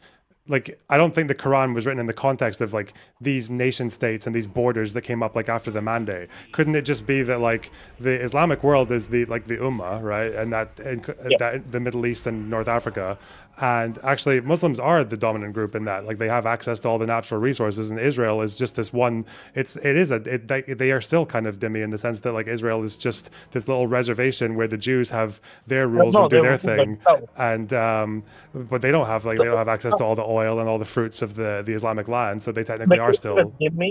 In the case of a dhimmi, you are not a ruling. You don't decide your own laws. You don't protect yourself. So, like, no, in Israel's case, they are not dhimmi because they themselves They have their own rules. They have their own borders. So, in the case, what you would say is like, in this case, are Christians or Jews that live under Muslim rule, who don't participate in the army, pay the tax of like. Obviously, we have the tax Muslims, which is obviously no countries do this right now. Maybe Saudi Arabia or UAE. Or like you have the tax, which is like I have to pay this in Ramadan, even if I don't live in a Muslim country, which is zakat, which is 5% of my wealth. Then for dhimmis in countries that pay another, I forgot the name of, but every Muslim guy would probably know, and they don't have to pay zakat. So, for me, for example, if you ask me personally, would I go for an Islamist state or as a Muslim, the religion believing Muslim, observant? Would I go for a secular state or like an Islamist state or a Muslim state? Would say secular state, because historically it has shown that the dhimmi status is abused by these Arab leaders to like demonize you and like harass them and do all these things. Like it's not implemented in a fair manner. So it has actually gone to the point where dhimmi has been used in a way to always put down the minority. It's not ever used in a manner where, like in the Quran, it's like, hey, they pay different. And also like the horse thing, where they're not allowed to ride horses. Obviously, that doesn't apply. Nobody rides horses anymore. Okay, yeah, ignore everything I said. I'm retarded. They also have their own court. But yeah, that's about all the time I have. I'm getting dirty looks. Gotta go. Okay, take care, man. See you. Bye-bye. What's up, Mr. Box? Yeah. Sorry, Hussein, go ahead. No, I was just saying hello. Hi, Connor. Hi, Mr. Box. Hi. Hi. I was probably going to run in a second, so I just wanted to see what you had to say. So I do appreciate Seb jumping into the call and talking about it. I think I agree, or at least I'm working in the same direction, I suppose. as Muslims who want to say, you know, Islam can be chill and compatible with people of different faiths and this, that, the other. And he actually even said, I think the scripture that I mentioned, which was, effectively like, God knows the souls of men. And so if that person has their religion and you have your religion, then you need to let God decide. I think that you could probably expand that verse or scripture into a relatively peaceful translation. But then I think the challenge with that is, like I said, early in the Quran, there's that passage that says, you have to read the whole thing. You have to understand the whole thing. You have to apply the whole thing. And therefore, if you were a Muslim who expanded that scripture really, really, really far in order to get it where you wanted it to be, then you would be accused of being a buffet Muslim and therefore not a real Muslim. And that would lead you to ideological attack from more conservative Muslims. So it's not whether or not it's a good strategy. It's just, I think there's a vulnerability. I think that's actually 100% true, because I feel like there has been like a lot of like interpretations of that specific verse, like to you your religion, to me my religion. I think that's in Surah Al-Tawbah. But at the same time, I feel like there's a overwhelming amount of verses in the Hadith and in the Quran which talks about like kind of like the Islam being the only correct religion and the other religions being inferior and heretical essentially. And I think even he was referencing the Garkad tree when the Muslim come and kill the Jew. He's behind the tree. He's behind the rock. It's a authentic hadith. It's from Sahih al-Bukhari. I can link it if you need me to. But like, I think as someone who's not religious, I just think that like you can make the arguments that like Islam could be peaceful, but at the same time, I feel like a lot of the time, the more like accurate interpretations, I guess, of the religion could be pretty violent. I feel like almost that's kind of a cop out. Well, that's the challenge from, and Lonerbox, sorry if I'm just reinforcing Islamophobia on your stream, but with Hussein, that's one of the things, that's one of the challenges about, because I do think that the Christians who say, render unto God what is God's, render unto Caesar what is Caesar's, they're being buffet Christians, because there's plenty of other, so for instance, like dominionist Christians, who members of the Supreme Court allegedly are Christians who take a passage from Genesis that says that humanity is supposed to have dominion over the earth, and they use that as a passage to say that Christians should wield secular power in the name of Christianity. That is also a valid interpretation and expansion of Scripture. And so when in a battle between dominionists and secular buffet Christians, I feel like the dominionists are going to win, at least ideologically. And so for me, when I quote like, oh, to this person, their religion, and to you, your religion, well, then you read, like Hussein said, other passages that are maybe a little bit less chill. I think if you just keep appealing to that one scripture over and over and over again, you're just going to be called the buffet Muslim and attacked for being lackadaisical about your faith. Yeah, but this is also just a very, like, sadly one-dimensional view of humans, like, because it's presupposing that just because someone subscribes to a religion means they want to be the purest form of that religion, according to, like, but why would they? Well, most Christians seem to be fine behaving like buffet Christians, right? Like, the Islamic, and that's true of extremists as well. Islamic extremists are buffet Muslims, and because like even the Islamic Republic does things that, well, they forego things that are in the Quran, or they do things contrary to the Quran. So I was like, yeah, fuck it. If they can do it, then I think these problems can quite easily be solved with just like other political motivations or economic or other social things or other ethnic things or whatever else. Yeah. I would disagree in the sense that I think that in Islam, there's specifically like this idea of attaining like the most, like the best you can be as a Muslim, and a lot of that rhetoric comes from mostly conservative forces. So I can see you making that argument for Christianity. Like a lot of Christians, they kind of like are like the buffet Christian, but at the same time, I feel like for Islam, there's explicitly verses that says you should strive towards being the best Muslim as possible, and a lot of those verses are very. The tafsirs on those verses come from like very conservative scholars. But I see what you're saying on the Christian point, but I don't know too much about Christian. But it's also just like it's because it's still presupposing that people are just going to be like, well, it's in the book. Like they see the book and then that shatters their fucking worldview. From my understanding, like with Christians and Muslims, is like a lot of these people, even people who become extremists, don't even read half of these texts. So okay. So listen, man, I'm with you in that I think the path is the same regardless. So I hate to say it, but like buffet Islam mixed with improving material conditions, with improving diplomatic relations between the Western world and the Middle East and North Africa and some parts of Asia, and then the Western world coming to understand Muslims as like complete human beings. These are probably the paths that we need to go down, regardless of whether or not you or Hussein or I are correct in our understanding. But I think the thing that Hussein and I are kind of pointing out is that there's this one scripture that fucks with me, and it's very early. It might even be like the first like 2 pages of the Quran, and it says that there are going to be pious people amongst you who go to mosque and talk about Islam and this, that, the other. But then at night, when they're over at your house for dinner, they're going to say, oh, we don't truly believe. And for them, like, these are some of these people are disbelievers and they're going to drag you to hell or something like that. And I see that quote and I will raise it. Grooming gangs, baby. The worst Muslims in the UK are buffet Muslims to the fucking max. It's either the groomers who are drinking alcohol and taking drugs, which you're not supposed to do in the Quran. That's not really, it's very much a haram thing. You're supposed to get flogged for doing that shit. And then the other ones, the terrorists, the ones who went and joined ISIS and shit, half these people didn't even know how to pray. Like, they were LARPers. They were completely motivated by like quasi-religious, but also like largely secular motivations of adventure and fucking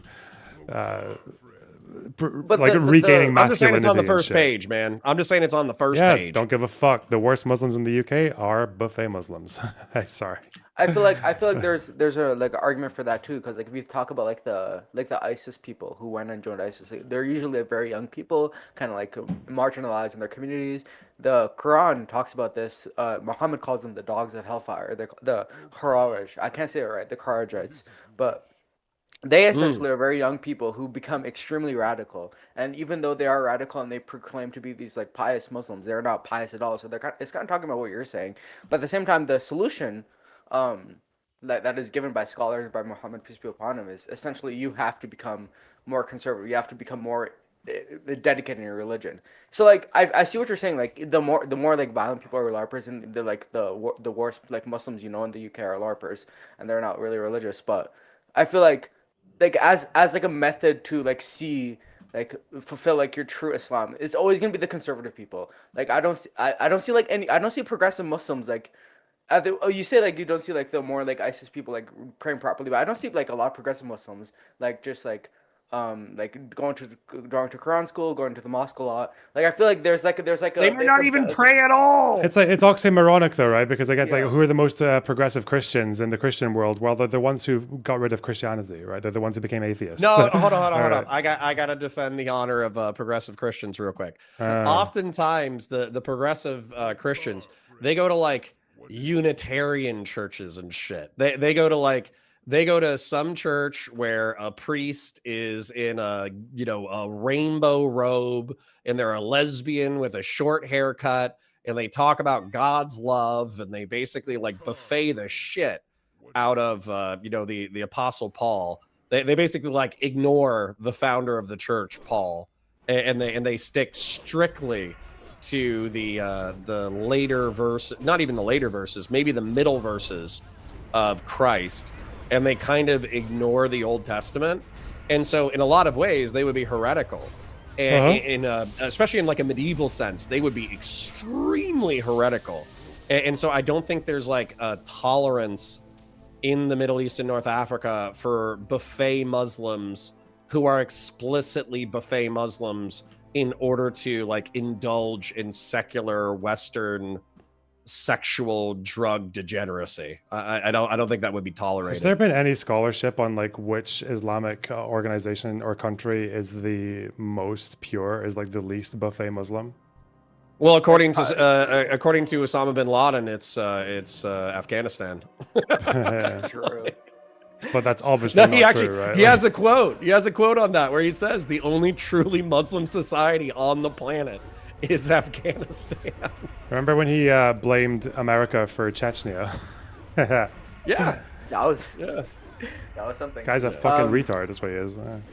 No, Osama bin Laden was pretty smart. Don't be. I mean, okay, but I mean, like an engineer or something. When I say retard, I mean in the sense of like the politics and the like, just like in terms of the factuality of what he was saying. I don't think anyone disagrees with you, though. I don't think we're like Osama bin Laden fanatics. Yeah, but when we're saying saying smart, I'm an it's like Osama bin Laden fanatic. So hold on, I disagree. So Osama bin Laden, his alleged stated aspiration, and I think he even put it into his letter to America, is effectively he wanted to do the 9/11 2001 attacks in order to bait the United States into warfare in the Middle East and North Africa. He wanted that to shock the consciousness of the Ummah in order to radicalize them and unify them to fight off this enemy. And then he wanted to bankrupt the United States and collapse it as an empire.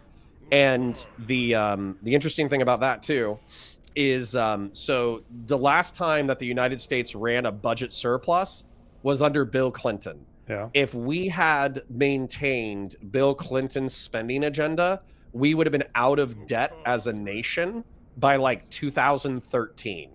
And now we're like $40 trillion in debt, and we don't even pretend to try to run surpluses or pay off the debt.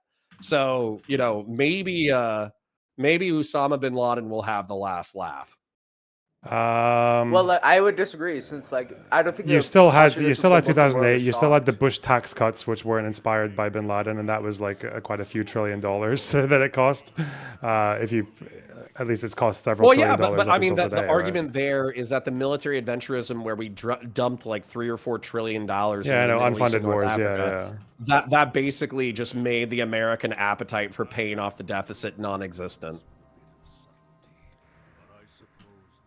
So I mean, I feel like the one of the points about like what you mentioned about the Muslim consciousness being shocked, like there's a lot of self-proclaimed Muslims believe that there's a genocide in Gaza. Like there's a full-blown genocide against Muslims in Gaza, yet there isn't much action from the Orthodox Sunni Muslim world. So like even if Osama bin Laden was like right and like he was gonna bankrupt the United States, he's not. The Muslim Ummah is like still sleeping. If you wanna, I know. Like that. No, I know, but it's. But they did awaken the non-Muslim leftists. They got them pumping out. They did. Pumping they got the anti-American leftists. They definitely got them motivated. That's for sure. No. I still think I still think the liberal, commercial, and militaristic empire is humming at full speed. However, I would say that the war on terror obviously put chinks in the armor of this Leviathan. Smart. Because, for example, the way that Trump runs foreign policy, where he's trying to be as isolationist as possible, except for when he randomly lashes out at world leaders like in Venezuela and Iran, that was not a tenable political position to have until Donald Trump started doing it. But the reason why he was able to do it was because of American exhaustion through the war on terror. We would still be living in a neoconservative, neoliberal world order if we didn't have the culture and economic shocks of, number one, 2008, but number two, the war on terror. I think that's actually I'm very interested in this topic, how specifically Islamism kind of disproves the geopolitical methodology of realism, in the sense that realism puts heavy emphasis on state actors and hard power politics, calculations, while Islamism is explicitly an ideology which can transcend states and operates mainly through non-state actors. So I think that's something I'm really interested in. I think you're kind of right in the sense that the American culture, America was shocked, the neo conservatives were kind of destroyed from the war on terror, but I don't think I don't think that's like goes. I think you're like a more neoconservative person, right? Is that correct? Yes. Or I don't think that goes to like solidify like the neoconservative ideology. I think that goes against it because neoconservatives, they were unable to like fix the problems that was created in the Middle East through the neoconservative like methodology of realism.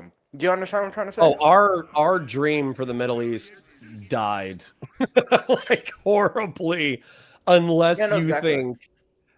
think that the neoconservative like nation building project in Iraq and Afghanistan was a secret designed by the Israeli Mossad to overthrow all of their geopolitical rivals so that they could be unchecked in the Middle East and North Africa as like as a nuclear and military power. But that's So not like an actual political position. That's just schizophrenia. relatively speaking, I mean, depends on who you talk to. If you talk to Hassan Piker, if you talk to his uncle, this is a very Yeah. serious geopolitical analysis that's worthy of consideration. No, but it's an unserious geopolitical analysis. Like this idea that the United States is completely beholden to a nation with like 10 like divided its fucking population. There's like 14 million people in Israel. The United States is like 330 million people. Like if you just look at it from like macro perspective, it's just unserious. Last stats that I checked, it was 16 million total global, 7 in Israel, 7 in the United States.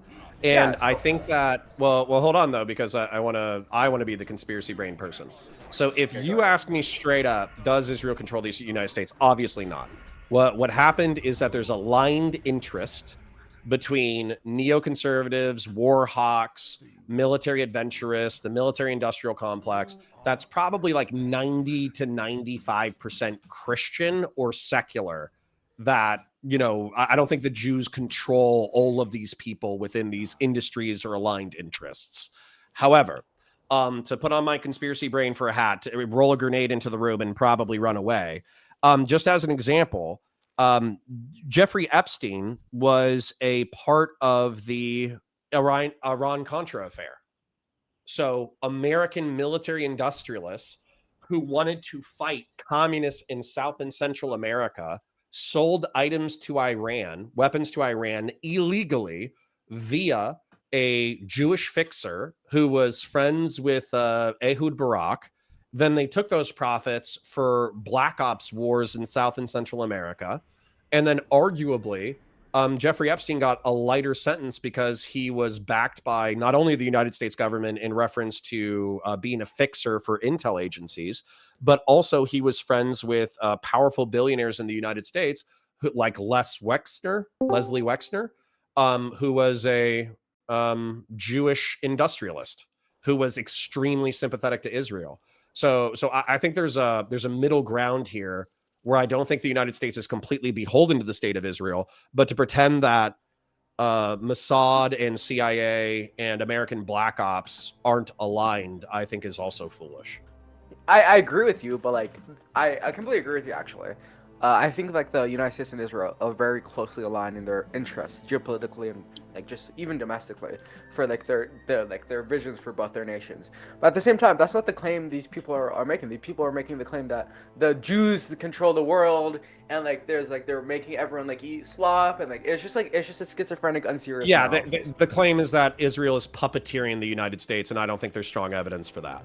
Yeah. Okay. Yeah. That's what I say. And then like even heard. like that's like a more right wing like anti-Semitic conspiracy theory. The left wing anti-Semitic conspiracy theory is that like the United States is like has like a colonial like a colonial state in the Middle East that it just uses to kill brown people. And both of those are unserious. I can say that as a left wing person. Well, hold on. It becomes a little bit more serious when you have a quote from like Joe Biden in 1992, and he's like, you know, God bless the state of Israel. If there wasn't a state of Israel, then we would need to make a state of Israel. And it's like, listen. Do I think that he's like making an explicit stump speech about making a home for Jews in the Middle East and North Africa to forward America's geopolitical agenda? No, he's praying.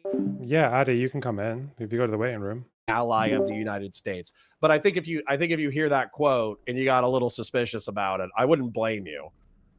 I mean, like, like I feel like that quote. I don't know the context of it, but I would just assume it's just like he was probably talking to like some like Jewish like. It's group, and Christian Zionism, man. It's just Christian Zionism. But like that's not. He's not saying we're gonna. Like you said, he's not saying like okay, we're gonna. If there wasn't Israel, we're actually gonna go into the Middle East. We're just gonna create a state, and we're just gonna fill it with Jewish people. But like no. Yeah, it was a Christian Zionist praising of the state of Israel. What, from Biden? It wasn't like, yeah, Joe Biden. Oh, Is it not just like because wouldn't it be more in line with his general liberal ideas? Like he gets the he believes right? he believes the Jewish story about fucking persecution and all that, and things like they need a safe space. Like, isn't that? Yeah, but I would say that if he was a devout Christian, and I think I've heard people call it like the post-war consensus, the Zionist narrative of the creation of the state of Israel. I mean, shit, I was raised with that. I was raised with that narrative and still believe that narrative. So, you know. Wait, can you just walk me through how you came to understand that Jeffrey Epstein is a fixer for intelligence agencies? Yeah. I would actually cite Chris Cappy. He's I trust him far more than I trust myself. But he is a video essayist who went over the Epstein documents related to the Iran-Contra affair, and effectively, the claim is that he worked for a British military industrialist. He secured deals for Saudi Arabia in the 1980s. He started working with Adnan Khashoggi. Adnan Khashoggi, weirdly enough, is the uncle to the gentleman who got killed, Jamal or Kamal. And then through his connections with Adnan Khashoggi is how he was involved in Iran-Contra. And then basically he was in charge of the airline fleet that was used in the Iran-Contra affair. And how does that implicate him with the Mossad?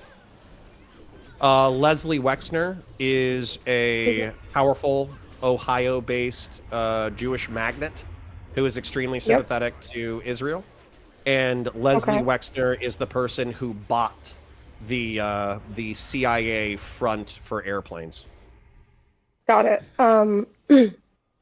And what does that have to do with Israel? Ehud Barak, the former prime minister and defense secretary, I think defense minister, of Israel, was boys with Jeffrey Epstein in the 1980s. What's that? Was he like in power at the time? I don't know. Even if he wasn't, he would have been an that be intel relevant? operative at the time. No. He worked in intelligence during the time.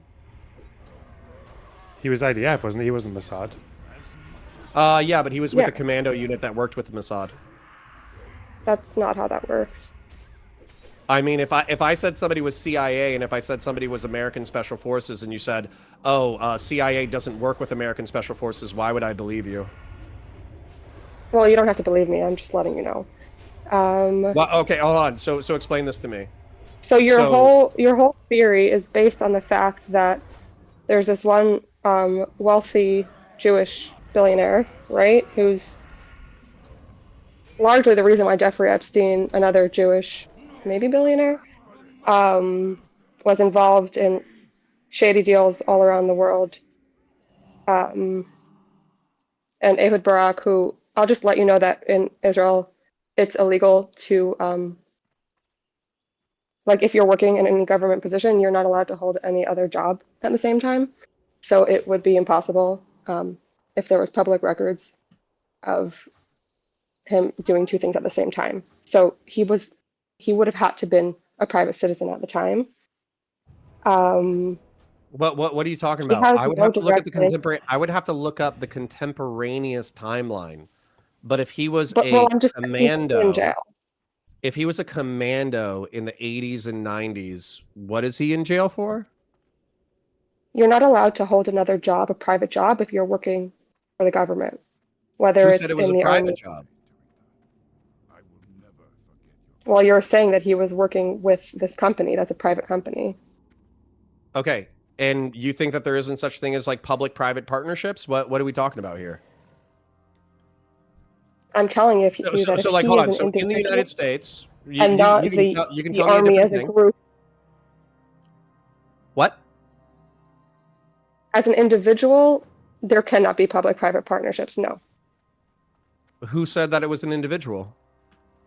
You said that he was involved, that he was working for them, that there's evidence of that. Ehud Barak or Les Wexner? Ehud Or Barak. Jeffrey Epstein? Ehud Barak. Okay. So if hold on, let me walk you through it, and you can object to me when you think something sounds absurd. Okay. President Reagan, wants to fight he wants to fight communists in South and Central America, but Congress has banned him from giving congressionally approved funds to the militias or buying weapons on their behalf. He is prohibited from doing this. So in a way, to bypass Congress, he wants to get black ops money for Iran. Oliver North, who's an American military member, signs off on this. And through dummy corporations, they take American military surplus and they sell it to Iran through Adnan Khashoggi and Jeffrey Epstein. Have I lost you so far? No, I understand. Okay. So, and those weapons, because you couldn't fly directly into Iran, they went through Israel. Okay.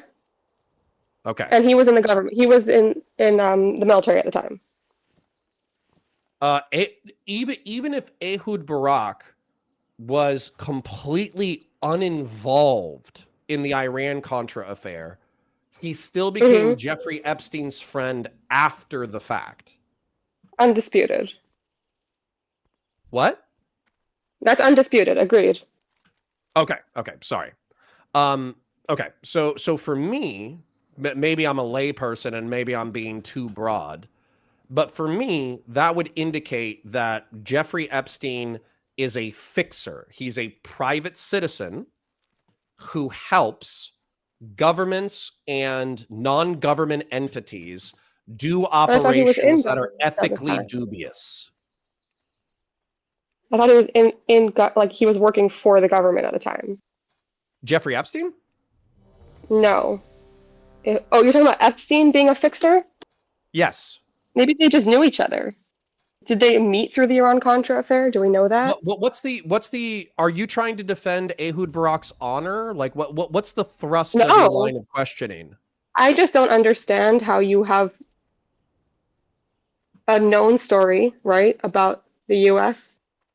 working with Israeli intelligence through private companies to get stuff to Iran, and somehow you're taking from that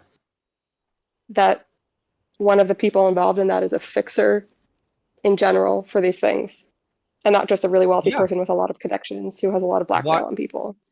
Those are synonyms. No. What do you think a fixer is? A fixer is someone who does the dirty work for governments. Yeah. Do you think selling weapons to a country that you have active sanctions against, is that dirty work for a government? Yeah, so he did that once, but what does that have to do with him working for the Mossad? This is a U.S. plot. Because Israel's our ally and our weapons had to fly into the state of Israel, which would be unlikely to happen without Israel's consent. It's weird to me that you keep interrupting this sentence. My sentence is when I'm like halfway done. I have ADHD so I'm making and I a didn't take Vyvanse today. My sincerest apology. Let me say the sentence and then you can tell me what you disagree with it. Weapons could not fly directly into Iran. They had to go through the state of Israel. Those weapons would not be able to enter the state of Israel without someone in Israel knowing about it. For sure. We're on the same page. My question would be, does it have to be the Mossad, or is it just like the Israeli military? Like no. It would not be the Mossad. Hold on. Let me walk it back a little bit. Okay. Okay. The Mossad has a spooky reputation similar to the CIA. Okay.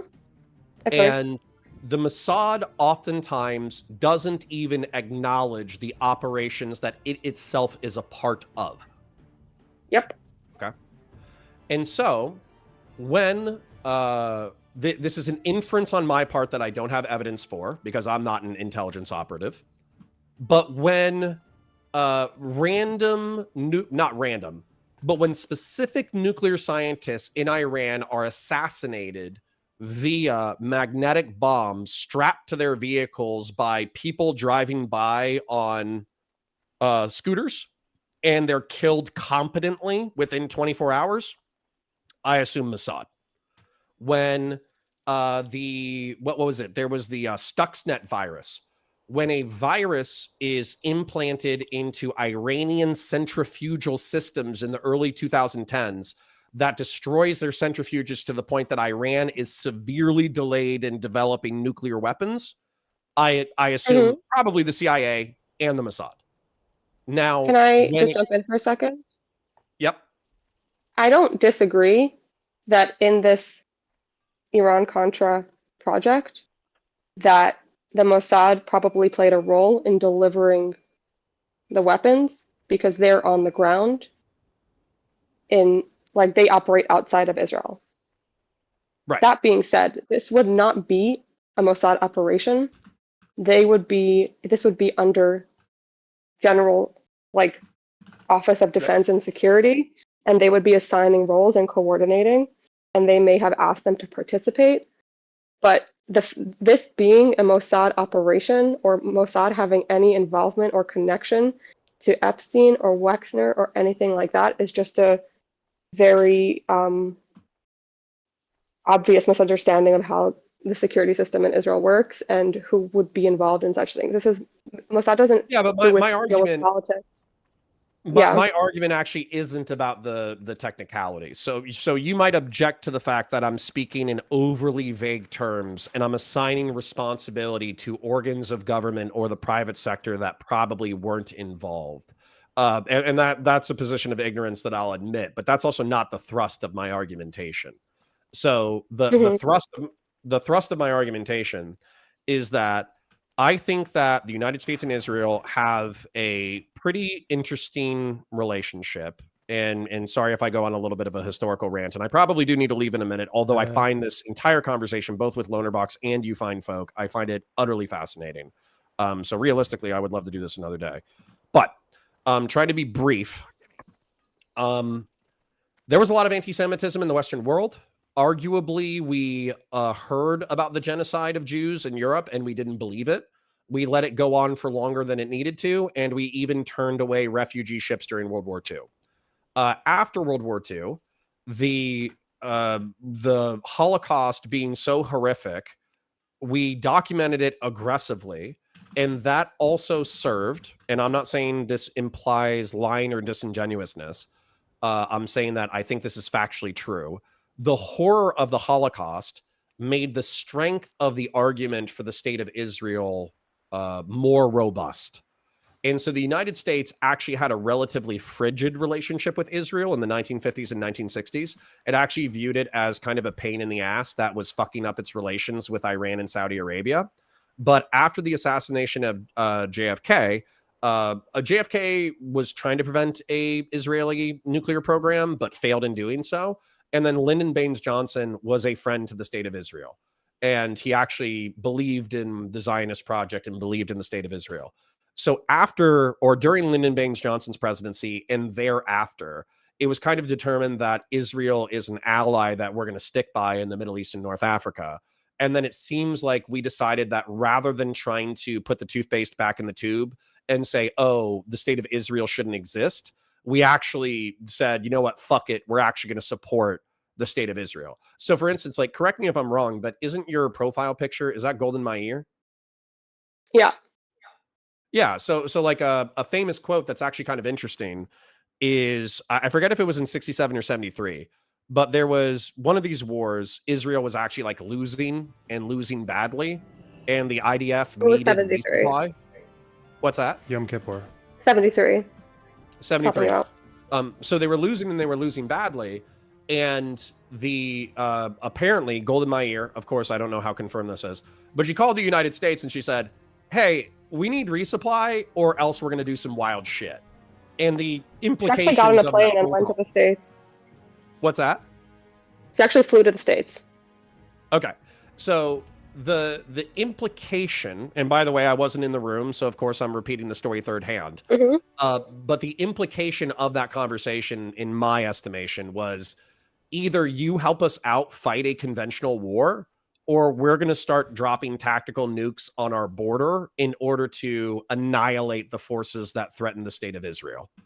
Listen, sorry, I'm just going to cut you off for a second. I disagree with a lot of your retelling and understanding of the story, but that's not the point, and I don't want to get distracted with this. What does that have to do with the fact that U.S. cooperation that took advantage of Jewish relationships, that because we're a small people, we kind of all know each other? What does that have to do with somebody being like a Olivia Pope style fixer who is like involved in doing dirty work for multiple different security organizations? Not to put well, words in I think there's a ton of smoke for that inference. So for instance, like I'm sure you're familiar with Robert Maxwell, right? Yeah. Yeah. So Robert You're gonna tell me Maxwell, that he was in the Mossad too? What's that? You're gonna tell me he was in the Mossad too? Yeah, he was a triple agent for Russia, the United Kingdom, and Israel. Based on what? I think based on like dozens of government officials going to his funeral in the state of Israel and speaking Maybe because he glowingly was like of his really death. wealthy and like supported a lot of projects at a time when the country was really desperate for cash, and they really appreciate the people who support them. And which is yet mostly Jews he was abroad. a known intelligence asset for the United Kingdom. So he was a known intelligence asset for the United Kingdom and for Russia. But the second that it became to Israel, the place where he was buried, he stopped being an intelligence asset and he was purely a businessman?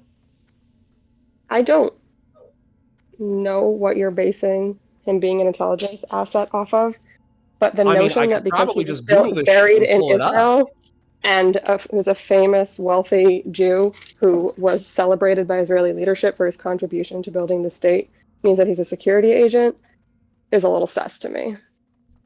Why? Because that's just not good evidence. If I pull up Google right now, people spoke at my grandfather's funeral, Robert and he Maxwell, was not a Mossad agent. known triple agent for Russia, the United Kingdom, and Israel. Why would you dispute that as evidence? Because I know that it's a shame that Google it real quick? Should I just pull up Robert Maxwell? I think no, I know the case. There's been conspiracies about this. I think the case hold Connor is on. making. I'm gonna cut through the flack because I might have to go in a second. I basically at 3 o'clock I'm gonna have a hard out. So what I think rubs a lot of people wrong, and this is kind of like a meta commentary, so my apologies before I even say it. What rubs people wrong is being, asking people to deny the evidence of their eyes. So if Jeffrey Epstein is a fixer for the United States and he's a private citizen, but he's also Jewish, and then he's also boys with Les Wexner, who's a proud Zionist, and they help smuggle weapons and money and cash through Adnan Khashoggi through Israel into the CIA. the state of Israel. Hold on, I'm not done yet. Not done yet. Thank you. CIA. Not done yet. Thank you. Israel helped out with. Not done yet. Thank you. Not done yet. Thank you. And then also Africa, and then is also involved in dirty wars in Central and South America. And then Robert Maxwell, who I'll go ahead and pull up the evidence when I'm done streaming because I can't do that in the next 6 minutes. But effectively, everything that I've ever read said that he was a known intelligent asset, not for just Israel, but 3 governments. So to be clear, everything I'm looking at, to be clear, he worked for the United Kingdom and he worked for Israel. So I don't and then his know daughter, much about. Wait, can you hear me? Yeah, I'm just ignoring. Oh, okay. So yeah, I'm looking at this up right now. I don't know what the fuck you're reading, but it seems like what I'm seeing on Google Wiki or AI or whatever else is like. It seems to be saying that he was suspected. That is. What do you mean known? Okay, even with suspected. Okay. Like I'm sorry, are we disputing the Jeffrey Epstein fixer evidence in reference to Iran-Contra? I am literally only involved in this conversation to the extent that I don't know why you read suspected and said known. It should just be suspected. Okay, that's my input. Because Intel very rarely are things like 100% confirmed. Yeah, then just don't say known. Y'all should. This is just a shill for the Chris Cappy video. Type in Chris Cappy into your YouTube search bar. Watch the Epstein Intel ties video. It's great. Anyways, the point is that like if we have Zionist and you might think that I'm using Zionist as like an invective. I'm not. I'm using it as a descriptive term. They believe in the state of Israel. They're passionate defenders of the state of Israel. So if Les Wexner, who's a part of a group of You Jewish businessmen, understand? Sorry, I just need to interject one more time. Zionism exists in Judaism since the inception of Judaism and is not necessarily a political ideology. I know that the West perceives it that way, but supporting Israel and wanting good for Israel is not like it's just part of being Jewish and wanting what's good for your people. It's not okay, but do you you're hold on. What do striving you think like politics are? But like, Well, to be I'd fair, like to answer that question. What do you Okay, think yeah, politics are?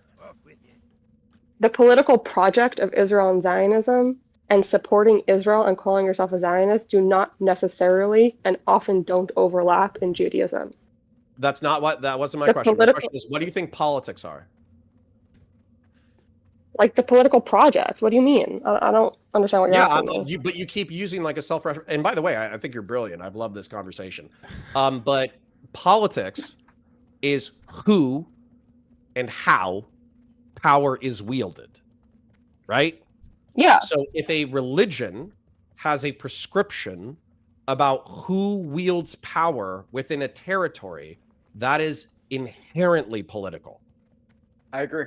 But so what I'm trying to say is that for a lot of people, they might not be interested in the who or the how, or strongly disagree with the who or the how, and still be very emotionally invested in the well-being of their fellow Jews.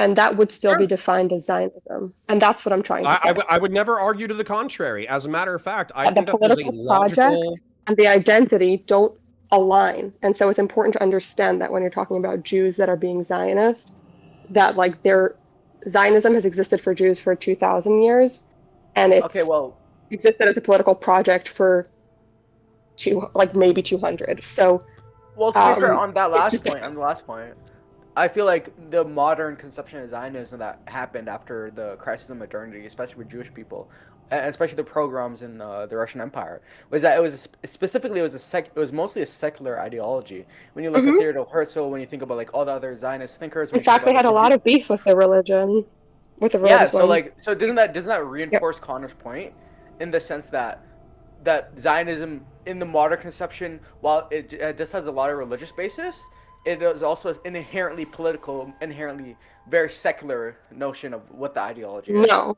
because if you spoke to the religious people who were opposed to the Zionist movement and Herzl and still are to this day, they still are advocating for Israel and for what's good for the Jews, even if they unrelated to that.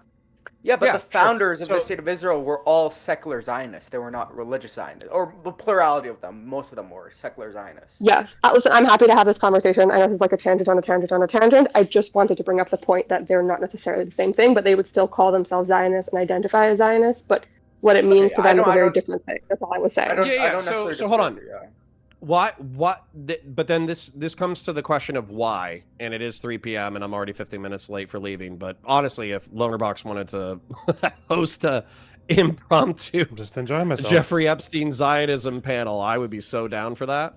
But the question that I have to ask for you is: it seems like the contention that you've brought up consistently since the beginning of this conversation is you want to make like discrete differences between private citizens who are materially supportive of the state of Israel, intel operatives who are specifically employed by the intelligence services of Israel, public ministers who serve the state of Israel. Why are we trying to aggressively make these distinctions?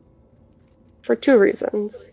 First of all, because I think they're very different, and pretending they're all the same is a disservice to everyone.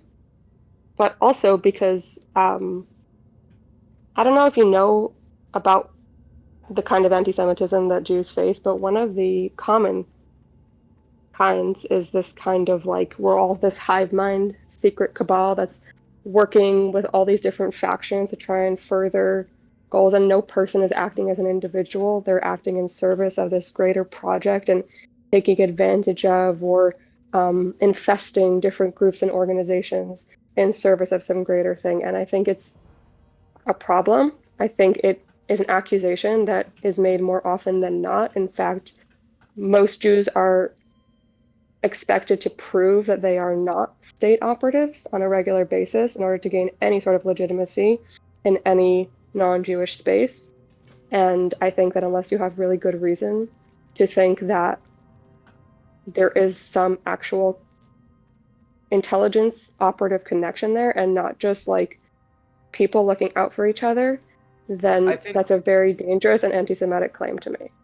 I think that's not necessarily the claim Connor is making, that like all Jews are like working together. They all have the same. They're all part of the hive mind. Like, I understand how it feeds into the narrative. Yeah, it feeds into the narrative, but at the same time, I think this case Connor is making specifically is that there are a few Zionists or Jews, whatever you may say, in some positions of power that are more open to working together and more open to working with the state of Israel.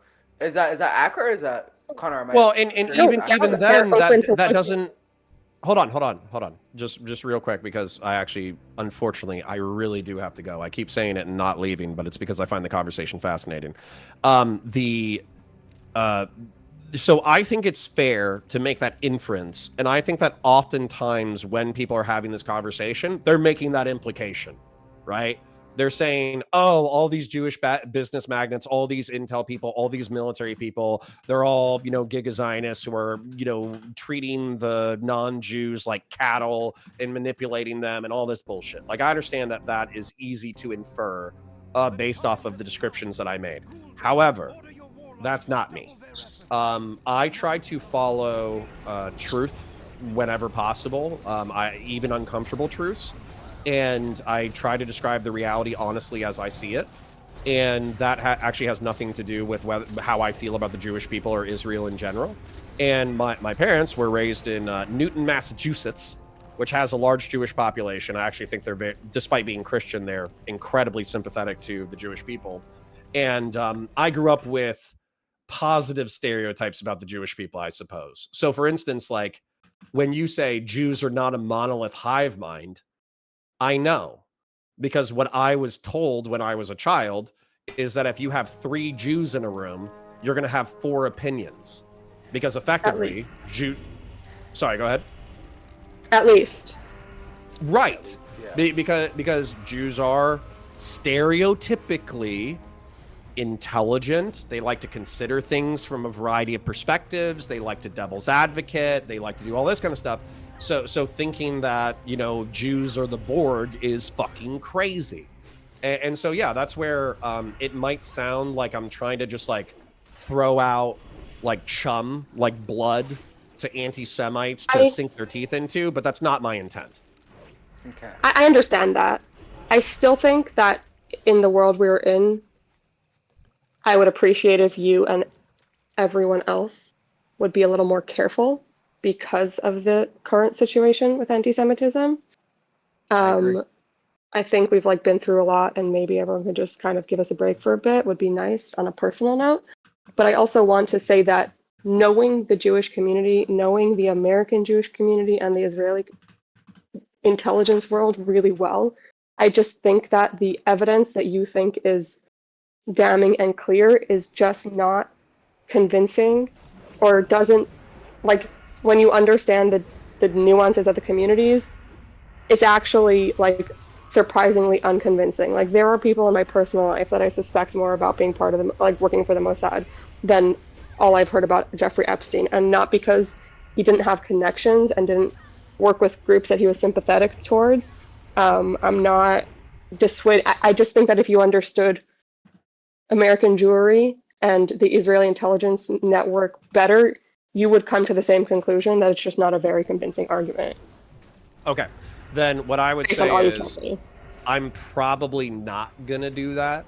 And what's going to happen, and I know it's a uncomfortable and painful time for a lot of Jewish people. But what I would say is that what I would do is I would press tactfully and politely, but I would press you on what you think is evidence that actually points away from the perspective that I believe in.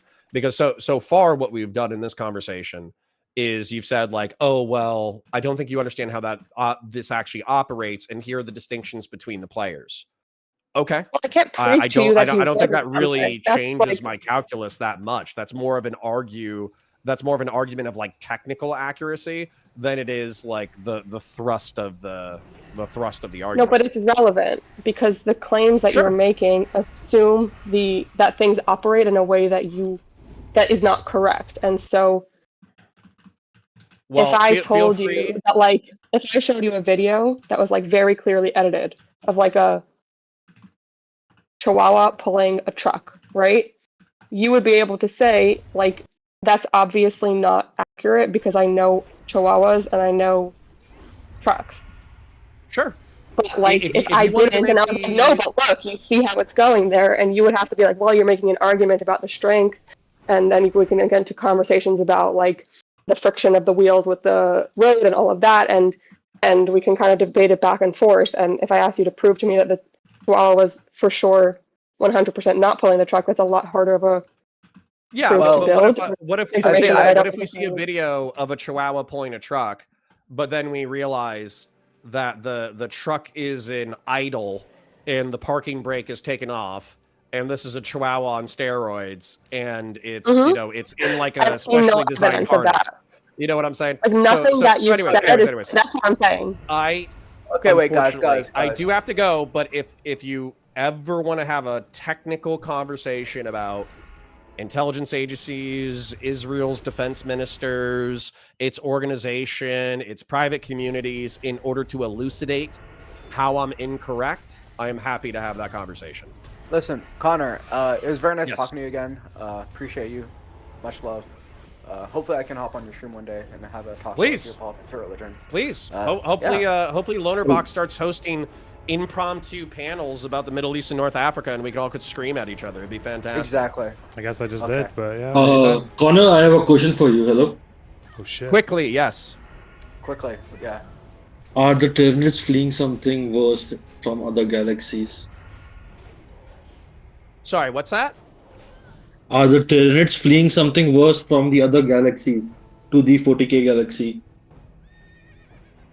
I'm sorry, is this a question or a statement, or are you saying it's related to the I am 40K asking galaxy? your opinion.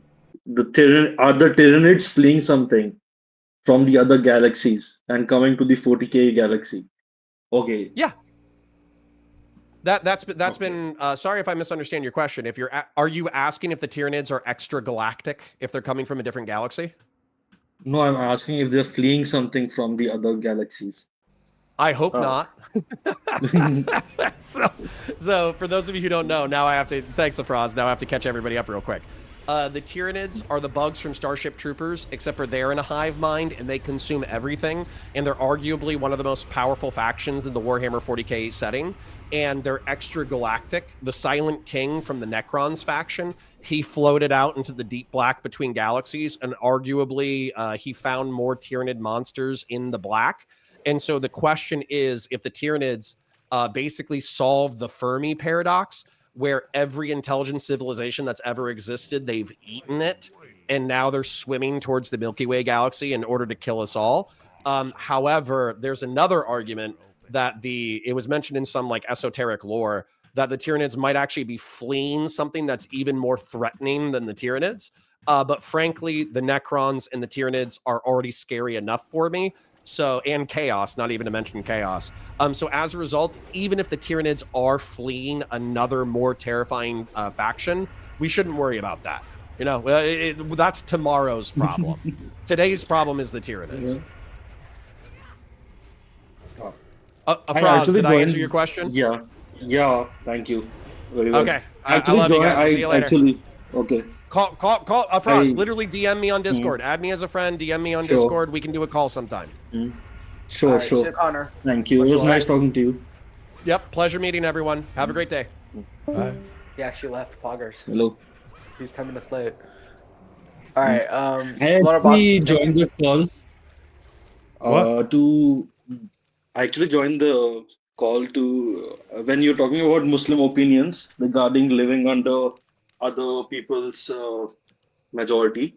Yeah. So there is this thought, especially among like affluent Muslims and richer Muslim countries. So like during colonial times in the 17th and 18th century, when the before the Muslim empires were slowly encroaching upon Europe through Spain and through the Balkans. So, but suddenly their fortune started to turn and they started to lose these lands. And then the Christians came to the Muslim majority areas too and started ruling over them. So they were like two branches that came out of it. One was like violent resistance and like trying to rebel and overthrow them and remove them from the areas Muslims are the majorities in. Or and the other was one was more collaborative, and they generally held positions in the parliament in the native areas like in India and Iraq.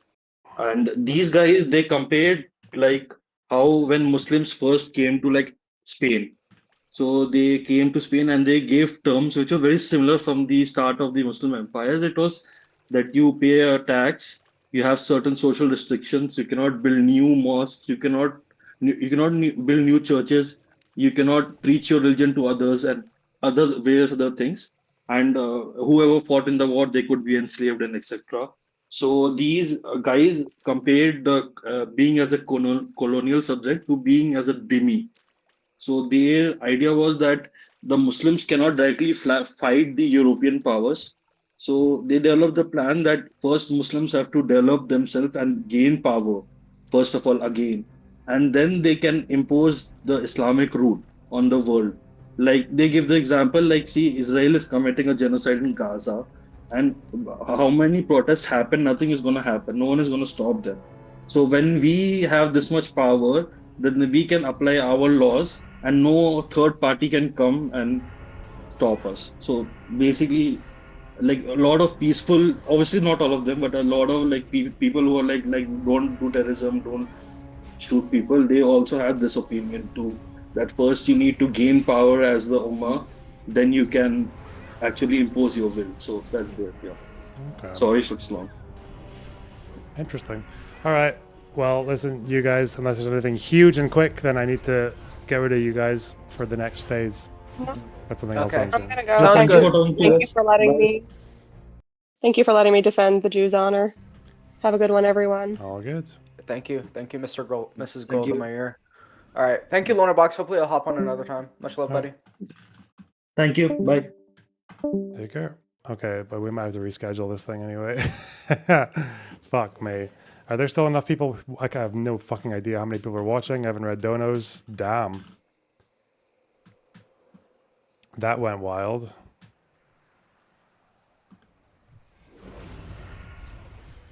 I was just remembering, like, fuck, there will come a time when I'm going to regret not doing the Epstein research. Whoa! Oh, I didn't realize I had permission to just come in here, like clicking and just joining. Sometimes, yeah, there's this whole thing that we do where notables can just kind of jump in and deliver Holy. their opinions. All right, so what's this whole thing that we're supposed to be doing potentially? Well, there are some moderation decisions in the community that I guess the mods are maybe a bit more indifferent to, or so, and I don't really know what to do about it. So, since Who you better are to put the blame on? since you're than- since you've moderated before, and since you're a man of impeccable moral standing, a good Jewish lawyer, I thought course. you might want to oversee some of these cases. Yes, I trials. would. I'll put it to I a have- community I have- vote at the I can end do anyway. 15 minutes now. I have a meeting after, but then we can go crazy after 4. So let's get a practice one under. We'll see how long this goes.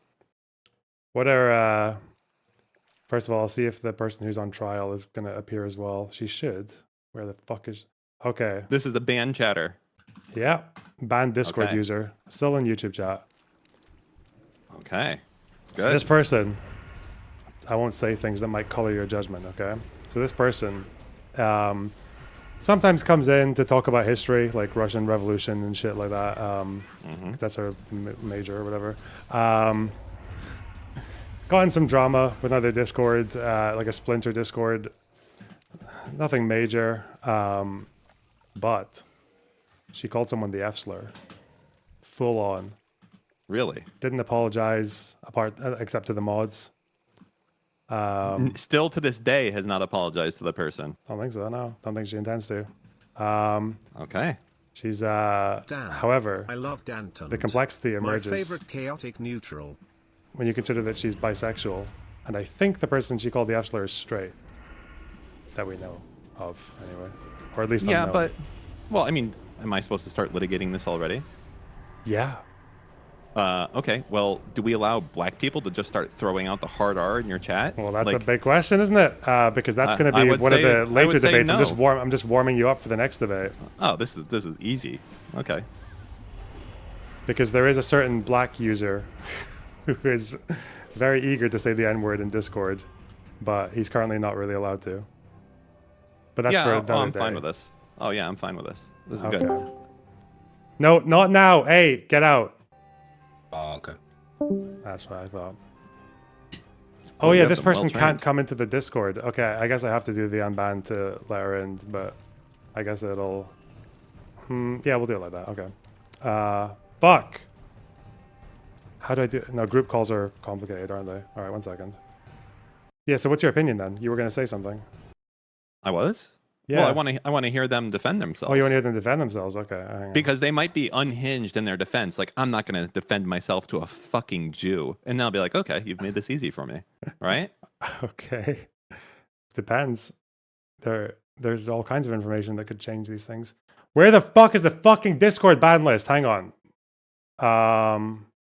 Server settings. Okay, thank God. Fuck me. Bans. Okay, Jesus Christ. There we are. Okay, you're unbanned. Get in quick before it's too late.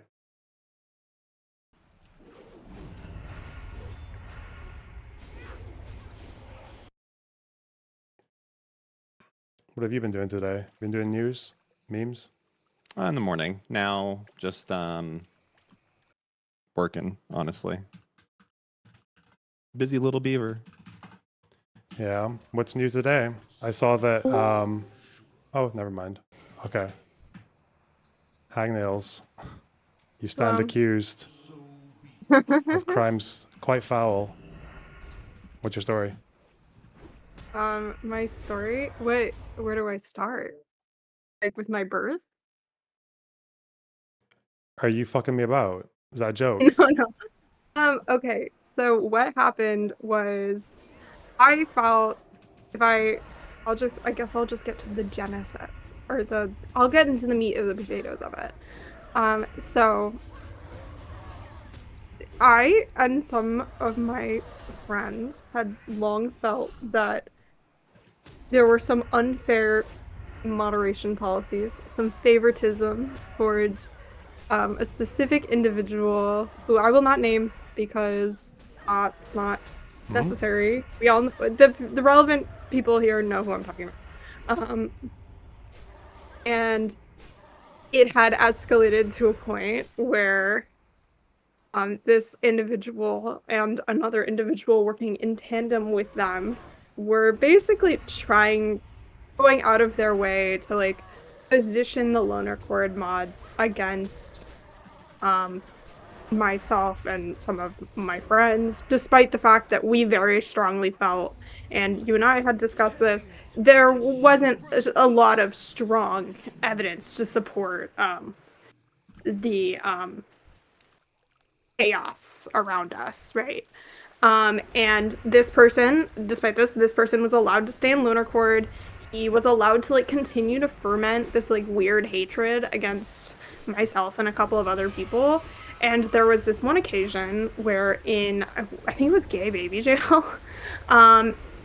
he was like, some other people were like, I was doing a little bit of trolling. I was memeing about the Chinese century and Gay Baby Jail, but I think Gay Baby Jail is an acceptable space to do that.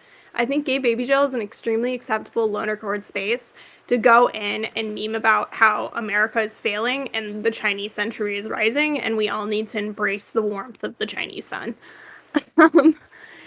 And I don't remember exactly what happened next. And then we get like kind of get into an argument. Me and this person, he hops into chat. He starts arguing with me specifically. And we had been in like private servers together before where he had like kind of had like access to things I would say about um and I don't, again, this is a public stream, so I'm not gonna get like super specific, but like things I had said about my personal life, and he goes into gay baby jail and like starts making in this public forum like attacks against me in like our unrelated argument. I think it was about like the development of nationalism or some shit, which like I first of all I know more about the development of nationalism than you. That's just a fact.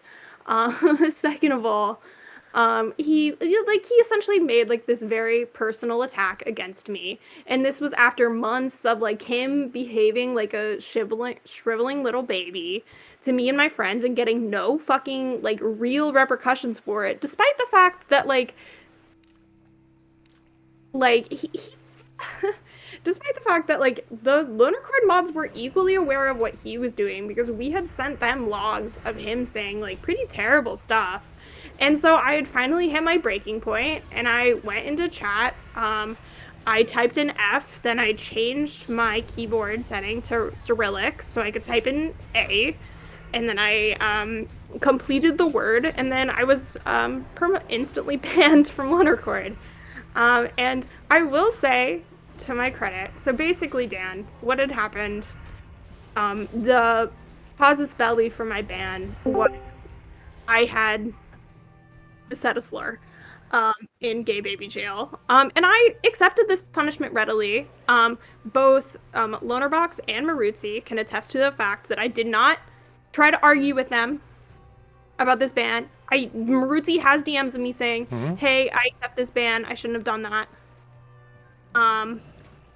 So, and in the months since, I have not at all tried to combat these bans. And also, if we're banning people based on saying slurs, like the person that I said the slur to should also be fucking banned, because there's like a million logs of him saying the N-word and he's not black. So it's either we all get banned or I get unbanned. To be clear, those N-words are in a different server, right? But, they're in a different, they're not in Loner Accord, but yeah, basically I handled a situation poorly, but I at no point tried to pretend that it was an acceptable thing for me to do. Okay, I can. There's a very easy way to get through this. Would you do it again? Not in Loner Accord. Okay. Would you? Can I say something? Wait, no. Unless it's really quick, because things are getting complicated. No. Yeah. Well. Yeah. Go on. Okay. Fine. Okay. Look, hangnails, we've never had any, like, personal issues, but I'm not sure if it was during the middle of it or in the aftermath. I've seen some really, really, really unhinged shit that you have written in your servers. Like, can you... Like, really crazy unhinged shit. Like what, Mina? Like, send me the like, DMs. literally wishing for the death of that person. Like, really fucking weird, unhinged shit. Like, really obsessive. And it's... Yeah. That's... No, I'm sorry. I'm sorry. No. Look, we have... Wait. The problem... So the reason that I don't really give a fuck about this the drama anymore is my understanding is that, like, the people who brought like the first allegations towards like Hangnails and her friends, like literally didn't they delete their logs from their server? So it's like, so how the fuck am I supposed to make a decision? So all I see is these scraps of like N-words and other fucking or other weird shit or memes and things like that. So I just thought, like, are you? Okay, this is I don't know if they were talking in your server or not. But what I saw, I think this was after you got banned. I understand that you were upset, right? But like, I feel like some of these things, like, you should not say, like, even if you get banned. Like, I some want of to this know, stuff. what did the other person say two hangnails that was so egregious Yeah, to what was the personal warrant? attack, I guess? It was a personal attack, Dan. Like, I can DM it to you. Yeah, please But do. I don't really want to air it out on And stream. some of these slurs are like some of these What type of slurs slur are we that you talking about? said. Some of these slurs that you said, like the other person said, was in DMs. Actually, it was not in a different server. Well, I mean, those count a little bit, right? You know, it's like you don't want someone in Loner's Discord DMing everyone, right? And all of a sudden it doesn't count now, right? What about if I just start messaging all the mods in here telling them bad stuff? You guys would be like, well, you know, we got to kick this guy out. He's getting a little wacky, DMing people, you know? What? Unless it's people DMing each other and calling each other slurs. It's people DMing each consensually. other. Well, it depends if this is like a, you know, It was with a friend, and harassment technique. they said the slur to their friend or with their friend. It has, and the friend said the same slur back to them. So it's not like, you know, it happened in a vacuum in a server with other people. To be fair, some of these are not DMs though. Like if I'm looking here, like someone is saying, you can tell it's not a DM because they're replying to someone else and saying like, "What's your favorite crime?" It's like, "Oh, hate criming minorities." This is like, it just seems like this, whatever server this was, people were just being unhinged as fuck. Because it just seemed like this was a server that people literally made because they wanted to be like a little bit more spicy than they were allowed to be in my server. Isn't that what happened? Isn't that how it all started?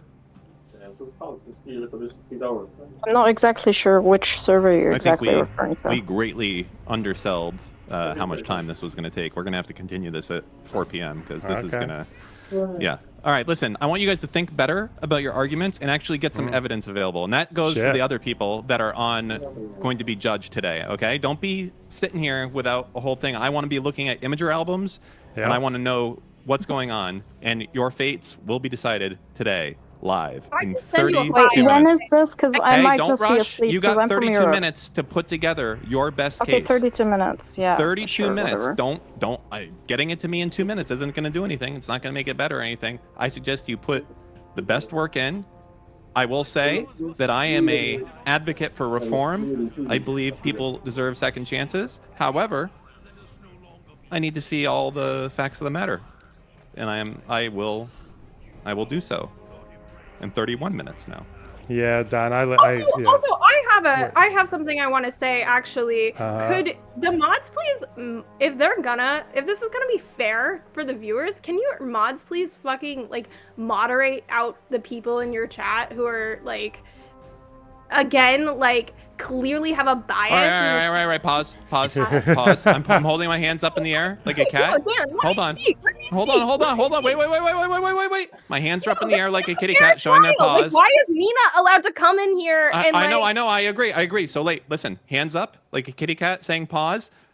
We're going to put all this on ice for 30 minutes. Lonerbox, get them out of here. Both of them. No Mina, no the other one. We'll see you both in 30 minutes. Okay? Sure. And I have to go to my meeting. Make your best advice, or, you know, get your best case. Get your dockets together. I'll be back. Yes, sir. All right. Discord drama. We are truly part of the Gape Dean Withers style. Cool face emoji, heart suit emoji, celebratory hands in the air emoji.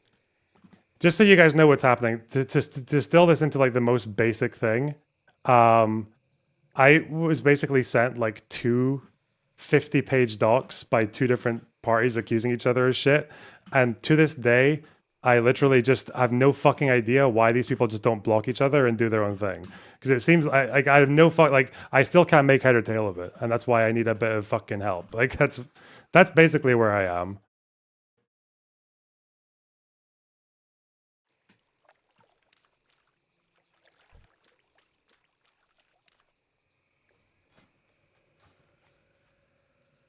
But I am also just very uninterested in like all of it. But it is also just like it involves pretty like active and, I would argue, liked and valued people of the community. Everyone's got something to offer. Well, particularly the 2 main people I'm thinking of. So now I'm just like, shit. And I'm too autistic to deal with this level of complexity, okay? In people. I don't know why people don't just block each other and chill. Why can't they say the names of the people? Well, because one of the 50-page docs I was told to keep quiet, but now I feel like I can't because what like it's literally like decisions being made about people who watch the stream regularly and who I think have things to offer to the stream in terms of like calling in and saying things or doing stuff in the Discord. And like from my interactions with them personally and from what I see in the Discord and how they act, I just don't see why any of them should be banned if they can't just block each other. So I need to feel like I feel like I need to have a better reason to ban some of these people.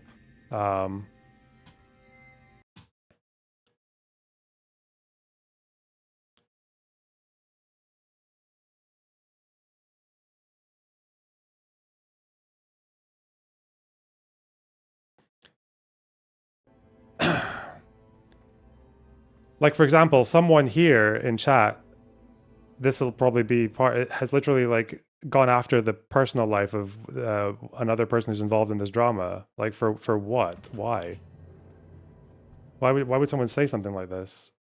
Fuck me, I don't know. Oh shit. I'm so scatterbrained. Okay, come on. Gaming. I have to lock the fuck in. Shit!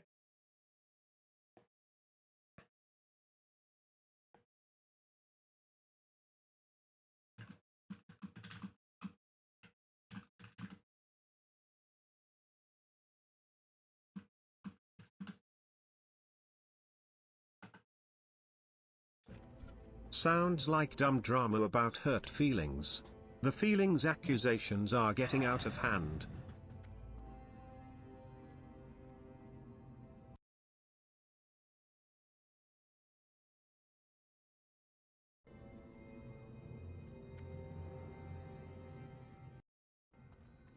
Wouldn't that be a ban-worthy offense? That's the thing, is like, everyone is pissing me off here. Just so you understand, everyone involved in this fucking drama is causing me a headache, and you're all retarded, and you should just block each other. It's just, and actually, at least I will say, I won't say which mod. At least one mod has just said everyone involved in this should be banned. Like, but just for being fucking annoyed. But I don't want to do that. I'm a yes man. Okay. I'm a yes man.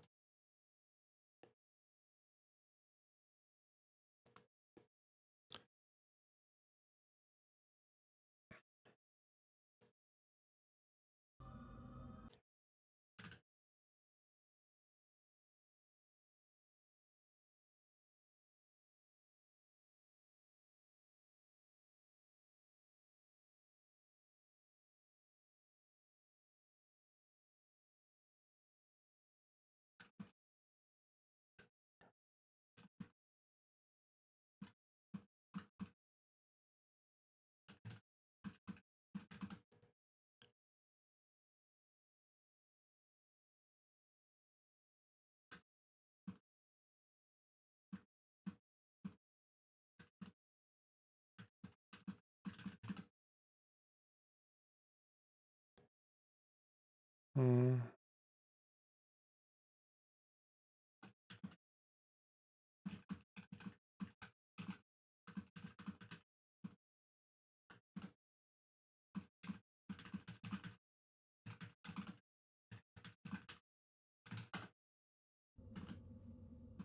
Oh, can we have the spider debate now? I mean, he can come in and say hi. I'll put Dan in the other. Hello, spider. Yo, what up? Damn, nigga, looking spicy today. Oh shit! Mm-hmm. Wait, why did Dan join? Why did Dan join? Yeah, what up? Why did he join? I don't know. He just seems like the right guy for the job. You know, an upstanding moral Wait, character. wait. Pause. This is what the fuck? He's a consultant. That's what he is. Okay. Wait. So that's are we doing like another trial? Wait, what? We're doing another trial. Wait, was Dan the judge or like a was it? No, he's a consultant. He's just here to give an opinion. What the fuck is a consultant? It's someone who gives an opinion. Sorry. So what are you, like a judge? I haven't decided yet. I'll either be. I'm guessing. So what's probably going to happen is Hangnail is going to plead her case today, and either I will just decide I'm done with making the executive decision now, or it'll be a community vote, or we might even decide something temporary today, like, and then there can be And then we'll see if there's like a counter, because I guess these people want to make a counter response. They're like, we're going to debunk her lies. I'm like, okay, let's go. Wait, so the hang nose person is worried that they're going to debunk her claims, or the other, or opposite? Oh, fuck me. My fault, bro.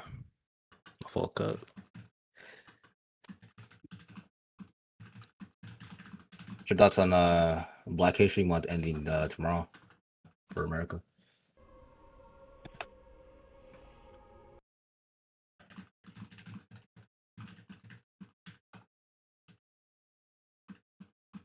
Hang on.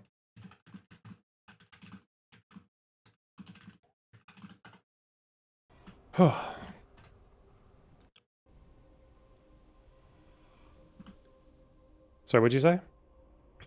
So I said, what's your thoughts on Black History Month ending tomorrow? It should last all year. You know what? I think no, Little Box. I think you're racist. I'm not gonna hold you. Oh. I think you're racist towards black people. Like, did you hear? What?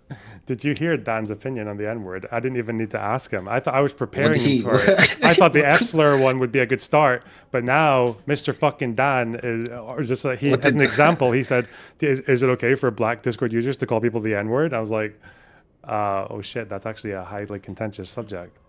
So maybe he's kind of already given his opinion on your question before we even asked him. But okay, because like Dan, he's the type of guy to say like nigga, right, on stream. No, he's not. But like he's like the type of, he said it before. Okay. He like I bet $1,000, okay? Dan would not say this shit to like a majority black neighborhood. He wouldn't. No fucking way he would. No way. He wouldn't. Bullshit. Dan, I know you're in chat. You're bullshitting. Stop. You're bullshitting right now. You're lying. You're a lying dude.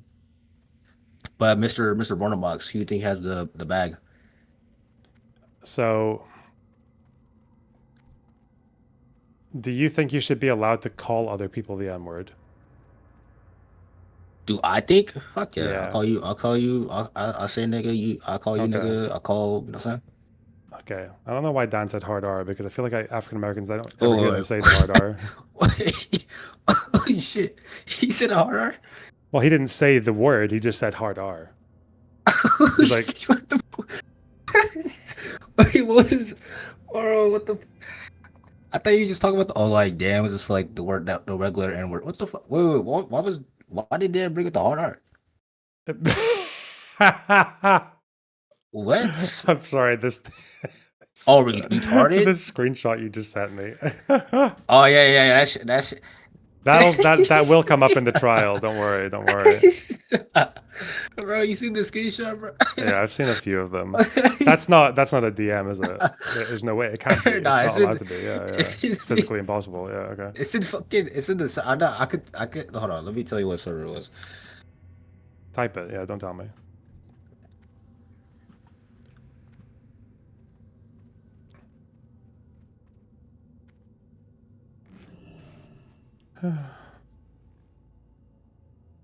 I think I asked around if I was in the so-called documents. I didn't say. I probably memed the fuck out of the guy, but I didn't. I think. I hope not. I think I didn't do any racial slurs. I say. I'll probably shut on. I'll probably do like a meme in there with the here and there, but I don't know if it's like anything racial. Plus, you know what? I'm black, so guess what? Okay, I'm black. Okay. I'll have to pass. Okay, that's crazy. It's brown on brown violence. Okay, oh, bro. Damn. What the fuck? Wait. So the context is like Dan should say, people say the hard R.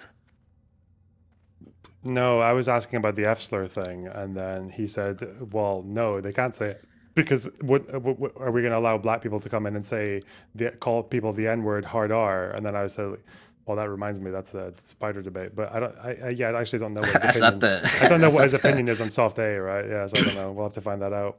That's not the. I don't think that was not because soft A is kind of like the F slur at the same level, isn't it? No, not really. Because like, What, Timurian? isn't the F-slur like very what the fuck is the word? Derogatory? What the fuck is it called? All right, I don't know. is that?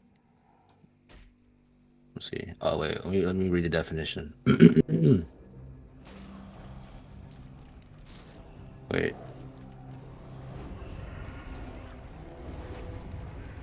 It's bad though, no? What's bad? The F-slur? Yeah. But like you don't see any like gay dudes or bi dudes saying like, yo, my F-word was good, you know what I'm saying? Wait, say that again? Right, compared to like you don't like you're not gonna see a gay guy like dabbing up another gay guy and be like, yo, my F-slur was good. You know what I'm saying? No, they compared do. to like a black guy. Queer people do call each other F-slur all the fucking time. Yeah. Really? Yes. Like you will like if you want to hear more F-slurs, don't go to a bunch of homophobes. Go to a queer space. You will hear all the F-slurs. Okay.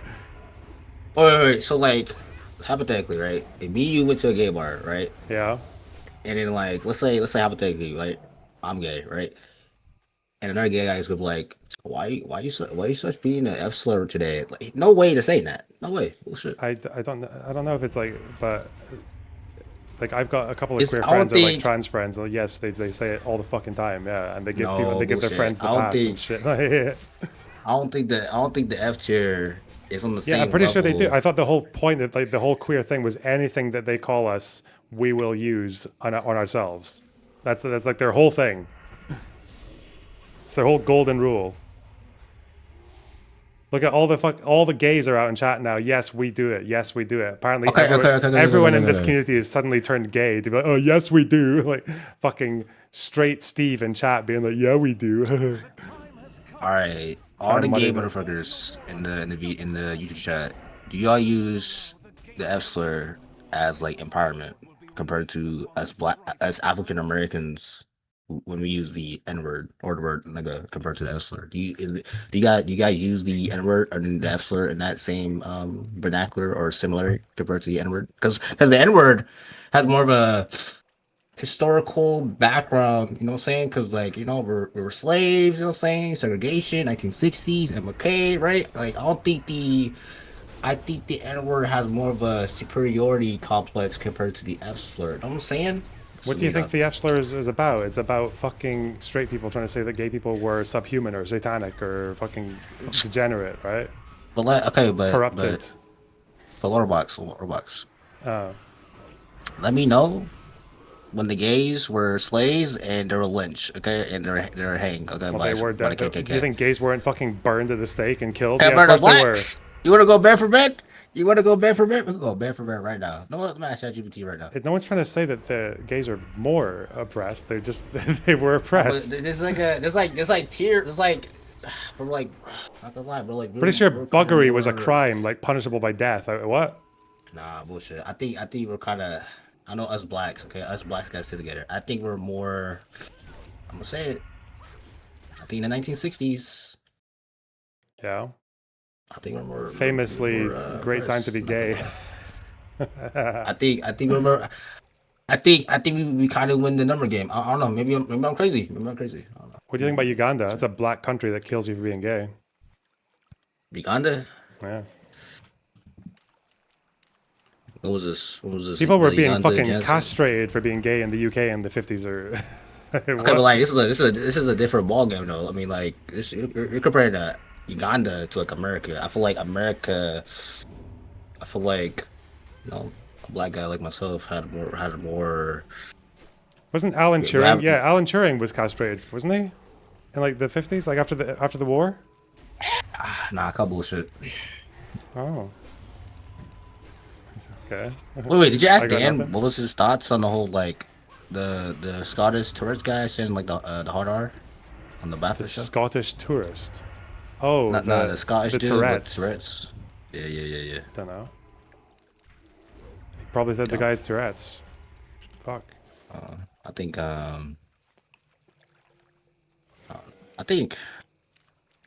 Wait, Chad. Do you think Dan Solomon is kind of racist towards black people or what?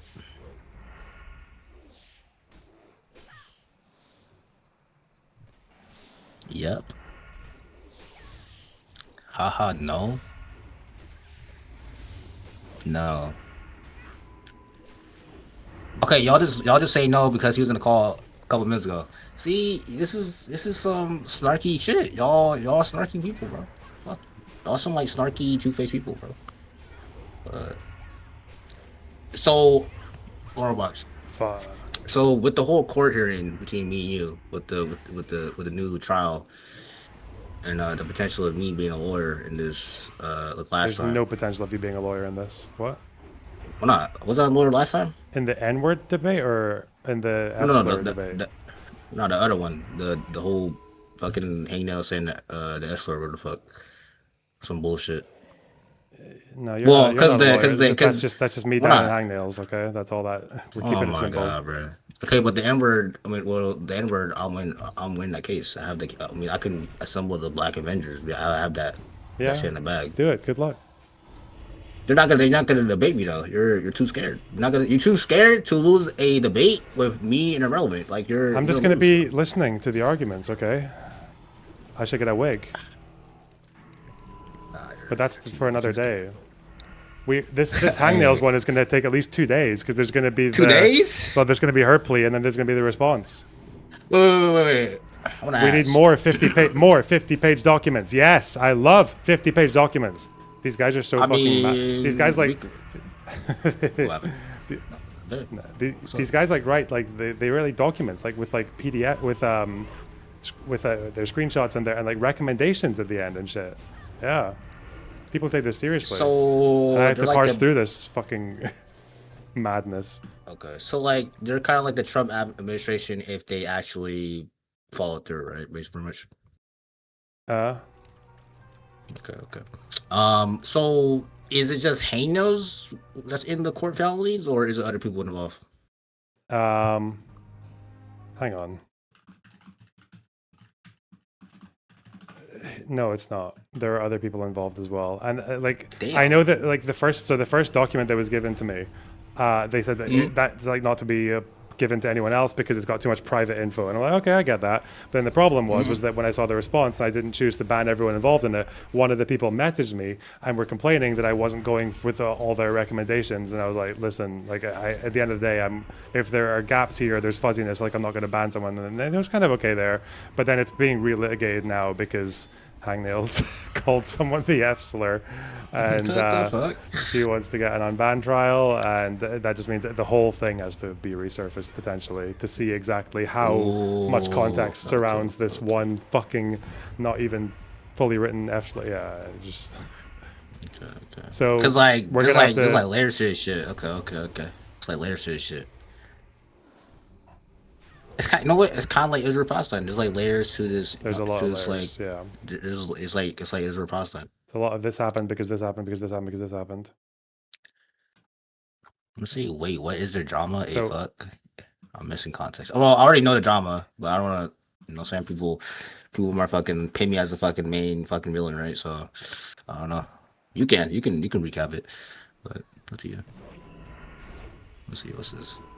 Spider is like Loner's Darius. Isn't Darius arrested? Some bullshit. Oh wait, Lonerbox. You know he met Shia LaBeouf. Darius RL. Did he? That's cool. Yeah.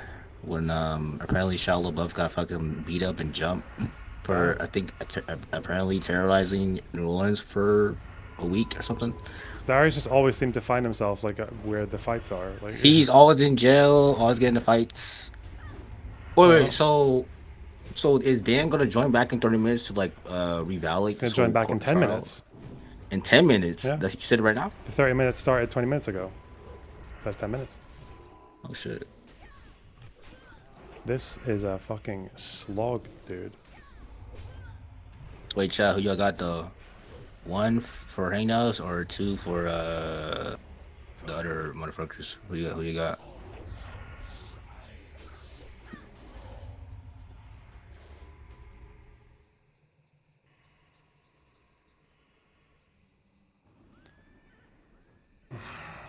Not enough info. I get it. 3 banned them all? I mean, like, ban ban them all. When you say ban them all, what do you mean ban them all? It's a very complex questioning of your question. So,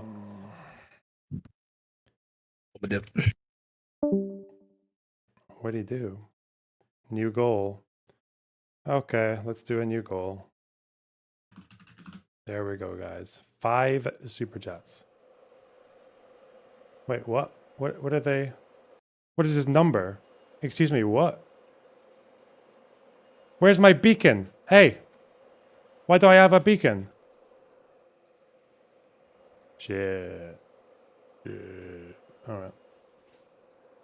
Oh well. Cocked. Oh no. It's because we reset. None of us have beacons. We just have to fight. We just have to be strong. Rip. Just be strong. General Grievous, thanks for the $2. Wipe them out, all of them. Palpatine voice. True. Holy fuck. Okay, hang on. I need to... It's a real shame for the people who are trying to send me their... their Imager albums, because I can't look at them in the UK.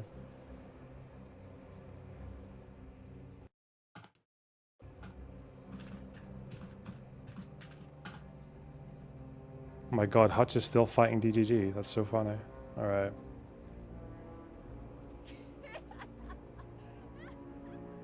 Right. So this...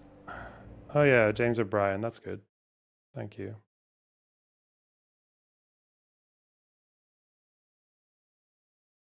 Acceptance speech by the successful candidate who is a plumber. And I don't know whether you know this, she's also currently training, or she was. Okay. Is Hannah Spencer right? Is Zach Polanski? Basically, there was a by-election, I think that's what it's called, and Labour lost a seat to a Green candidate. A pretty big upset. And she's like a plumber, which is quite cool. Yeah. Right, is something very important currently underway in the Green corner of UK politics. The one thing I really took away from it, this result in Gorton and Denton in Manchester, is the wonderful acceptance speech by the successful candidate who is a plumber. And I don't know whether you know this, she's also currently training, or she was, because it's all a bit of a change of direction now career-wise. She was training to be a plasterer as well, a plumber and a plasterer. And she apologised to clients who have booked her to do plumbing work in the coming days on account of the fact that she's going to be a little bit too busy doing her new job. And That's it just struck me, because what did Reform put up? A bloke who was an academic and then wasn't, and works for GBBs and then didn't, does he? I don't even know. But he just whines. He never stops whining, this Goodwin bloke. He whines and whines and whines. Oh, it was Matt Goodwin. He's like one of their big names, isn't he? And he lost. He got fucked by the plumber lady. Minds everything is somebody else's fault. The reason why he wasn't a great academic was somebody else's fault. The reason why he lost last night was somebody else's fault. The reason why he's ended up working for a TV broadcaster that is beyond parody is somebody else's fault. He used to write quite well-regarded academic tomes and treatises and about why just the rise regarded. of the far Am I right, so James? hideous and so dangerous, and then he decided to join them, but that was probably somebody else's fault as well. And they like to pretend, don't they, these clowns, that they represent real working people, when, to be fair, they just represent real racists. But there are rather more of them than perhaps some people realised. And what this woman did, this Green Party successful, Hannah, the success... She threw a wrench at his campaign. Sick. Wonderful. Beautiful British humour. Yes. Well done. Full Green Party candidate, Hannah Spencer, was just play that card so perfectly and so authentically. Oh, crikey, if I'm supposed to be coming around to unblock your pipes next week, I'm not going to be able to. I've just become an MP. That's working. That's the real sort of face, if you like, of working people in this country. Middle class. Is Green a good alternative to Labour? No, they're kooky as fuck, man. Zach Polanski is like a big Gary's Economics fan who just makes Reddit lefty arguments about fucking everything. They're like, again, Greens are fine if they're in the minority of a coalition with like fucking people who know how to get shit done, like whether it's Labour or Liberal or like the Green SNP coalition was good because the Greens were like, we've got this idea, and then the SNP was like, okay, let's actually turn it into something that works. And I don't like the Green Party platform. It's just kooky. It's kooky as fuck. There's like some good things in there, but again, it's like they need like a civil servant or someone to explain to them like what's realistic and what's not. Us cliches like me have a tendency sometimes to fetishize manual labor and to talk about it as if, you know, the horny-handed sons and daughters of the soil are the true backbone of Britain. But it's funny because the people who generally talk like that are right-wingers, not Green Party candidates. But I think there's some truth in it.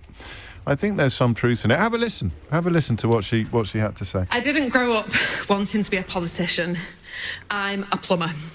And 2 weeks ago, during all this, I also qualified as a plasterer. Because even in chaos, even under pressure, I get things done. Now, to my customers, I'm sorry, but I think I might have to cancel the work that you had booked in. Imagine being Matt Goodwin, this guy, this like academic who had his little fucking pivot over reform. It wasn't Matt Goodwin. He's the guy who was writing about right-wing extremism, but then he ended up kind of falling for it. Wasn't that his whole thing? Like he was studying why people get radicalized to anti-immigration stuff like that, but now he's like a reform candidate. Is that the right person? Is that who I'm thinking of? Or am I thinking of someone completely different? That's Goodwin, isn't it? Let me check. Goodwin, academic. All right. This is Matt Goodwin, isn't it? All right. Oh shit! Already. 2 minutes early. Right. I am ready to be wowed and wined and dined. You realize this trial is going to take more than a day, right? Because now I'll be the judge of that. I'm a very forgiving man, by the way. You're more of a consultant than a judge. Okay, let's not get too much in the. Okay, sure. Yeah, I understand. I will make my recommendations. Of course, this is the Supreme Court. I am simply giving a recommendation. That's the Supreme Court has to be treated as gospel, apparently. Otherwise, it's civil war. So you're more like the ICJ, where you give an advisory opinion. But that's okay. Mm-hmm. Spider, fuck off! Hey, where's Hangnail? Wait. Okay, before you kill me, okay, I'm just gonna ask a couple questions. Okay, it's not related to the whole trial bullshit, but Dan, when you said a hard R, okay, what you mean by that? What do you mean? What do I mean by that? Do you not know? Are you playing coy right now? Like you're trying to get me to say it or something? Fuck this guy. It's fine. I think we can do that later. Sorry. We only have so much time. Okay. Never mind that. That's for another day. Right. I'm just going to summarize this because I feel like everyone here is doing a bad job at advocating for themselves. The whole story here is that one day I'm sent this PDF document about some bad behavior in like splinter servers of my Discord server, right? Where people wanted to go into a space where they could be a little bit more edgy, a little bit more spicy or whatever else. I'm given this fucking 50-page document, okay, with screenshots and recommendations, quote unquote, and all this kind of stuff.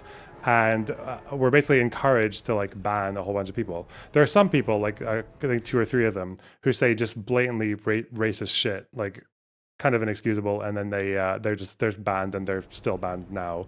There are a couple who one gets banned temporarily, and then some don't get banned at all because I decide that.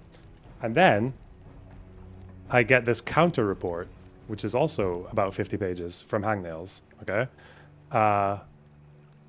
and then I just decide that some of it's just way too confusing. I'll ban the really obvious cases. The rest can be temp bans, and some people just not banned at all. That's kind of how I go with that. And then months later is when the F-slur drama happens from Hangnails against one of the people who filed the first report. Okay? Okay. The second issue, just really quick, is that the second report, I'm pretty sure, is allowed to be shared. I think that's right, Hangnails. The first one is not, because there's apparently too much personal stuff in it. So the people who did that are going to counter whatever Hangnails is saying now. No, at a later date, my thing is if they want to like air out my personal information that I already fucking publicly said I don't want aired out on stream and fucking stream chat, then yeah, well, you can show the fucking document. Go for it. Like your one, Okay. to be clear. Yeah. All right. Well, I'm looking at an imager right now, and it's got a lot of frisky comments in it. I would say these are your ops. I guess we would say. Yeah, yeah. And again, but this is not in Loner server. It's another server. Right, but I haven't seen their document, so I don't know what there is in their files that like they're using as evidence against me. I can say for a fact, for me personally, they don't have anything against me in Loner Cord. In fact, I was talking briefly with Lonerbox at one point about this. Sounds like the evidence they used was in a fucking third-party server. Yeah, but remember, you weren't banned for that first document, right? You were banned for the F slur. So yeah, just to be clear. Yeah. Yes. Okay. All right. Understood. So there's a lot of third-party server stuff going on here, both ways, both directions. Yeah. Interesting. Okay. All right. Well, where do we start? Do we start in a typical trial? I think the prosecution opens and the defense ends. Is that right? Yeah. The prosecution is it kind of. Here, the prosecution opens for the thing she got banned for, but her defense is going to be about the prior drama that contextualizes the F slur, and then there's going to be a counter to that context. You see, so it'll be prosecution, defense, prosecution. The prosecution to begin with is just that she said the F slur. That's basically it. That's why she was banned. Okay. That's the only reason. Just banned for the F slur. Yeah. Yes. Okay. Well, I mean, I feel like we can maybe sort out a lot of this off of that. I mean, treat this like anything else. There's a lot of this has gotten very frisky, very overloaded, if you will. Okay, let's just keep this simple. Will you not do this again in the future? Will you understand that on Loner's Discord there is no slur usage, even if it is using Cyrillic as a letter? Yes, I understand. I should not have said the F slur in Lonerbox's Discord. Okay, or any other slurs. There's probably slurs that are allowed. That's the only slur I've ever used in Loner Cord. Well, I'm saying it's obviously allowed to call someone stupid, okay? But there's also probably some lines, like it's one of those Supreme Court, I know it when I see it, like we don't want anyone getting harassed, right? No harassment should be going on. But that, there's also certain, like you can't be calling people the hard R, the F word, the K slur. None of these things are going to be flying, obviously, even if you do another letter or something along those lines. So, that said, my verdict or my advisement to the court would be, I don't like the third-party shenanigans happening on other servers, and I think that could go either way. But however, I think in the interest of justice and having one scale outweigh the other, sounds like both are up to some shenanigans, if you will. Some shenanigans. I would say that they equal out, and my advisement to the court would be to allow this person back into your Discord with a stipulation that they will be closely monitored for anti-Lonerbox activities, and that future infractions will be dealt with harshly. Yeah, well, we do have a jail cell in our Discord, which is where sometimes people come back, but they come back into the jail cell on like a probation period. Like it's just like they only have access to one channel for a bit. Well, I don't know if we need that. I think she understands what's happened. I think it's probably fair to put her back into the wild and keep an eye on her. But again, she wasn't banned for any of the shenanigans on the other server. Banned for the F slur. Not going to do it again. She's sorry that she did it, and yeah, isn't that all we need? The world would be a better place. It's going to be at least until we get this response, because there's a response cooking for the next stream. Wait, I'm sorry. There's a response Against you, yeah. Because the initial allegation people are going to make one that's more is going to have all the personal stuff taken out, so that the people like Dan can view it. Wait, if they're taking out all the personal stuff, can I also see it? Well, yeah, everyone's going to see it. Wait, hold on. Like on stream, like there's gonna. Maybe like it's just gonna be at least now it's being made for that so that Dan can see it. As the only person involved in any of this that's like willing to come on stream, I would just like to say that I don't think that any of this needs to be aired out on stream for like hundreds of strangers. Like that's not, like, that doesn't serve me, that doesn't serve them, that doesn't serve any of the people involved. Listen, like, look at this I'm defensiveness over happy here, this for the mods caginess, to Dan. Does that discuss make you it. suspicious? Wait, what?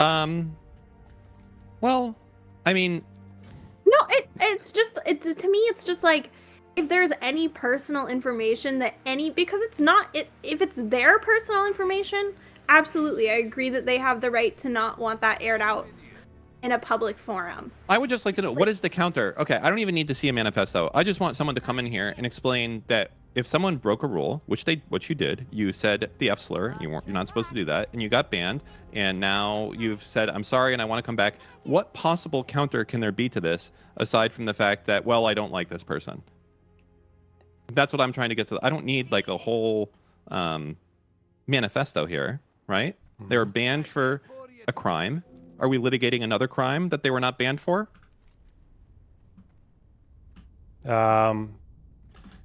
So when I was showing the first document, I didn't think it was enough to ban her. No. So okay, maybe the people think they've got more evidence to strengthen their case, but so far we haven't seen anything. So, well, I would strike it right now that I specifically would only be looking at evidence of on-server conduct. I don't have any like bannable, besides the thing that I got banned for. They don't have any bannable on-server content with me. I mean, that I'm just saying for the them. I don't even know who that is, but for the them, they would need to on-server conduct would be what we were looking at for this time being. Okay, I understand. I understand the. Sorry, I'm late. So I know what one of the options is then. Okay, what's your story, Mina? I didn't listen to what Hangnail said, so because I was obviously trying to get evidence. But can I see the evidence that you have, Mina? Well, I'm guessing we're gonna see through it all together. No, why don't you send it to me? Because nobody wants to send me the fucking evidence that like proves. But Dan wants to see it. We can just see it all together. I haven't seen through it either. What? No, you guys have seen it. I've been willing to haven't. share everything I have. To be clear, ladies, relax. Hold on. Why don't we send this to Mr. Box first, who can decide if there's anything personal or beyond the pale in here, because it's been stated that Ms. Nails does not want any personalized content out into the realm. So as such, a quick going over to make sure that's not the case would be prudent to happen, not live on stream, right? Let me just say something real quick, okay? These things that I have already been sent to Loner. I'm guessing Loner did not go through them. Is that true, Loner? Have you been derelict in your duties? Wait, which one did I not go through? The things that Sandra has sent to you. No, I did go through that one. I didn't see enough in there to ban hangnails. I saw enough in there to ban like 2 people, maybe 3, and they're still banned. And the temp banned for another one. Right. So all of this vitriol that has been drummed up behind the scenes is not enough for you? That is an incredibly vague charge. Because from what I can see is the vitriol that's being drummed up is going in both directions. I would like to actually counter that. Like, I feel like me and my friends have been like pretty reactive. Like, so what has happened? What I'm willing to share on server is that there was like this kind of big argument, and I guess, you know what, I'll just use names at this point, between Sandra and Crazy Night Sky. I think he's something else now, and one of my friends who was banned from Loner Cord, and nobody's contesting his ban.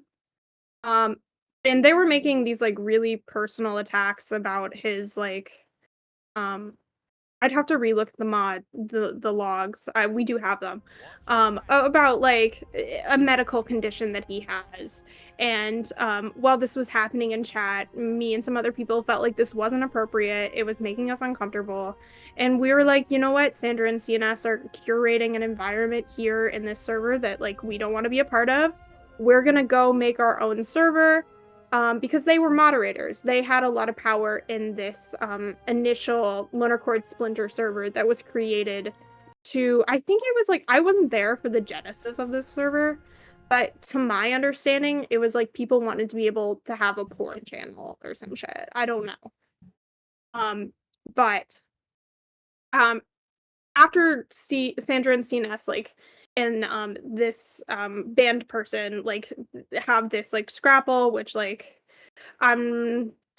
whatever. We go and make our own server, and like I'm gonna be transparent, like we were all pretty like Sandra and CNS's conduct, in my opinion, and granted I am a biased source, was pretty reprehensible. Like I was like pretty aggressive, and so like yeah, like for like a few days after we created this separate server, we did like spend some time making fun of them, but they have like to my understanding, core to their defense is that we used making a separate server as like a space to like basically spend all of our free time making fun of them, which is not like there's not really evidence of that. Like it's been months at this point. We don't Mina, let me finish. We don't like Sandra, CNS, like we don't talk about you. We're not interested in you guys. Like we have this space because we enjoy talking to each other as friends. Like we don't like we're really quite disengaged in Loner Core drama. And also I'd just like to mention that Lonerbox has access to this Discord server. Like he can go in it whenever he wants and see what we're talking about. He's been in our VCs. Like he knows what we talk about in VC. He knows what we talk about in chat logs. Like so like this narrative that's trying to be spun that like we like have curated a snark space is just not. Sandra, again, you're in fucking chat. Like you don't know, you don't have access to the server. Can you not? Okay, look, don't just chat. Just tell me what your side is. My side is that they're like they're misrepresenting us because they have, and like I don't know what their true motivations are. I shouldn't speculate on their motivations, but from my opinion, like it just seems like they have some sort of vendetta against us, or they want to see a punishment carried out that like they don't have the power on Loner Core to carry out because they're not moderators. So they're trying to like tell a story to the moderators on Loner Core who, for whatever reason, are very sympathetic to these people, to like get me and other people banned from the server and like excised from the community. This is going off the fucking rails. You guys are here for an F slur that was said in the Discord. I do not understand why this has gone so far in so many wild directions. So someone needs to tell me immediately. Yes. Let me. Okay. The thing is, okay, like I said, I'm not personally involved in this drama. I'm doing this as somebody that is a friend. Why doesn't you? Can I just ask why your friend won't come on voice call and air this out? Because they feel uncomfortable being on stream, and I don't, and I think it's fair to that's not their want to be. choice. Yeah. Okay. I can't want them to come on stream. Yeah. Now, the thing is, from what I gather, is that this all began because I think there was DBR, that Splinter server. Thank God I'm not part of any of these. Anyways, yeah, to be clear, Mina was not in any of these servers. Yeah. Yes. So DBR, you wanted to be a mod in DBR, from what I heard. But what happened was that people caught you drama frogging on Kitya server. Wait, what? I'm confused now. Just I like Hangouts. Can I let me say what I okay. People caught you drama frogging or like drama farming from the Kitya server and felt uncomfortable with you being a mod on the other server. Okay. I wasn't a mod at the other server at that point. No. I understand. People said like no. Okay. Anyways, then you obviously, I guess, felt not great about that, and regardless, there was some bad blood, and Can I say what the drama farming was? CNS had this was right after. Oh my god, there's so many layers of drama in this. It was right after Spider had like gone on stream and like aired like Vague posted about. I can't remember exactly what it was. Somebody could hunt out the mod, I'm sure. Like Vague posted about on stream about like the Katia shit, which has now been like made public in the community. And then I was in Katia. I saw CNS say something along the lines of "fuck that bastard Spider. I never liked him." I took a screenshot of CNS saying that. I put it in my server and I added Spider. I was like, "Spider, look at CNS talking shit about you." And then I was banned from Katia. Wait. This is in your doc, right? I'm looking at it now. Yeah, it's in the document. Okay. I think just to be clear, okay, Dan, just to give you an impression of the kind of shit that we're dealing with here, okay? This is the drama frogging that was part of there was one of these complaints, all right, about someone screenshotting something from one Splinter server into another and being like, hey, how do you feel this person's talking shit? This is the entirety of that drama frogging that I screenshotted you. You see that? Okay. What's your thoughts on that? What's your opinion on that being a thing? I don't care. Yeah, exactly. Okay, that's what I thought. Can I hear one good argument as to why these people can't just exist in the server and block each other? From anyone? because the problem is that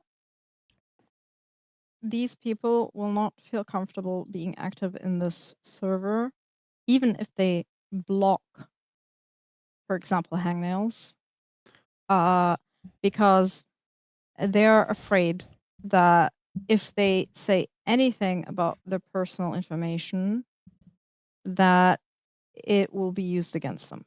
Right, but again, and I have screenshots of the chat from fucking an hour ago. I said on stream, I don't want this personal information being aired out on stream, so I'm not going to get into specifics on stream. And then Sandra starts posting in fucking YouTube chat about the thing I said I didn't want discussed on stream. So frankly, I don't take that seriously. I don't like fucking you first then, bitch. Whoa, this is the personal thing that got brought up that Hangnails didn't want brought up, Dan. Like, that's, like, this is fucking ridiculous. Like, I'm more than willing to respect your privacy. I think that's completely I think we can reasonable. But, like, you have to do it. You have to do the same fucking thing. I think we can not insult each other for no reason. There have been personal attacks against me this entire fucking time, Mina. Like, Yes, I understand, but what they're saying is that you've been like getting people to hate them, people that aren't related to this either, and then they have been harassing them behind the scenes as well. Well, again, hang on. When I hear dislike anybody, again, maybe this can come up later. These people, it's because of their conduct. Wait, maybe this can come up later. But if we're gonna hear claims about like harassing people and all that, I need like the evidence because I didn't see it in the first document. Maybe there's a better one out there or in the works, but for now, the one from TRC. Yes, I don't think that showed like a harassment campaign for at least from Hangnails. No, I saw some people talking shit about each other, where it seems that they didn't like each other, but that's not harassment. And I did DM Sandra like after the fact, but I showed Dan the screenshots of this. Mina, I'd be happy to show you the screenshots of our DM log.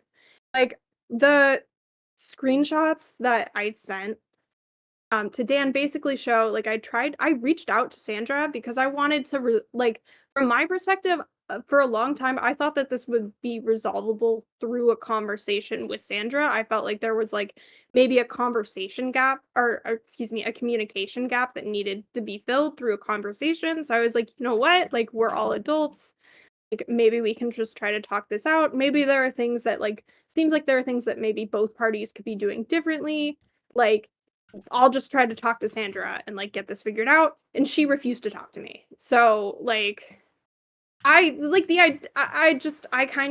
I reject the notion that I'm being bad faith in any of this. I'm gonna make a straw poll. Oh, not this. What should be the fate of hangnails? What will option 1 be? Will option Are we 1 really we're really put after all this putting up to the people? The people want blood. We don't look to them. They look. This is a representative justice system where they elect people to do the hard decisions for them. Okay, we're not a pure democracy where we vote on every. Well, maybe I just want to see what the fucking. Maybe I just want to see what the. Okay, a data point. A data point. All right. Yeah, just a data. Just a data point. Yeah. Well, I guess. Will also, okay. I will also enter into my defense that I'm one of the only people in the community that knows enough about Russia and the Soviet Union to come on stream. Yeah, you do. So I do serve a purpose. Look, I'm not saying that you feel no utility in, like, I suppose in content making. What I am concerned about is my friends not feeling comfortable in this community and then leaving. And you know, right, but from my perspective, like, no, I'm happy to. What I will say is that if they can like show me like very firm examples of things that I've said in community that like make them feel uncomfortable, like, I'm happy to adjust. Like, I don't want to be making people feel uncomfortable. It's just that from my perspective, there's nothing like. And Mina, I think the fact that you're coming on here and like acting as their surrogate in this defense, like, really speaks to the fact that there's no expectation. I haven't really seen any expectation within like other parts of the loner chord community that they do the same for me and my peers. Like, why are they again, like, why was the shit she was saying not moderated out in fucking YouTube chat? That, like, no offense, that actually that upsets me. Like, that's not like like, I'll say this publicly. Look, That's I'm not a. You're not a mod, Mita. That's not your fault. Yeah, that should have been fucking moderated out. Like, Okay. and none of you are forced to be nice to me, by the way. I'm not even that active in loner chord. Well, yeah, because you're banned. What before? No, you were. I think you were kind of active, at least like on streams you were. But on stream, but I wasn't in chat. On occasion. I think I'm curious about that this. If I put this third option in, because one mod did suggest it, and I just ban everybody. No, I'm not doing that. We're not putting that in because everyone will just click that one, and it'll be. I'm just doing this for a data point. Okay, there's this. There's the poll. Is this a Stalinist show trial that I'm experiencing right now? Kind of. I know for the fact if that option is Yeah, I know what you're sending me, Mina, but I've also seen like the. Did you see the reply doc that also has like? It seems like these servers were edgy as fuck. Like everyone was edgy as shit to each other. So again,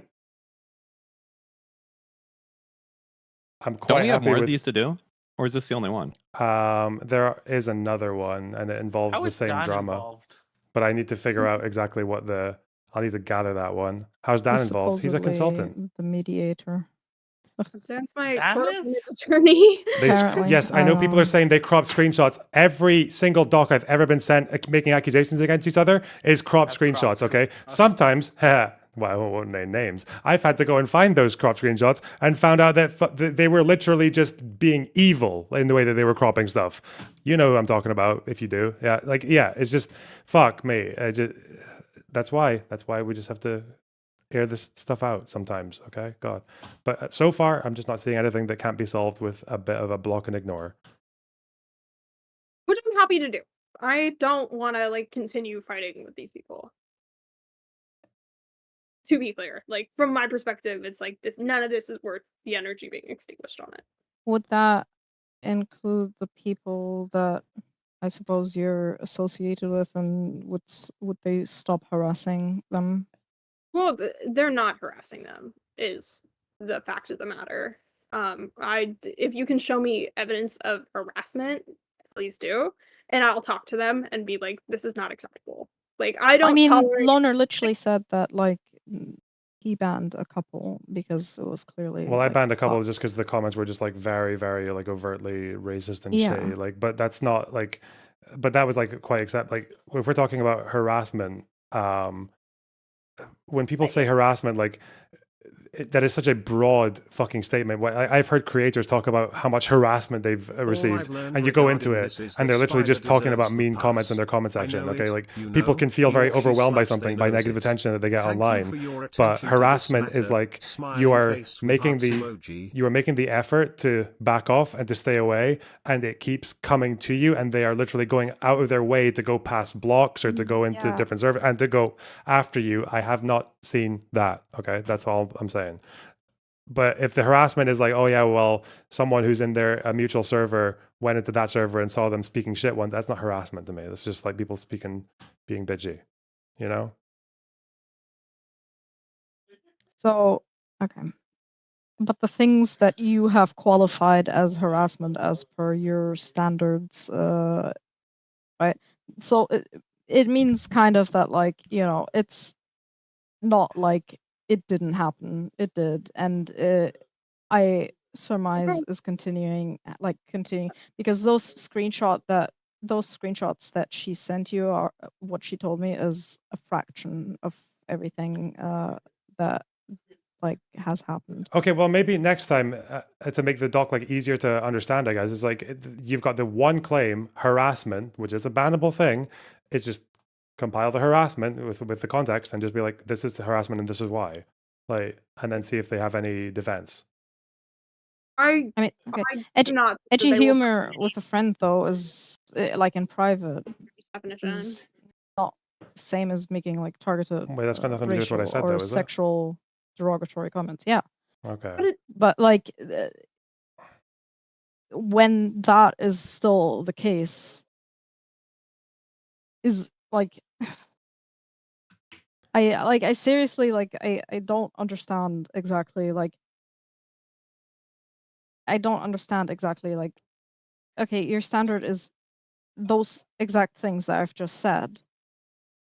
But when those are still happening, then like okay, well, the easy way to do this is this moving forward, if there are harassment details past February 27th, 2026, because it's a clean slate. It seems like things were going both directions, but moving forward, you guys can all be A-logging each other for harassment claims, and moving forward, they will be judged appropriately. So I suggest that you all be on your best behavior and have your criticisms be factual and well-informed. Whoa. Hey, Dan, Hello? you were wrong. The community is forgiving. Also, another solution is to use redact.dev to just delete all of your old messages so that you're not Stop. in this situation to start. This is advertising. I just want to say one thing. I'm not here to jump on hangnails. I don't care about the stuff that was said in the other Discord servers. Hangnails, my concern is you dropped the slur and loner chord, and then you showed no remorse. Like you had the presence to say like, oh, I'm sorry you feel that way. Oh, I'm sorry I made this mess, but you didn't actually show remorse for the thing you did wrong. And I get that you're bisexual and you guys said that. I've DM'd you and apologized, Ritzy. Yes, you apologized to me. And I said, I'm not the one you need to apologize to. Why is he gonna apologize to me? I don't care what goes on in other servers, Hangnail. No, that wasn't loner chord. I have the fucking screenshot. He called you a slur and loner chord? If he called you a slur and loner chord, show it to me. I care about the slur, Hangnail. It was you two can be hold on. You two can be as mean to each other as you want. I only saw one of you call the other one a slur. If I had seen him call you a slur, I would have the same heat for him. I don't care what was going on in other servers. I care what goes on in Loner Chord. I care that the other LGBTQ people in Loner Chord feel okay. And I get that you're part of that community. But the next thing you know, if we make an exception, there's no way to prove who is and who isn't in that community. So we could get 1,000 people in here saying, oh, I'm part of that community. I get to call people this word.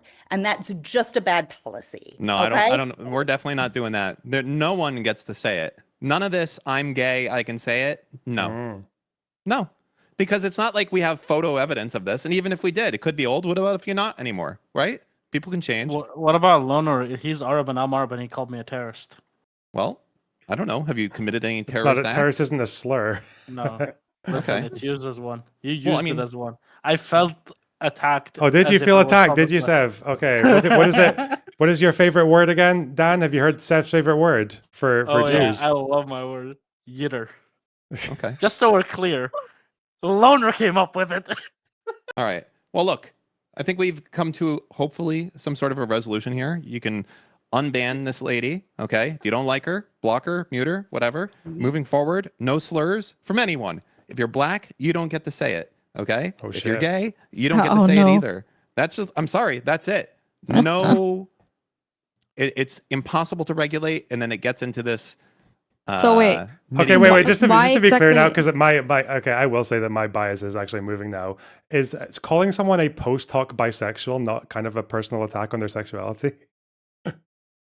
I mean, like how in the it seems like a funny insult. Like I would be okay with that insult being sent to me or to someone else. I feel like that's a creative. That's like calling someone bonus chromosomes. Are we really not going to allow this type of thing to happen? Right? The things you don't let happen are like hard R's and the F words and stuff like that.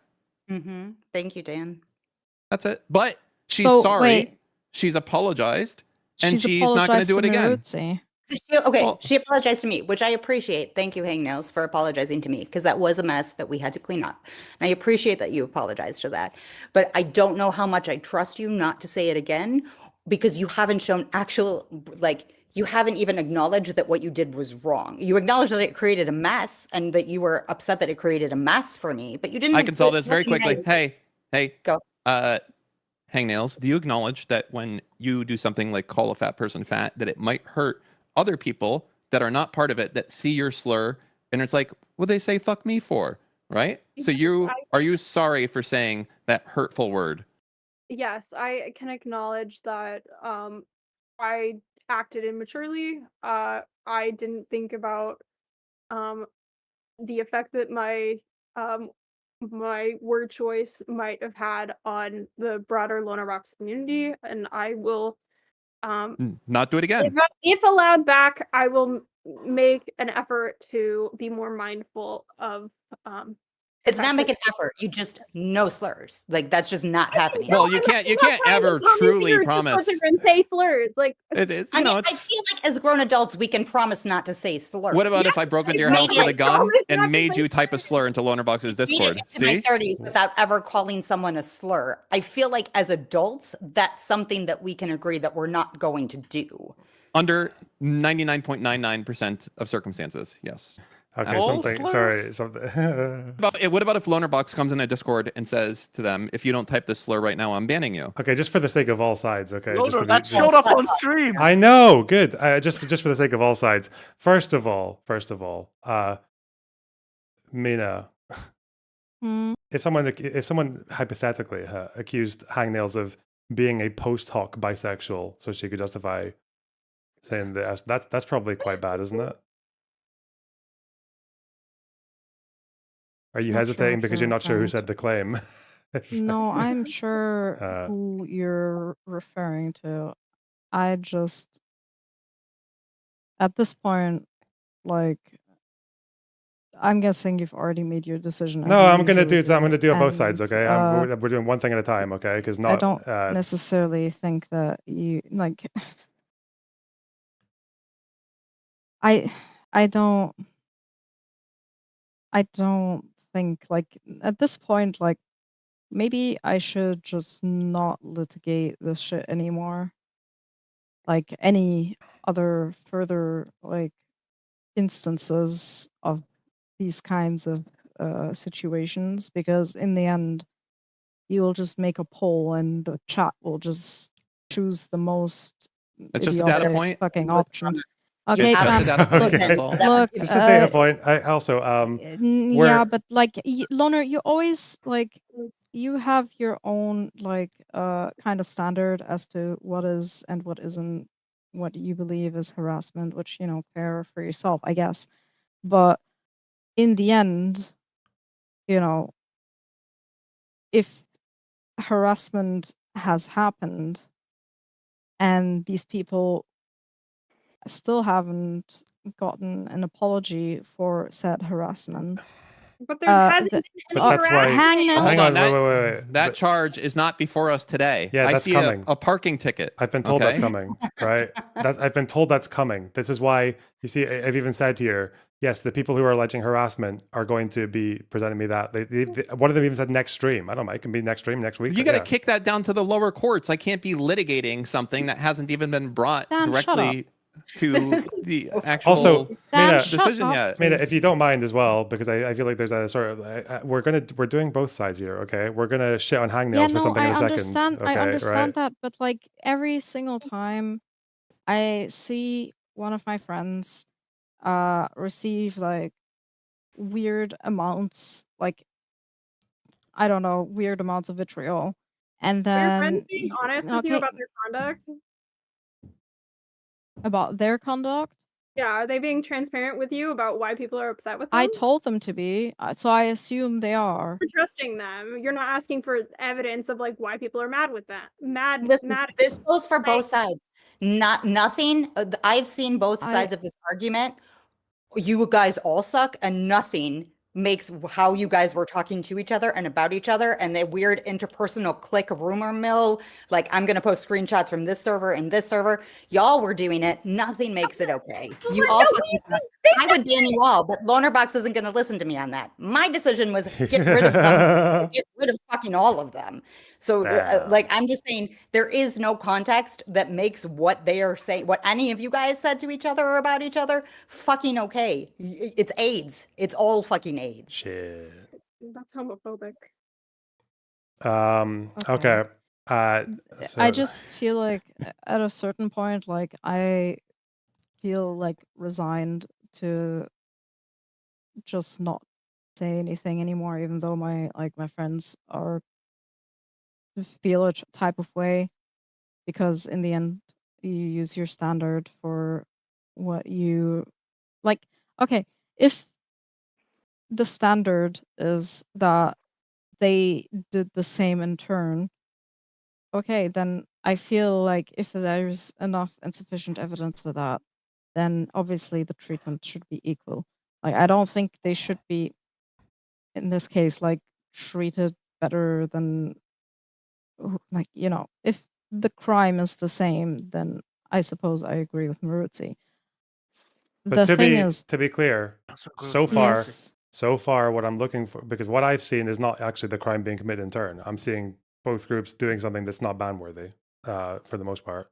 That's why I haven't even suggested banning the other side. ban-worthy in your eyes. Yes. Yeah, obviously in my eyes, yeah. But that's why. But you acknowledge that I am literally leaving the door open for the charges of harassment against hangnails to come like whenever they want, right? As soon as it's ready, they can send it to me. I can even bring Dan in. He can look at it as well, and we'll go from there. It's like literally one person. It's very simple.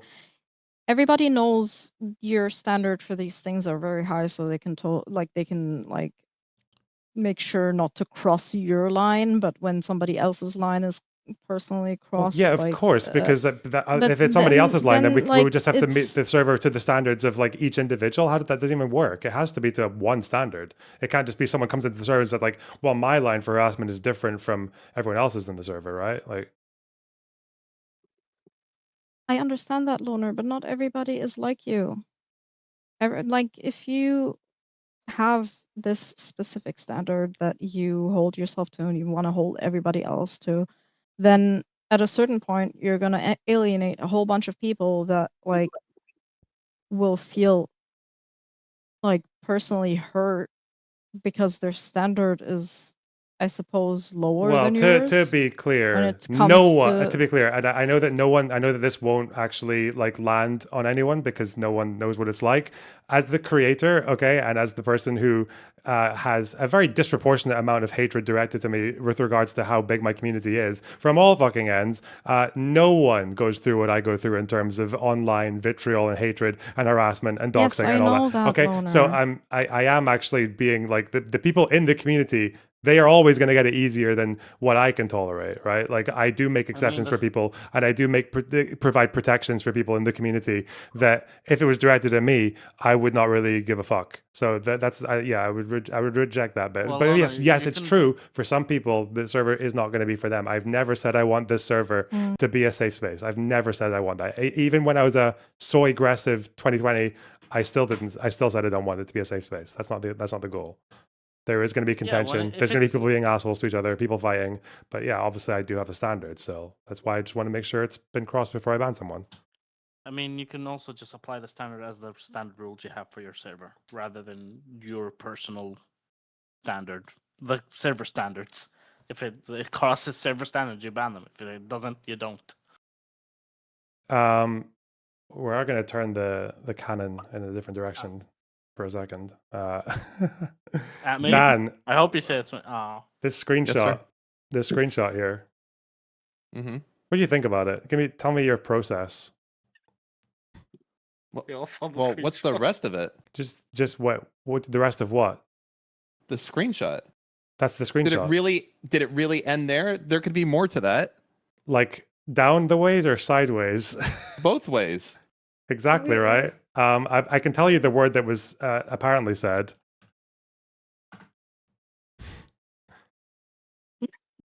Okay. How would you feel about someone who did that? I have to look. Is that a real word? Yes. Hold on. It's I mean, is it a racist word or is it like a real word? No, it's a real word. It's a non-racist word. Yeah, you added RDLY. If someone sent me a screenshot like this, okay, I would, and that was the case. That would make me very upset. Yeah. That someone tried to pull a fast one on me. This is. It's in yeah, now. Okay, so yeah, listen, just let me do the talking, okay? Holy fuck. Okay, yeah. So the context is that whoever give me this document, okay, and we'll find out in a minute. Yeah, like it's supposed to have an RDLY at the end of it, and so on cropped. This is the wider list of. There's a few more of them. I don't know why, but Hangnails. Did you made this doc, right? This Gunnar Grow report thing. Is that you? Yeah. Okay. I did. Yeah. Did you make this decision to get the screenshot? Which screen? Can you? The one that's on my screen. It's on my screen as well on stream. It's on page. Fuck, the PDF page is 39. Her saying I didn't collect the screenshots. Other people collected them for me, and then I was in a hurry. So did they send it to you on Did they send it to you on Discord? They did send them to me on Discord. Yeah. So you will have a log of whoever sent it to you. Yeah. I mean, I think I probably know who sent it to you. I can DM it to you. Because people, to be clear, people who do shit like this are the devil, right? Well, to be clear, hold on. I want to drop a hotter take. Wait, a hotter take. I think that if you use that word, even in the Oxford Dictionary, I think you should. If someone used that word in the Oxford Dictionary proper manner, I would still ban them. You're not allowed to use that word anymore. I don't care that it's a real word. Absolutely not. I agree with you for a different reason. I think if you use that word, you're a fucking loser. You're psychotic and you know what you're doing. I will also say that, like, there's like 10 other ones of her saying, "This is why we should ban them all, Loner. This is why I stand by my decision. I stand by my decision that we should just ban all of these people. They all fucking suck." Who are these people? These aren't the. Yeah, Sandra's white. Are these your friends? Well, apparently Sandra's Jewish, isn't she? No. Yes, she Wait, stop. Wait. No more details. No more details. Wait. You know what? I'm not gonna identity police, whatever. Sure, she's Jewish. She's part of the tribe. She is. Okay, stop. Holy fuck. Stop incriminating yourself. I'm guessing. Wait, can I don't know? Care. I don't not that it has any bearing. I'm just curious who in this call is Jewish, so I can, take note of that. I'm Jewish. Okay. Hangnails is Jewish. Well, I already said that this person. With you. Listen, I already said either are you going to be going and policing this off-platform stuff? Like, I don't like these screenshots. Even though that one is cropped, which is not good that it's cropped like that, it's not like this person is exactly. I don't fucking know. Like I would. You know what? Honestly, unban them. Like No, ban like them all. I understand. Unban Like them. the thing is, just You have don't two Satans say on your bad shoulder. words. That's it. How hard is it? It's I'm looking not. at It's not hard at all. That's why this is so fucking retarded. I've made it how many years without ever saying any of those fucking words. This is not a hard thing to do. And it's not just the use of the words. It's the fucking messiness. It's the drama. It's the behind the scenes machination, however the fuck you say that word. I'm so fucking done with this. I can't even use my words right now. It's all of it. It's fucking cancer. It's messy. I don't trust any of them. They're all willing to fucking talk behind each How many other's of them are backs, there? spread rumors, post screenshots, drop slurs. Just get rid of all of them. It's cancer. Well, I mean that's this is Loner Box. He has to keep a. Because I guess this one's not really the crop. It's more that that's just like the one instead of, which obviously is kind of defeating the purpose, right? I mean, look, I would just say. So who are these people? These are the people who are accusing Hangnails of wrongdoing. These are the allegers. Oh, these are your accusers. Yeah. Oh, I see. Okay, I don't. I say, as I said before, like unban block. Yeah, unban if you don't like our block. It feels like I'm do there, it that way. community's And there, future. Okay. Future the thing activities is, will be hold on. Oh, the thing you're is, about to make a fatal mistake. Dan, shut up. Like the problem is, like all of these cropped or or uncropped screenshots are untargeted. Like there's no specific like actual person that they are referencing to when they say these things. The issue is that the other screenshots are targeted towards them. Right, but I think the consensus that I've heard from Lonerbox is that they didn't meet the benchmark he has for harassment. So there's like I don't know why you keep hammering back on this. No, I mean in terms of the slur being said, like that was actually the violation, and there was a ban for that, and the unban is going to be very conditional on that never ever happening again. Also, actually, I probably want to. I even probably want to ban you guys ever talking to each other or addressing each other in Discord. Like if I find any evidence that you guys have, I think I would actually say that you guys should keep each other blocked. Yeah, there will still be evidence presented about whether or not Hangnails engaged in harassment. I'm still going to get that talk at some point, and we'll look at that too. But for now, I think I'm going with unban until further notice. Unban and block. I'm sorry, unban and block. Yeah, unban and block, obviously. Yeah. Do not fucking talk to each other. I'm happy. I don't want to. I'm happy to do that. I'm happy to block them. I'm happy to not interact with these people. And that goes for the other people. I know you're in chat right now. Also, fucking block Hangnails. Do not fucking engage with her. I'm sure they already have them blocked. Just a question regarding slurs. Can I not say my favorite word anymore? No, you can't say shit. Shut the fuck up. What do you son. mean? What do you? You don't even know the word I'm talking about. It's a bit different because it's a made-up word. It's not actually real. It's a made-up word that no one else uses. Is the word yitter? Yes. I don't even care about what the word is. I just don't want to hear any of you talk ever again. You all fucking suck right now. Oh, look, you have a perfectly usable function called block. That's crazy. See, I put you in your place there, huh? Shut up. That's why I'm the lawyer and you're the legal analyst, because lawyers are better. Are we done? I'm done. I've said my piece. Yeah. God help you if I see you two talking to each other. Going on the record, I wanted all of them blocked. I wanted all of them banned. I'm on the record saying that because this shit is gonna blow up because I don't trust any of you fuckers. Chat, I'll talk to you later. Bye. Mertzi, I can ban them and then take a screenshot and send that, or block them and send a screenshot of that to you. Would that make That's you feel fine. like- You can just unblock them later. I mean, yeah, it's whatever, but it doesn't. do that, Hangnails. No, it doesn't. I'm saying it doesn't really matter. Like, you live in a fantasy land where these people are feeding you. Like, first, she's not fucking Jewish. I'll say that. That bitch is not fucking Jewish. Whoa! Okay, that's already. That's red flag number Hang one. on, the rules get enforced as of now. That's actually Okay, number stop. two. Yeah, by The way, rule you is guys starting. can't say The that. rules in play. The rules in play. Israelis do The this rules all in the play. time, too. Block. It's Block. fucking annoying. Block. The rules in Oh, play. ban that Block. guy too. Quick. What guy? me? Yeah. Too fucking bad. You can't ban me, Dan. the You'd rule is probably in get play. banned before me. Okay, I'm done. I'm done. Also, just to be clear, insane. Hangnails, I do want to see who sent you that satanically cropped screenshot. I mean, okay. Yeah, I'll DM it to you. Again, I stand by what I said before. If you use that word, to me, it's like the same thing as not using it.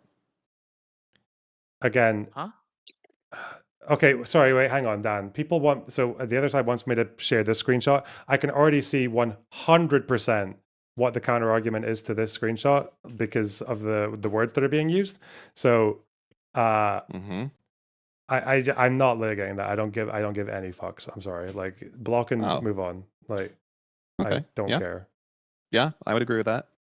If only life worked that way. That's just like, I don't even need to show that, do I? Nah. Because it's just okay. We're done. Is that the best that they got? No, it's not. I'm sure it's not. But again, stream, if there's any more for like a full doc, then we can do it then. Okay. I think there's going to be a full doc maybe by the end of this week or something like that. Can I be sent the doc? Well, it's going to have to be something that's suitable for people on stream referring to it, at least in part. So Dan's going to be able to see it. Mods will be able to see it. Can't believe I'm doing this on my time off. I think it's very cringe that you guys are continuing to make docs now after all this stuff is done. It's like, what do you think's going to happen? Like, you guys were both evil fuckers in Discords. Maybe not. Maybe only one side is. Who cares? But it's in the past. Why not move forward? What do you think? Loner's going to see some crazy shit happening in another Discord and be like, "Oh, hold on a second. This person did this. They got to go from here." Do you see how my rule is already being violated? So the people in chat who are involved in this are still talking about it. Okay, stop talking about it. The doc actually was not a 7-month response. It wasn't. Like, it was given within a few days of the first one being sent. It's only being relitigated now because of. It's partly my fault. I should have looked more closely at both of them. It's almost like, but it's also because of litigating community drama on stream. Well, to be clear, it's also because I was trying to I had a general idea that I wanted to be a bit more to actually go through and run through the unban requests, especially from people I think are valuable to the community. And then apparently I wasn't able to do that without relitigating this whole thing. So that's. I understand that, but then at least okay, I am here because they feel uncomfortable being on stream. If you want to litigate these kinds of things, at least make sure that both parties are comfortable to litigate it with you.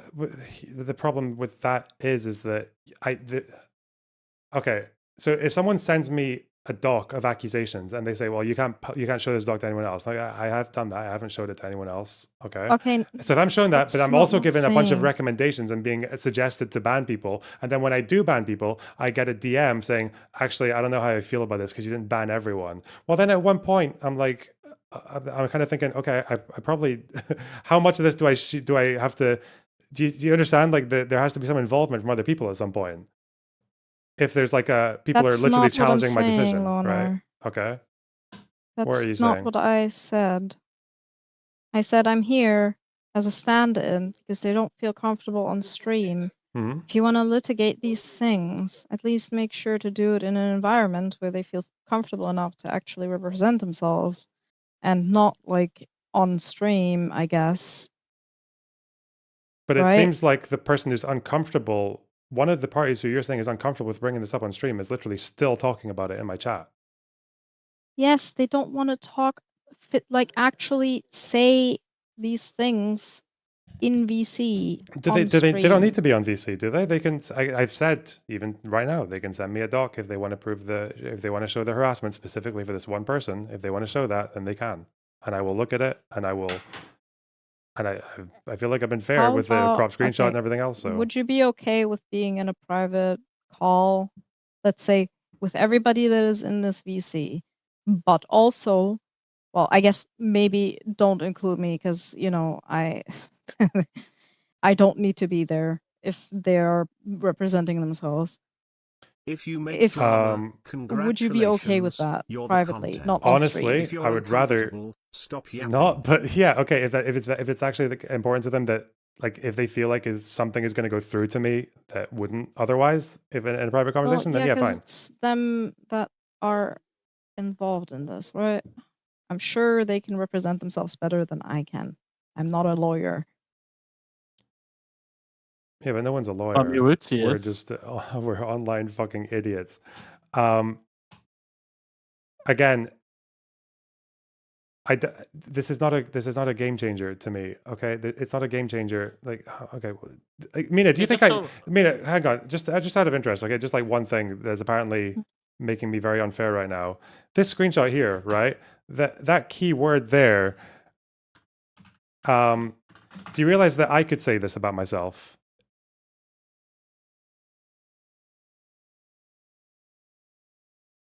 This is not contributing anything. Like, this is just a stupid argument that I don't care for. I don't think anyone else should care for either. Like, they can block and move on. People can tell each other what they want to tell each other. And people can tell other people in the community what they want to about themselves. And no one's going to challenge anything, probably, or give a fuck. I literally don't understand what you mean by the screenshot. Seems like a nothing burger to me.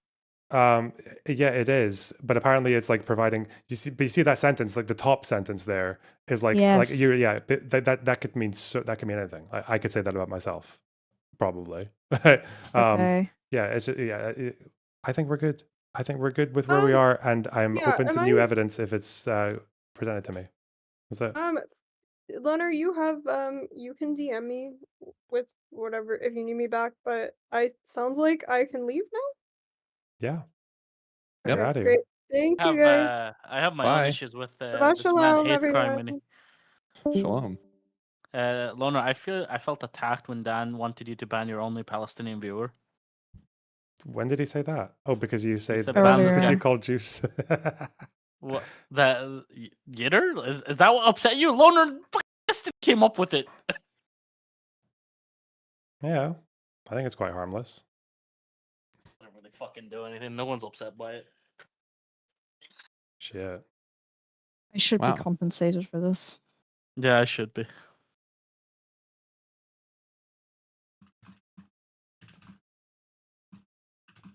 So yeah, what's next? You can do what's next. I am expecting phone calls because people are trying to watch their dramas and there's probably internet outages. Okay. I'm just gonna, I don't know, I feel like I'm being a fucking pushover. I'm saying it's over. It's block and move on. Stop talking about each other. Stop. True. I'm still waiting for this. I will wait for this doc and it'll come up then. Until then, Sandra, it's a fucking gag order. Sandra, just don't write in chat anymore. Just, if you have more stuff that, whatever it is, if you have more stuff, compile it. I guess Loner does actually go through them. And, all you can, say is basically, just write it in a Google Doc, send it to him. He'll go through. I know you have tons of stuff. Just do that. It'll be easier than actually doing this through YouTube chat. Just don't. You guys have very little respect for Loner Bugs' time, huh? He has. He made us watch 300 hours of WoW. He has no respect for our time. Wait, did you already hit level You 70 don't though? understand.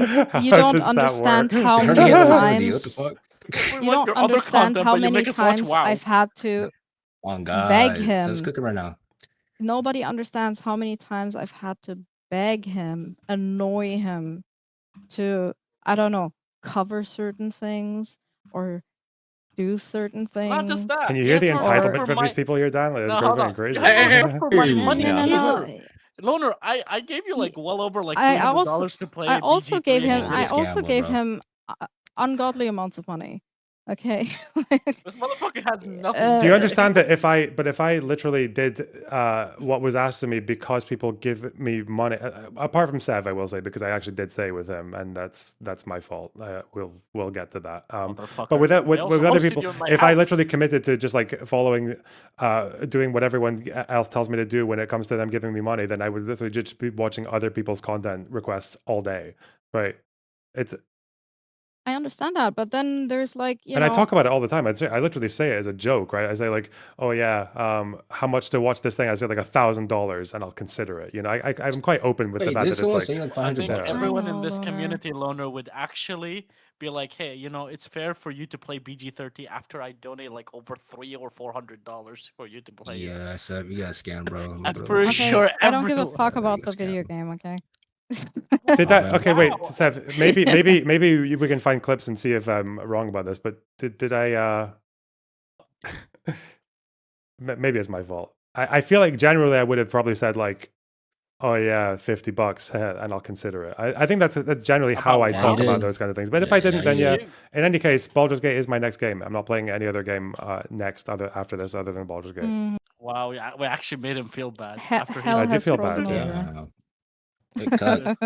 Actually, hell, maybe Ron's striking tonight. All right, who's the next subject to be subjugated? Enjoy. I'm just here, bro. Dance here? Jesus Christ. All right. Well, Dan, what's your who's thoughts on the next? whole Stowe guy making the political live stream fellowship? I wish him luck with it. I think it's needed. I don't like that they banned political stuff from Livestream Phil.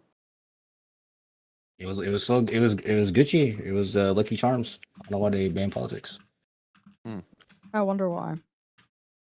I wonder why too. Little Box, who won for the Scrapple? Who won?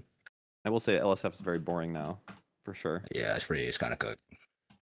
I'd like to see the traffic numbers. I think there's a way I can get that. But all right, Lonerbox, who's the second subject to be subjected? Subjection. Well, it's probably for another day, so I'll maybe just give you a thing of what's coming up. So there's one more person who's involved in that drama who is probably who is only supposed to be banned for a month anyway. So they might just come back on a probation. I don't even know if the mods will care if that needs a trial. The other one is Spider, and what he wants to assemble a black squad. Dude, I had this. Convince you. Shut the fuck up. To convince you that dude, I had this shit for. Yeah. I had this shit for the past year. Back in like what 2025. What's happening? So he wants to say the N word. He wants to say N word soft A in the Discord. Nigga He wants to. nigga this, nigga that. Okay. Yeah, he wants to be able to type that in the Discord with him and the other blacks. Yes, the Black Hell. Are there any other? Are there actually any other black people in the server that want to say it, like genuinely? Yeah, I mean, I got a roll. He has a whole squad. You gonna dictate of how African Americans feel about the N-word? Who can say? Dude, you literally made a doc about a black caliphate and you added me into it without saying anything. And the reasoning you gave me is because my parents are from North Africa. Oh my god! And now you're I'm not even now black, you're bro. Okay, now you're taking out. Okay, relax, little bro. Like seriously? You're just mad. He lost the fucking hanging nose trial. Okay, now go and cry in the corner. Okay, thank you.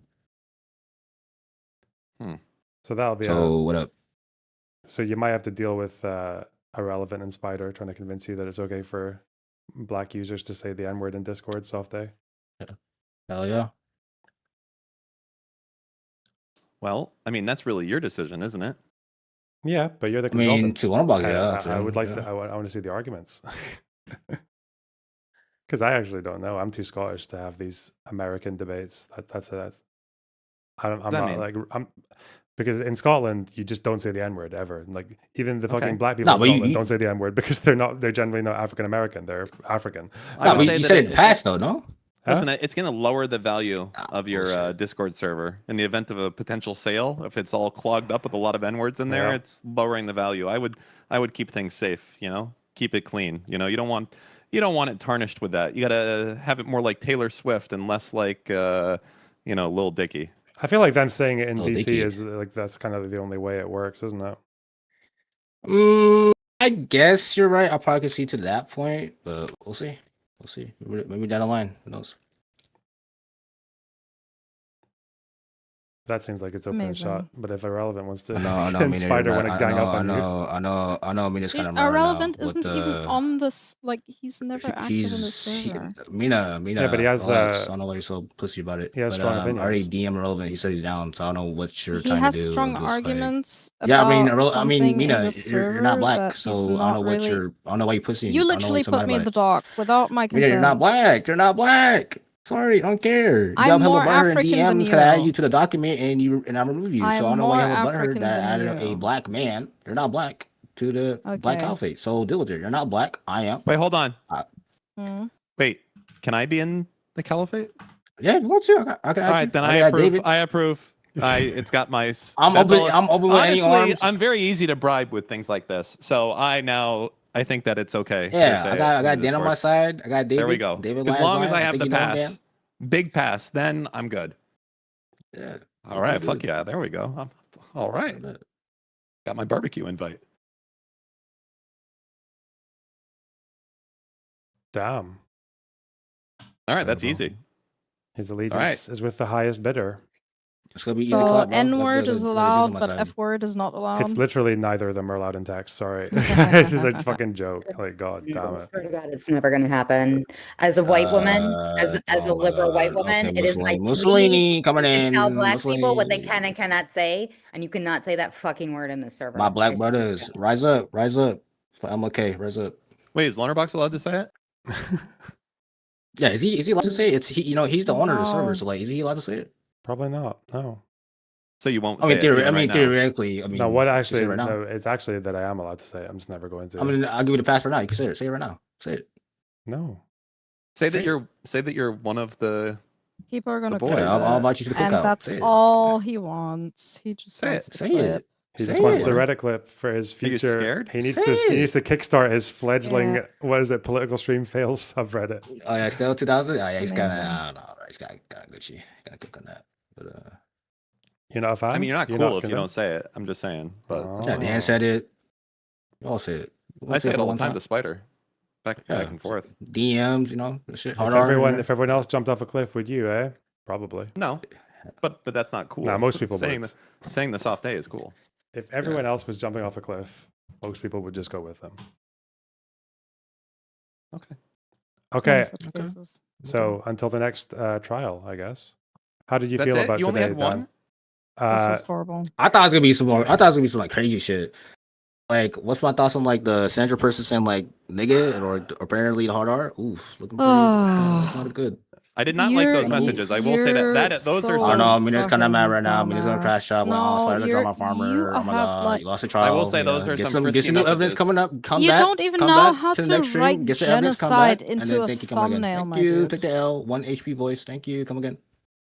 Damn, you lost a trial. Come back. Come back. We got more evidence. Then come Mina's back. voice is also lower, so it's like double penalty. 1 HP voice, but also literally lower. Give the evidence. Lower voice. People harassing. This is how I normally the two talk. people, and then come back. Loner, is this not how I normally talk? Yeah. See? Yeah, you're normally 1 HP. You gotta crank that up to at least 50. Crank it up. Crank it up. Turn it up. Holy fuck! Yes. Okay, a little bit down. A little bit down. A little bit down. I didn't mean like volume wise. I mean tone wise. You know. What? So you want me to change my voice? No, just more confident and matter of fact. More bass. Like here, I can. Here. You have kind of an upward inflection in the question. I'll be you, right? So like, I don't understand. There really hasn't been much discussion about how Sandra doesn't feel comfortable to come in here, and yeah, that's not that fair. Personally, I understand the other person got unbanned, but what I want you to be is like, why is it that Sandra is in chat right now? I don't want to yell because my child is asleep. Okay, all right, whatever. It's It's like more just 11 about like PM, it's more dude. just about asserting a kind of quiet confidence, though. Like you can obviously Yeah. sound more assertive with a lower and quieter voice, as I'm doing right now, right? True. Hey, but you Huh? sound like you're doing the Hassan thing though. That's I don't know. Yeah. Like, I don't know if it works for you. I got the vocal Okay, fry you out. guys are fucking tone policing me. This is You're fucking in cringe. the Hassan voice right now. It's kind of oof.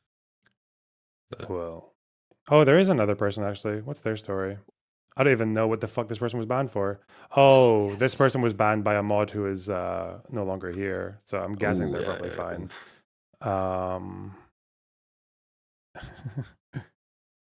Yeah, I can maybe find out what they were banned for, but no, there's no one immediately right now. This person. Wait, Dan. So you're for the next. So you're gonna come on for the next trial? Looks like it. Oh, Absolutely. shit. Yeah, he is. Okay. There needs to be an independent outside counsel. Oh, for from my this type of- outside, like okay. Word. Gotcha. I mean, it's usually the ones that the mods just don't really have a strong opinion on, or they're split, or they're torn, whatever the fuck it is. Yeah. Okay. Because my mods are actually fucking based. Mike, I will say, dude, fuck you. Like, I don't know how you feel about this, Dan, but to everyone else, this community is actually quite based. Okay, we have really fuck all problems compared to most other communities. Okay, most people actually feel comfy and safe and unfucked in here. I think we're doing a good job of that. Huh? I'm just active in here to shitpost. That's like the majority of the time.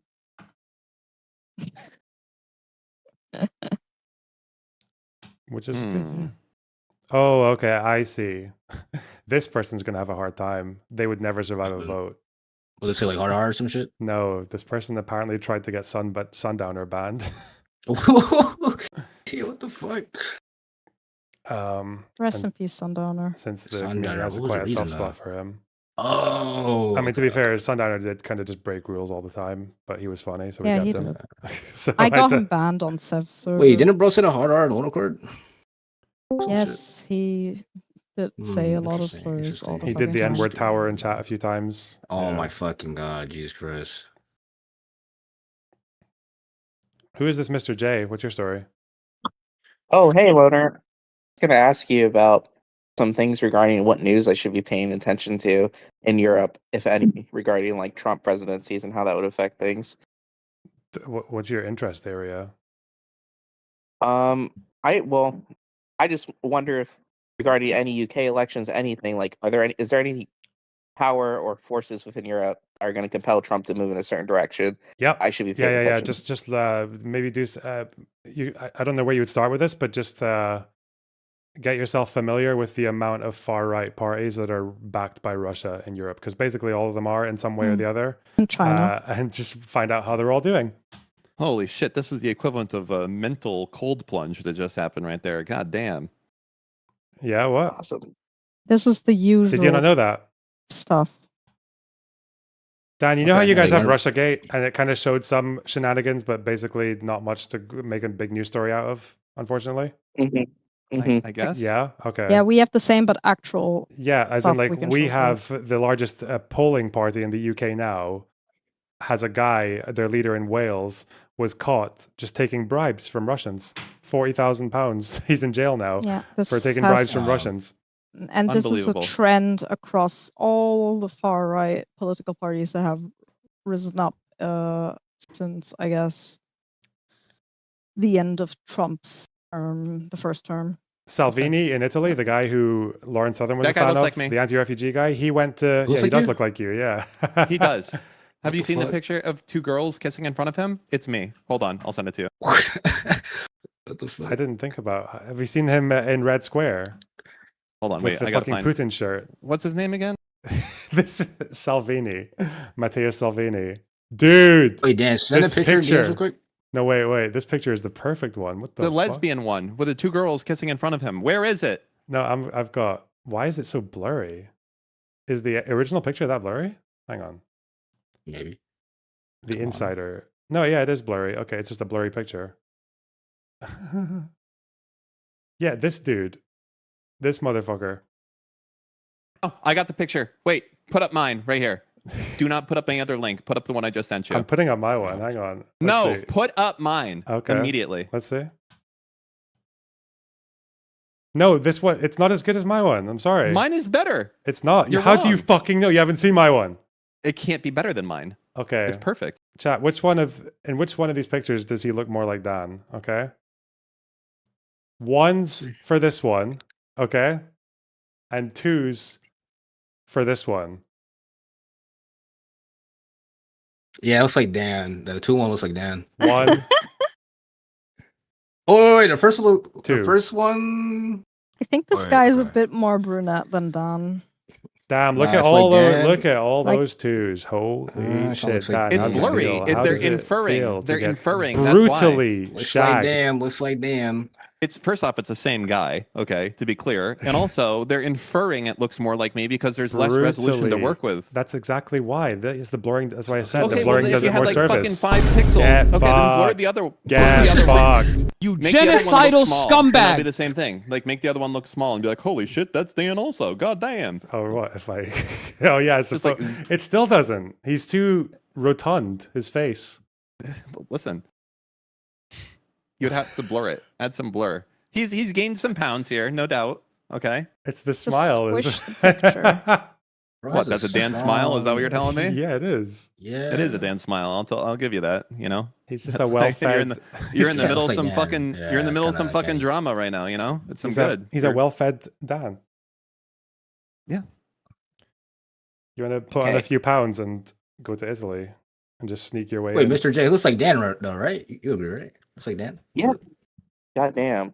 Wait, Loner, real quick. Hmm. I have to dip.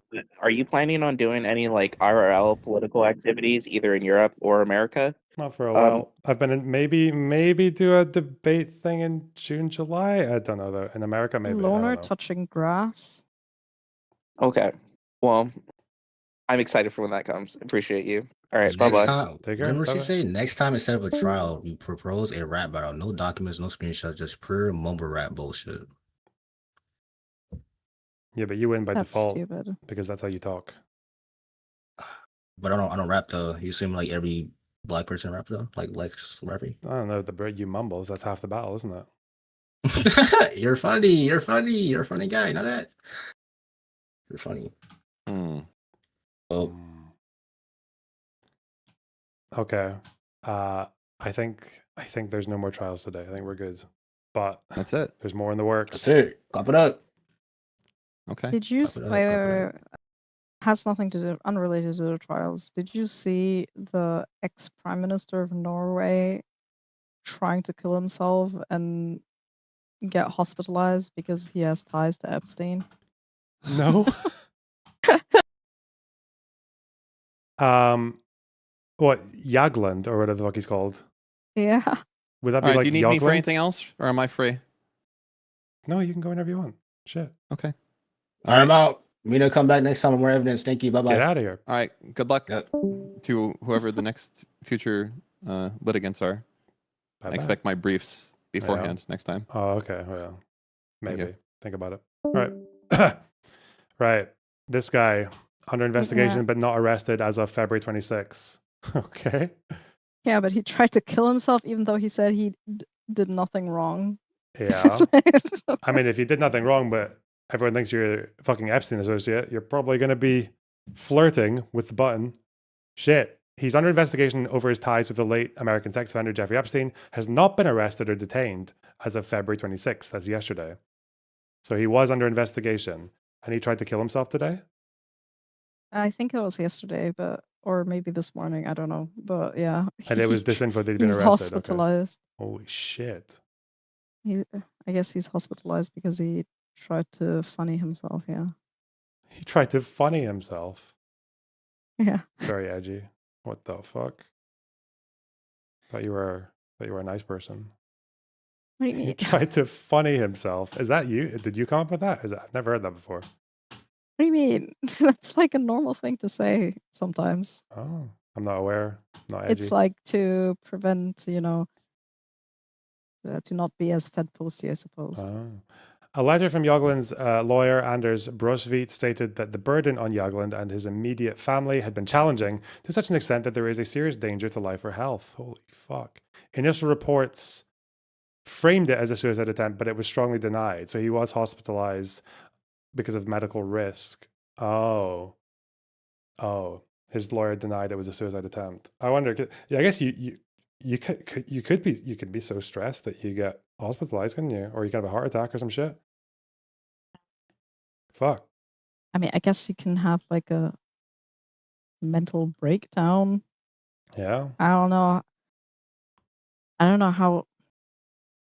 Okay, there's like, I guess, all kinds of like medical issues or mental health issues that could spring from like that could be a result of stress. But unless there's actual evidence that comes out that he got diagnosed with something specific that isn't like depression or some shit like that, I'll still call it a funny attempt. You're still leaning towards that he tried to funny himself. Okay. Shit. I guess we'll wait until he's also under investigation. Shit. Okay, that's exciting. Damn.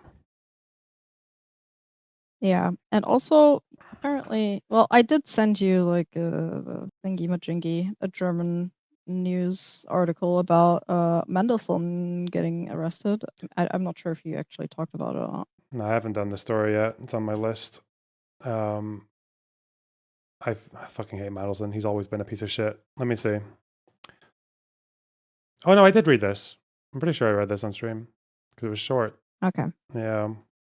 Yeah, we'll see. Because I know that.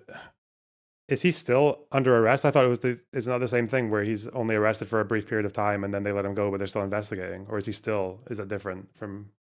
Good question. I haven't checked since I sent you that. Because if it's like usually for these white collar crimes in the UK, you're usually only arrested for, depending on what it is, you're usually only arrested for like 12 Okay, no, hours. he got released. Yeah. Like the But longest they can now hold you is like 96 apparently hours. Or some the shit, EU Commission is now going to. Apparently, the EU Commission will now investigate everything as well. Yep. And same with Andrew. He's still being investigated even though he got released. Yeah. That's usually what we do for white collar crimes like that. Public office shit. Anyway. I really never expected the fallout to be this big. It's quite big. There's still states investigating him for Russian connections, right? Like Russian Secret Service. Yeah. Pretty cool. Like, there was like a huge. There was like I haven't seen many like I guess German politicians or anything like having ties to Epstein. But what I did see is that apparently Epstein had like 80 bank accounts with Deutsche Bank, and Deutsche Bank is trying to like do damage control because people are upset with them for having Epstein's account. Yeah. Or something like that. Yeah, that's like the most I've seen with regards to Epstein in Germany. Everything else just seems like it feels like there's like a weird like force field around Germany when it comes to these kinds of things. Yeah. Yeah, I guess pretty drama free, pretty boring country, pretty efficient. That's what they say, isn't it? Yeah. Maybe we're just not funny enough. I guess so. Yeah, German comedy, I'm aware. Anyway, I need to go to the bathroom and then I'm gonna do this Lauren Southern segment because it's funny. But okay. Yeah. Take care, boss. Bye-bye. Bye-bye. Hot damn. Just me, trying to keep everyone happy, eh? God damn. Oh, we still got the Green Party shit. Wait, hang on. Fuck. All right. Where are we here? Oh, yeah, probably in half an hour though. Shit. Is that too late? Oh, all right. 1 second. When we're gonna do the funny segment. Yep. And super chats. Yep. Oh yeah, we did the goal. Well done, guys. I didn't even see them come in half the time. All right, 1 minute. Be right back. So it's all Iranian who are planning that, and I hope if people of the world want peace, and the Arabs want peace, and the Arabs are threatened by Iran too, they should stand with Israel in order to defeat Iranian evil regime and make peace in the Middle East. That's what we should act and how we should act in the future. If you have questions, let me know in this front and I will explain it. The question is, you said we're exposed to Lebanon. Yeah, Lebanon is in front of you. This mountain, all this front is Lebanon. When you say exposed, all the barren land is Lebanon. The green is Israel, the barren land, the brown is Lebanon.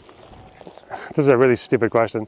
When you say exposed, can people see us with yes, like? They see you and they now asking themselves who this guy. Yeah. Is it the Maronite who ran away in the 80s? He's wanted or not? You know. They're not the first people to say that, right? Binge Jabal's where they fought that really hard battle in 2006, right? Binge Jabal, yeah. Yeah.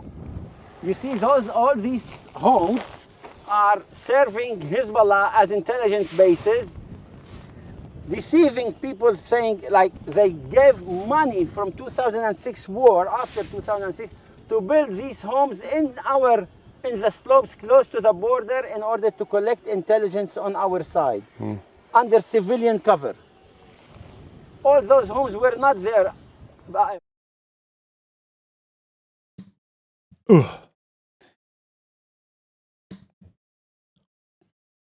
No gooning, chat. Who's gooning? Oh no.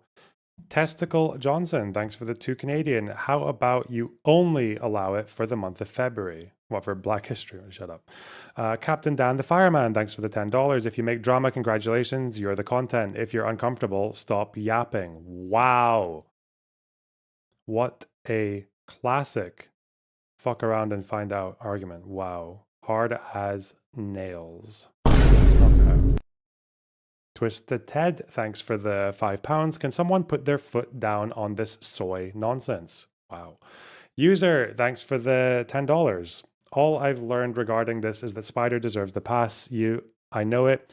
You know, he, she, they knows it. Thank you for your attention to this matter. Testicle Johnson, thanks to 2 Canadian. Mod hangnails.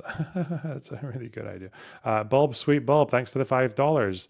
The goal not being fulfilled is making me uncomfortable, chat. Get to it. Oh, it's fulfilled now. Meme, thanks to $4.99. The niche drama content farming will continue until morale improves. General Grievous, thanks to $2. Wipe them out, all of them. Palpatine voice. Evangeline Steen, thanks for the $5. Just unban if they all agree to block each other. Wow. Kalinda, thanks for the 10 Canadian. Hello, I'm Block. I'm super lonely over here. No one ever comes to me. No one ever asks for my help. Why don't people just push me? I'll make everyone feel better. Oh. Speedy Taco, thanks for $10. Sounds like dumb drama about hurt feelings. The feelings accusations are getting out of hand. User, thanks for the $10. Discord drama. We are truly part of the gaped Dean Wizard style, sunglasses, heart. Okay. Captain Dan the Fireman, thanks for the $5. Can we vote to ban the agitator? No. Captain Dan the Fireman, thanks for $10. Dan, I love Dan 10, my favorite chaotic neutral. Flamorous, thanks for the $10 for having 40k lore with Connor. Consciousness Inc., thanks for the £5. Super chat with a bunch of Chinese text. Okay. Jack Esposito, thanks for the $5. Sorry for the random queue. Learnerbox, no conspiracies here. I doubt kids were eaten on Epstein's island, but you're wicked smart. What's your take? I'm not aware. Doesn't seem to be the case. Captain Dan the Fireman, thanks for the $5. 9 out of 10 needs all more cap screeds. Some of these are old donos. They won't make any sense, but okay. Nima, thanks for the 10 Polish. Tell him I'm Polish and he's cringe. Whoa. Tash Gordon, thanks for the 10 euros. Didn't be miserably bampot. Help a poor streamer with a donation, or I'll curse you with eternal bagpipe music. Nice. Scots. Fluppers, thanks for the tier 2 sub. Really appreciate it. Well done, guys. Well done. Damn. I'm not doing conduit video today. It's really long. I probably have to go soon. You missed all the 40k talk. Yep. Get fucked. No more WoW. Well, no, I have to do I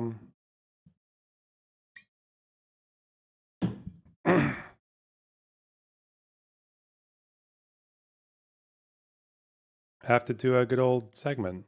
Shit. It's pretty brief. It's a bit brief.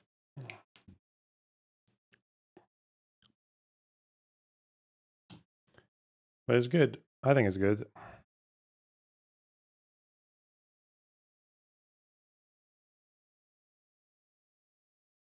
Where do I get the thing?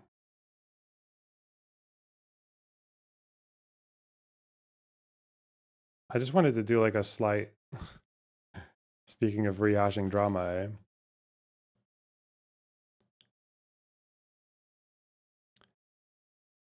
So,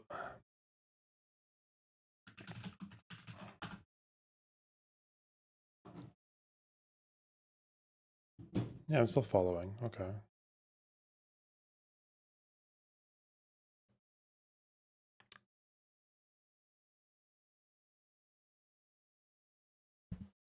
So, Lauren Southern, known friend of the show, has more or less announced a kind of retirement from like the online politics sphere, it seems, and she's written this whole book and she's been drip feeding sort of bits of it on a Substack, uploaded the final 3 sections. It's where she talks a lot about her personal life, but also her political past and all the sort of crazy people she ran around with in 2016, 17, 18, like Rebel Media and all the types that we've spoken about a few years ago, the anti-immigration crowd. She's since decided, she's since argued that a lot of those people were kind of like liars and frauds, and she has become one of many people who has accused Andrew Tate of sexually assaulting her. So, damn. But as far as the anti-migrant stuff goes, I'm pretty sure she is still very anti-migrant. And since she's kind of like, she's on her way out of the online space, when I heard about this, I got curious and decided to look something up that was kind of like a sticking point between me and her a few years ago. And yeah, it was interesting what I found out when I look back at everything. So this part, I don't know. This is literally just like this has been kind of like nagging the back of my mind for years now. So the background to this is an old video essay of mine 4 years ago. Basically, in 2018, during the Syrian refugee crisis, loads of people crossing the Mediterranean, right wingers getting angry, etc. The European Union had this project, very briefly run because no one wanted to fund it, where they would have these boats going into the Mediterranean, and they would do this kind of joint effort of stopping and arresting people smugglers, but also taking people who were in distress in the Mediterranean in rubber boats and taking them ashore to usually Italy, sometimes Greece, to claim asylum. And then maybe they would go to France or Spain or stay in Italy or Sicily or wherever. And a lot of these right-wing governments in these various countries tried really hard to prosecute NGOs for doing this thing as well, because this European project, it collapsed pretty quickly. So afterwards, NGOs picked up the slack, and smaller groups decided to send their own boats out to catch people who are in distress in the Mediterranean and bring them to the safe country, being the European country, so they could claim asylum. There was one group called Emergency Response Center International in Greece, founded by this guy, Panos Moraitis. And he and about 20 plus other people were arrested and charged with a whole litany of accusations related to money laundering, espionage, fraud, like loads of different things. This one became a landmark case. They did this with quite a few different rescue missions. This one became quite publicized because it featured this lady here, Sarah Mardini, who was a Syrian refugee who was also an Olympic swimmer. And she rescued 18 refugees by pulling a boat that was leaking in 2015. There's this guy, Sean Binder, who's an Irish dude who was he was involved in it as well. He was facing up to 20 years in prison. So yeah, these charges against these people were very, very grave. Lauren Southern, in her documentary about migration, it's called Borderless, spoke about it, and I covered it in this video. So I'll show you the context first, I guess. Because I noticed a few problems with her investigation. 2.5. Lauren Southern is a lying hack who lies about things and calls it journalist. Sorry, that's poisoning the well. We should. Okay. Part 2.5. A review of Lauren Southern's journalism. So this video is a couple of years old, but it's extremely relevant to the topic, and it's also a teaser segment from her Borderless documentary, which Lauren wants more people to see. So like that was the project I spent the most money on, which was very human. This was after her whole like crazy alt-right phase. She disappeared for a while, then she came back, and she would kind of disown some parts of like the stuff that she had done in the past, but also defend a lot of it as well. But she kind of came back with this more like, I'm going to be more reasonable about this. We're not going to do any more like stupid publicity stunts or going to protests and harassing people and the boats and the flares and all that shit. That kind of stuff was like, I think, in the past to her. But she was still defending a lot of her actions, and that's kind of where this came from. Of migrants, but the thing is, none of my critics watch it, and that was 3 years ago. You're welcome, Lauren. The story being covered is about a Greek NGO founder called Panos Moraitis, who is accused of helping people smugglers as well as money laundering, espionage, and forgery. Before giving himself up to the police in Lesbos, Panos was away from the island and considered to be in hiding. But before the police got to him, Lauren wanted to get a hold of him for an interview.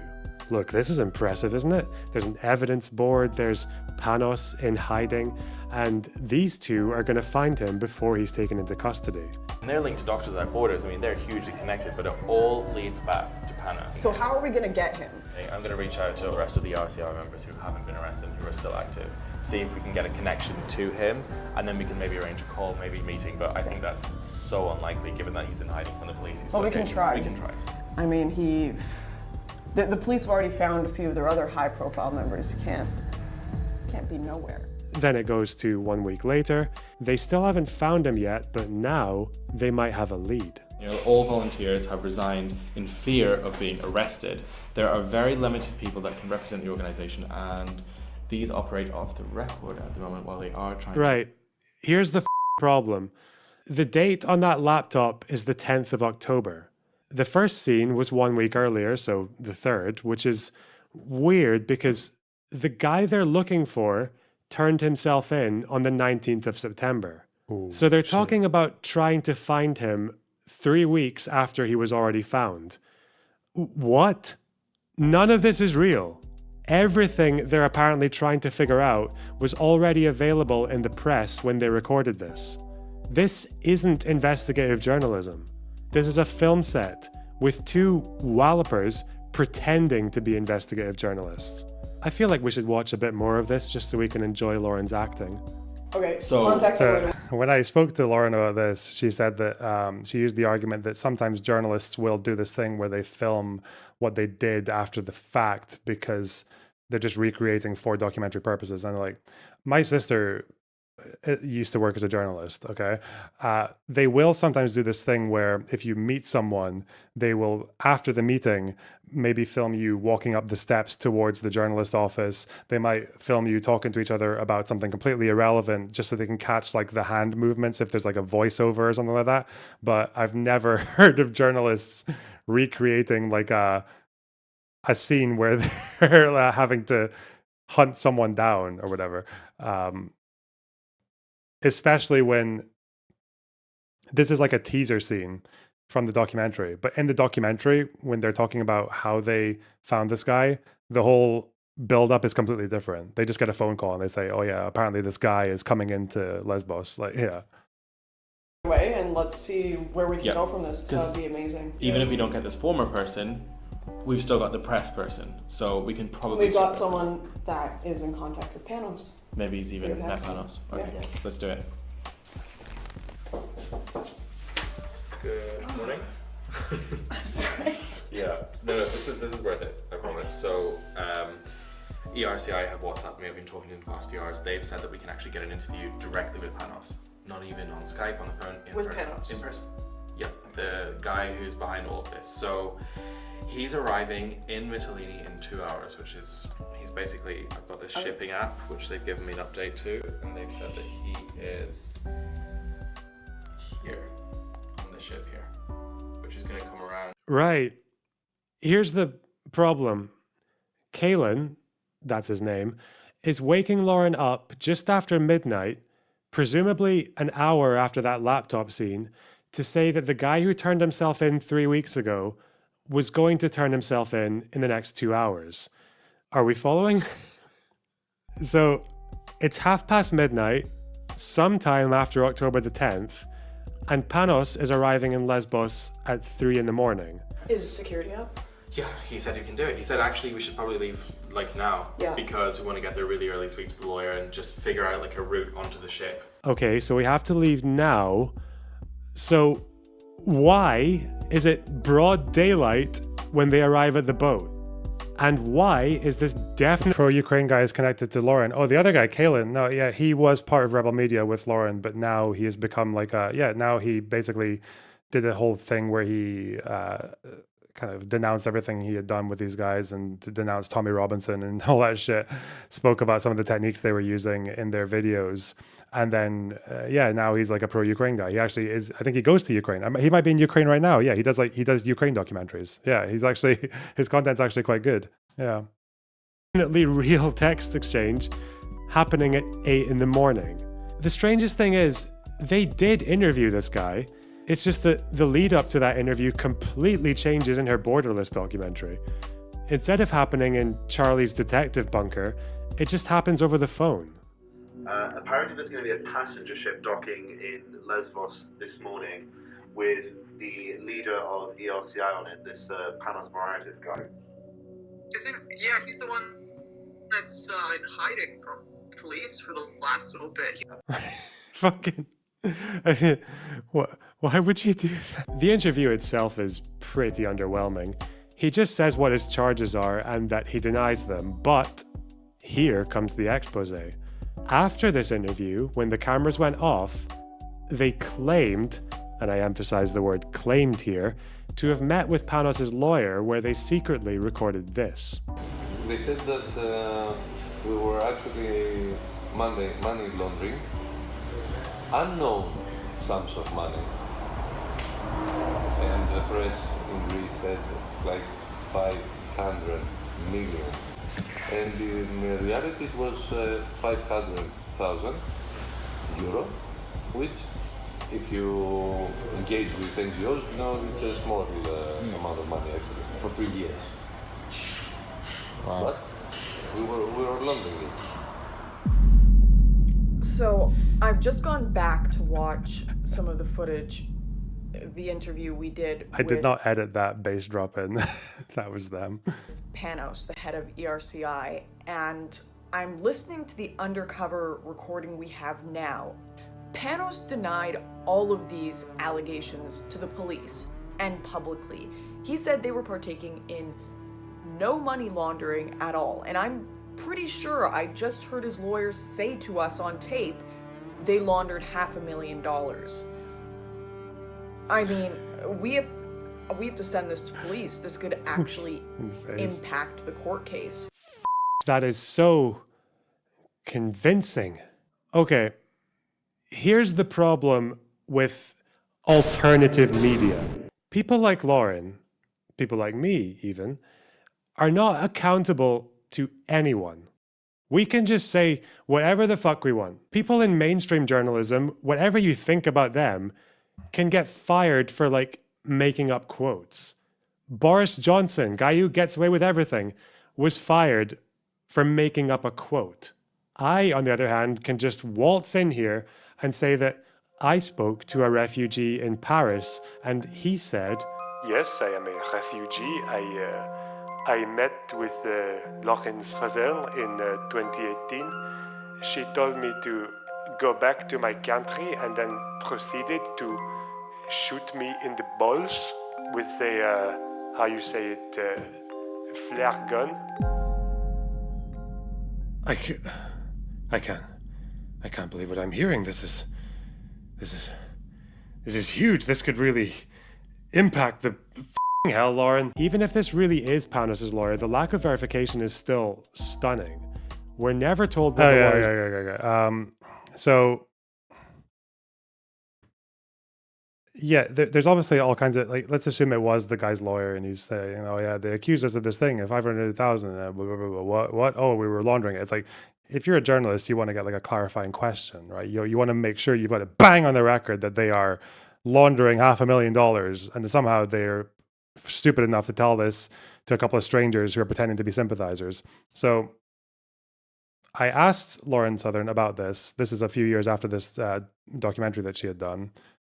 And this is me asking her the answer she gave me. Yeah, so what I was thinking with the background music is hers. I didn't do that.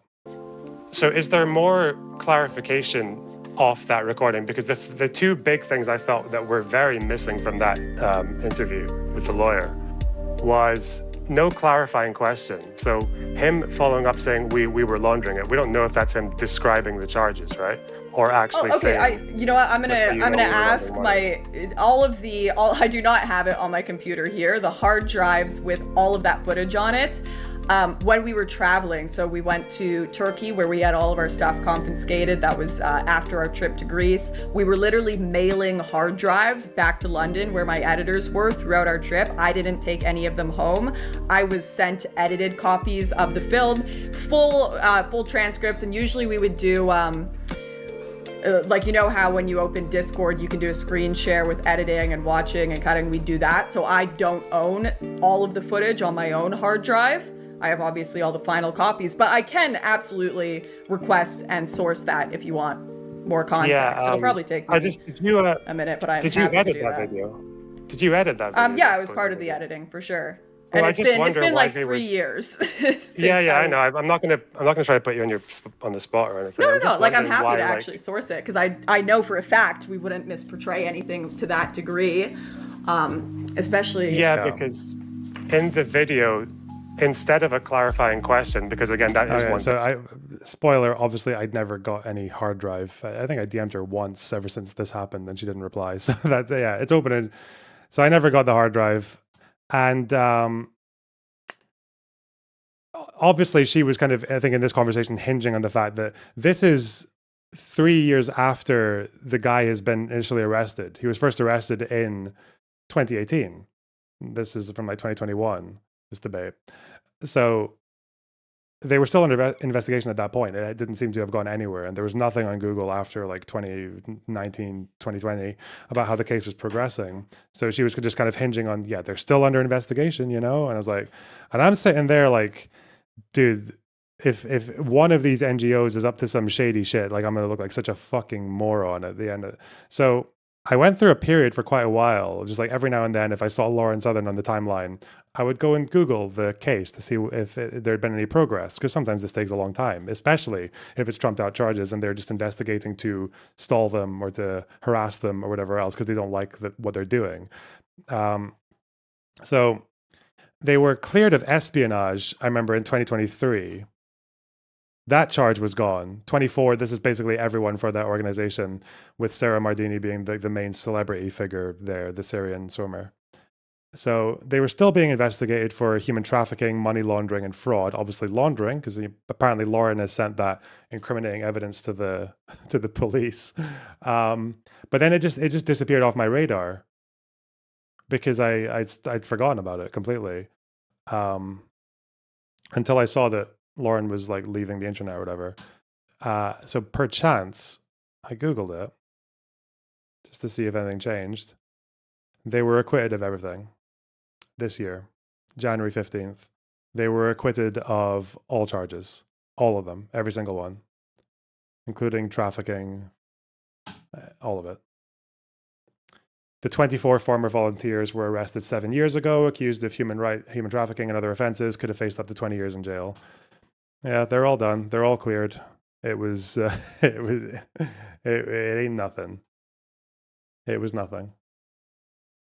It was a trumped-up charge from a right-wing government trying to stop people from bringing asylum seekers into Greece. That was it. Done. Now, the reason I'm bringing this up is, like, one, because, that was buried in my subconscious, nagging the shit out of me for 7 years, okay? This is, it's just a bit of a relief, okay? But now I'm just like, damn, if Lauren Southern's leaving the online politics space or whatever, I'm like, Listen, I don't hate Lauren Southern, okay? As far as all the people from that time in the 2016, 17, she seems to have come out as like easily one of the less crazy ones. She seems like a very different person now to who she was back then. She's still very anti-immigration, and she probably still has no love for these people and their endeavors. But dude, I just want to. What the fuck was this then? What was I looking at? I just want to know. I maybe never will know, but I mean, it was obviously some kind of bullshit. But I just want to know. Was this even? I want to know, like, just like, was this the guy? Was this actually the guy, or did someone just put on a voice, or was this the guy? But you just used this out of context and maybe even asked a clarifying question, and then they were actually, no, I'm saying what they're accusing us of laundering. Not we launder. Yeah. Because I was able to confirm that this was all just like porn acting, right? Because she just said it was justified because they had actually done this, but they just filmed it afterwards. Okay. But damn, it's interesting how like people make claims on the internet and then it takes this long sometimes for stuff to come back. Because actually, I'm interested now.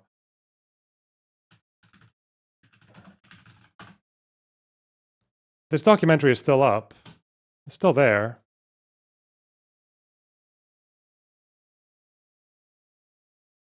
It still includes that whole hullabaloo, unless that's been taken out.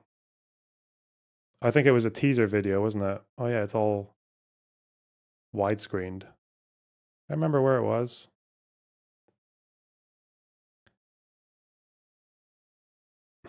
This whole documentary was so kooky, man. I think they used slightly different footage for the issue with the... Oh yeah, there he is, yeah. So that's all still there. And I think, yep, this is all here as well.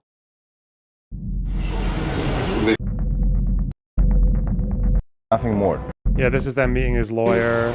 And then he's saying the thing. And the press in Greece said, like, it was yeah. few 3 years. When we were laundering it, yeah.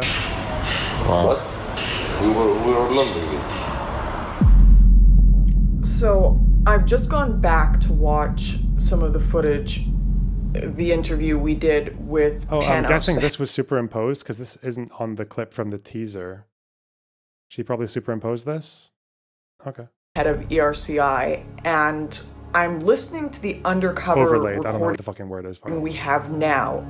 Panos denied all of these allegations to the police music is so and fucking publicly. eerie. He said they were partaking in no money laundering at all, and I'm pretty sure I just heard his lawyers say to us on tape they laundered $500,000. I'm just also really alarmed here that May 25th, 2019. That's 7 years later. Cleared of all charges. Damn. Boom. Shit. A world before Nick Shirley. This is a little bit more sophisticated than Nick Shirley, for sure. Listen, I'm just happy that there's closure, okay? I'm not here to do the whole... She talks about this in her book a little bit, in the bits that are on her Substack. Yeah, I'm not here to do all the fucking whatever. I'm going to nail you to this thing you did 7 years ago and purity test or atonement or struggle session. I don't give a fuck about that. I'm just... Listen... Finally, that's just a big load off of the back of my mind. Okay. They were acquitted. Case closed. The truth shall set you free. I can breathe.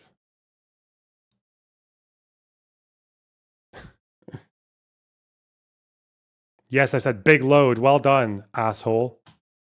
Fuck you. Oh.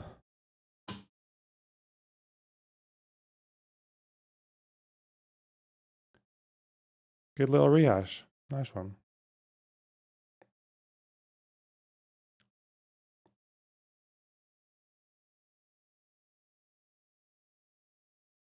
How big a load?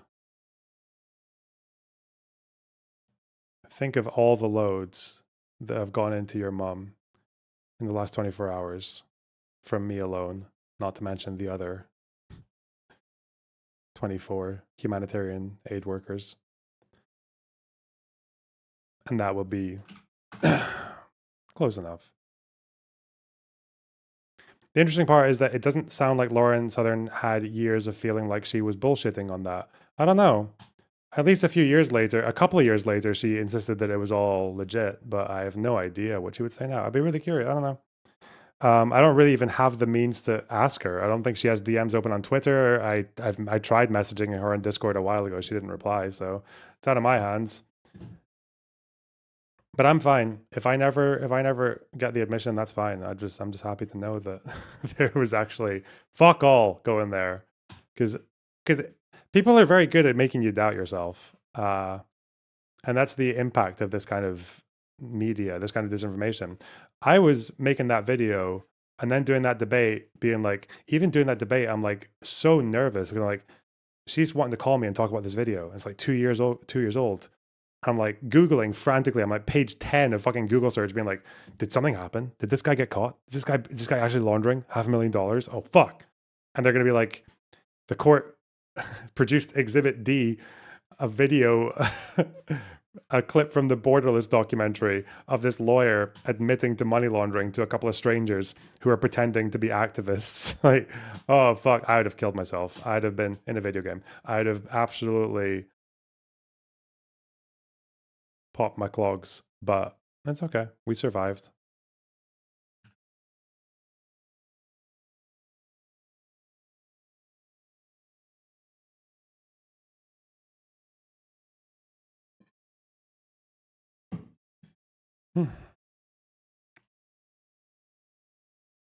I would have done a funny, yeah. Oh.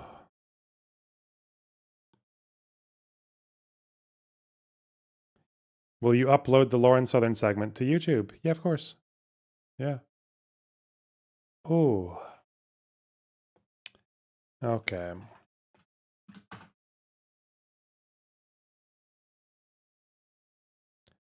Well done, guys. Still going strong.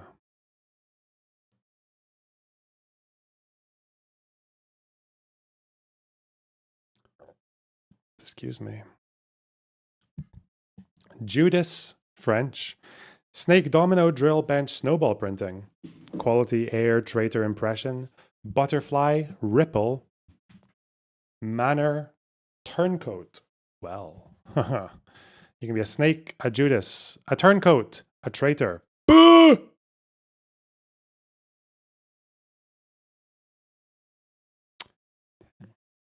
It has a quality, an air. Oh, wait, but a manner, I guess?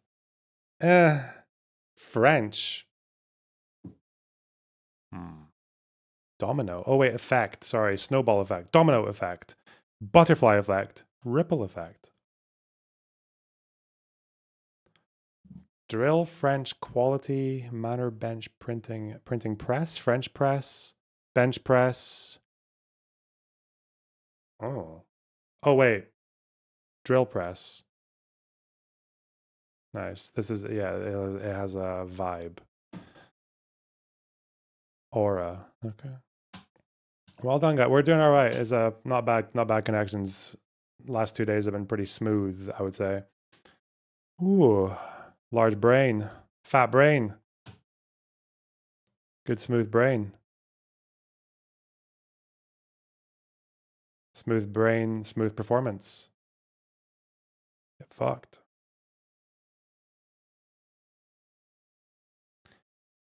Ooh. You extra sharp today.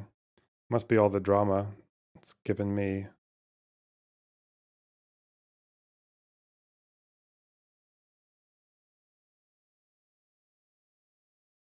Holy fuck, man.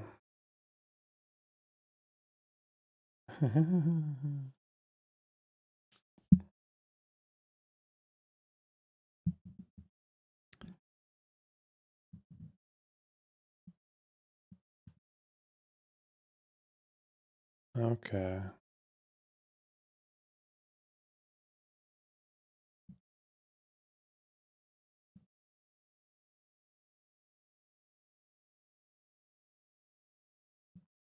You didn't tell Spider I was more black than him. Wait, what?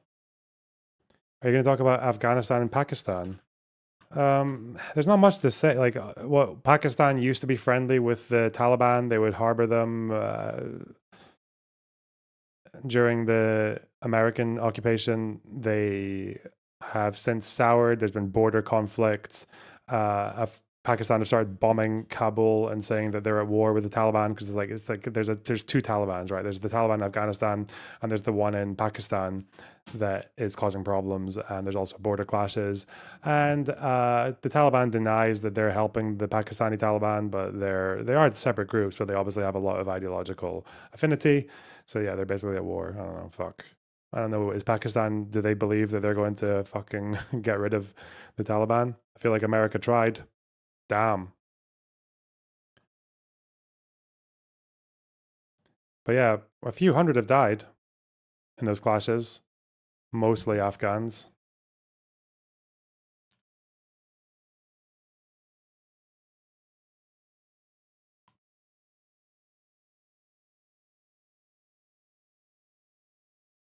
Mm-hmm.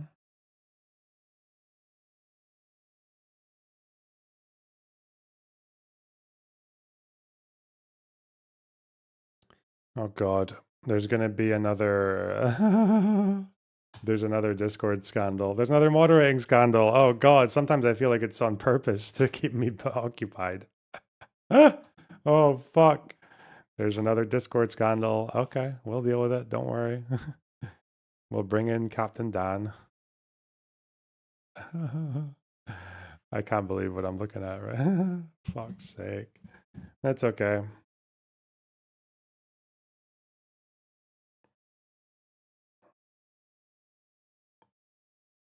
Yo.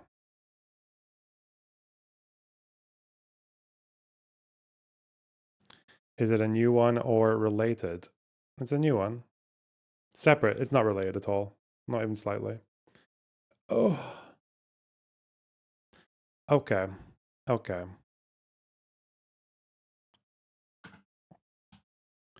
Don't worry.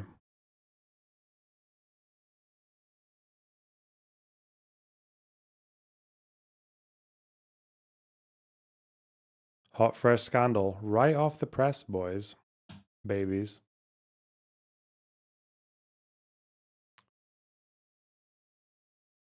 We don't need Dan, let us hear it. No, I want to see if I can resolve it behind closed doors first. If that's okay. If that's okay. We're going to burden the court with cases. We're going to overwhelm them. Can we get a teaser? No.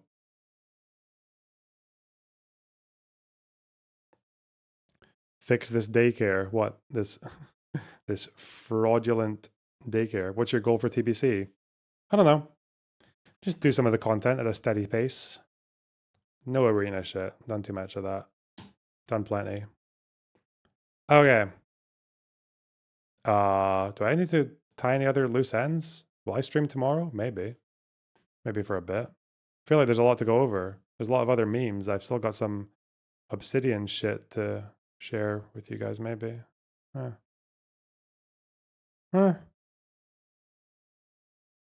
Maybe. Is Comer invited? Who the fuck is Comer? Connor? Whatever. Fuck. We'll get there. Don't worry, shitheads. I don't have any more. No, we're good. Okay, take care. Fuck you. Bye. Bye. Bye.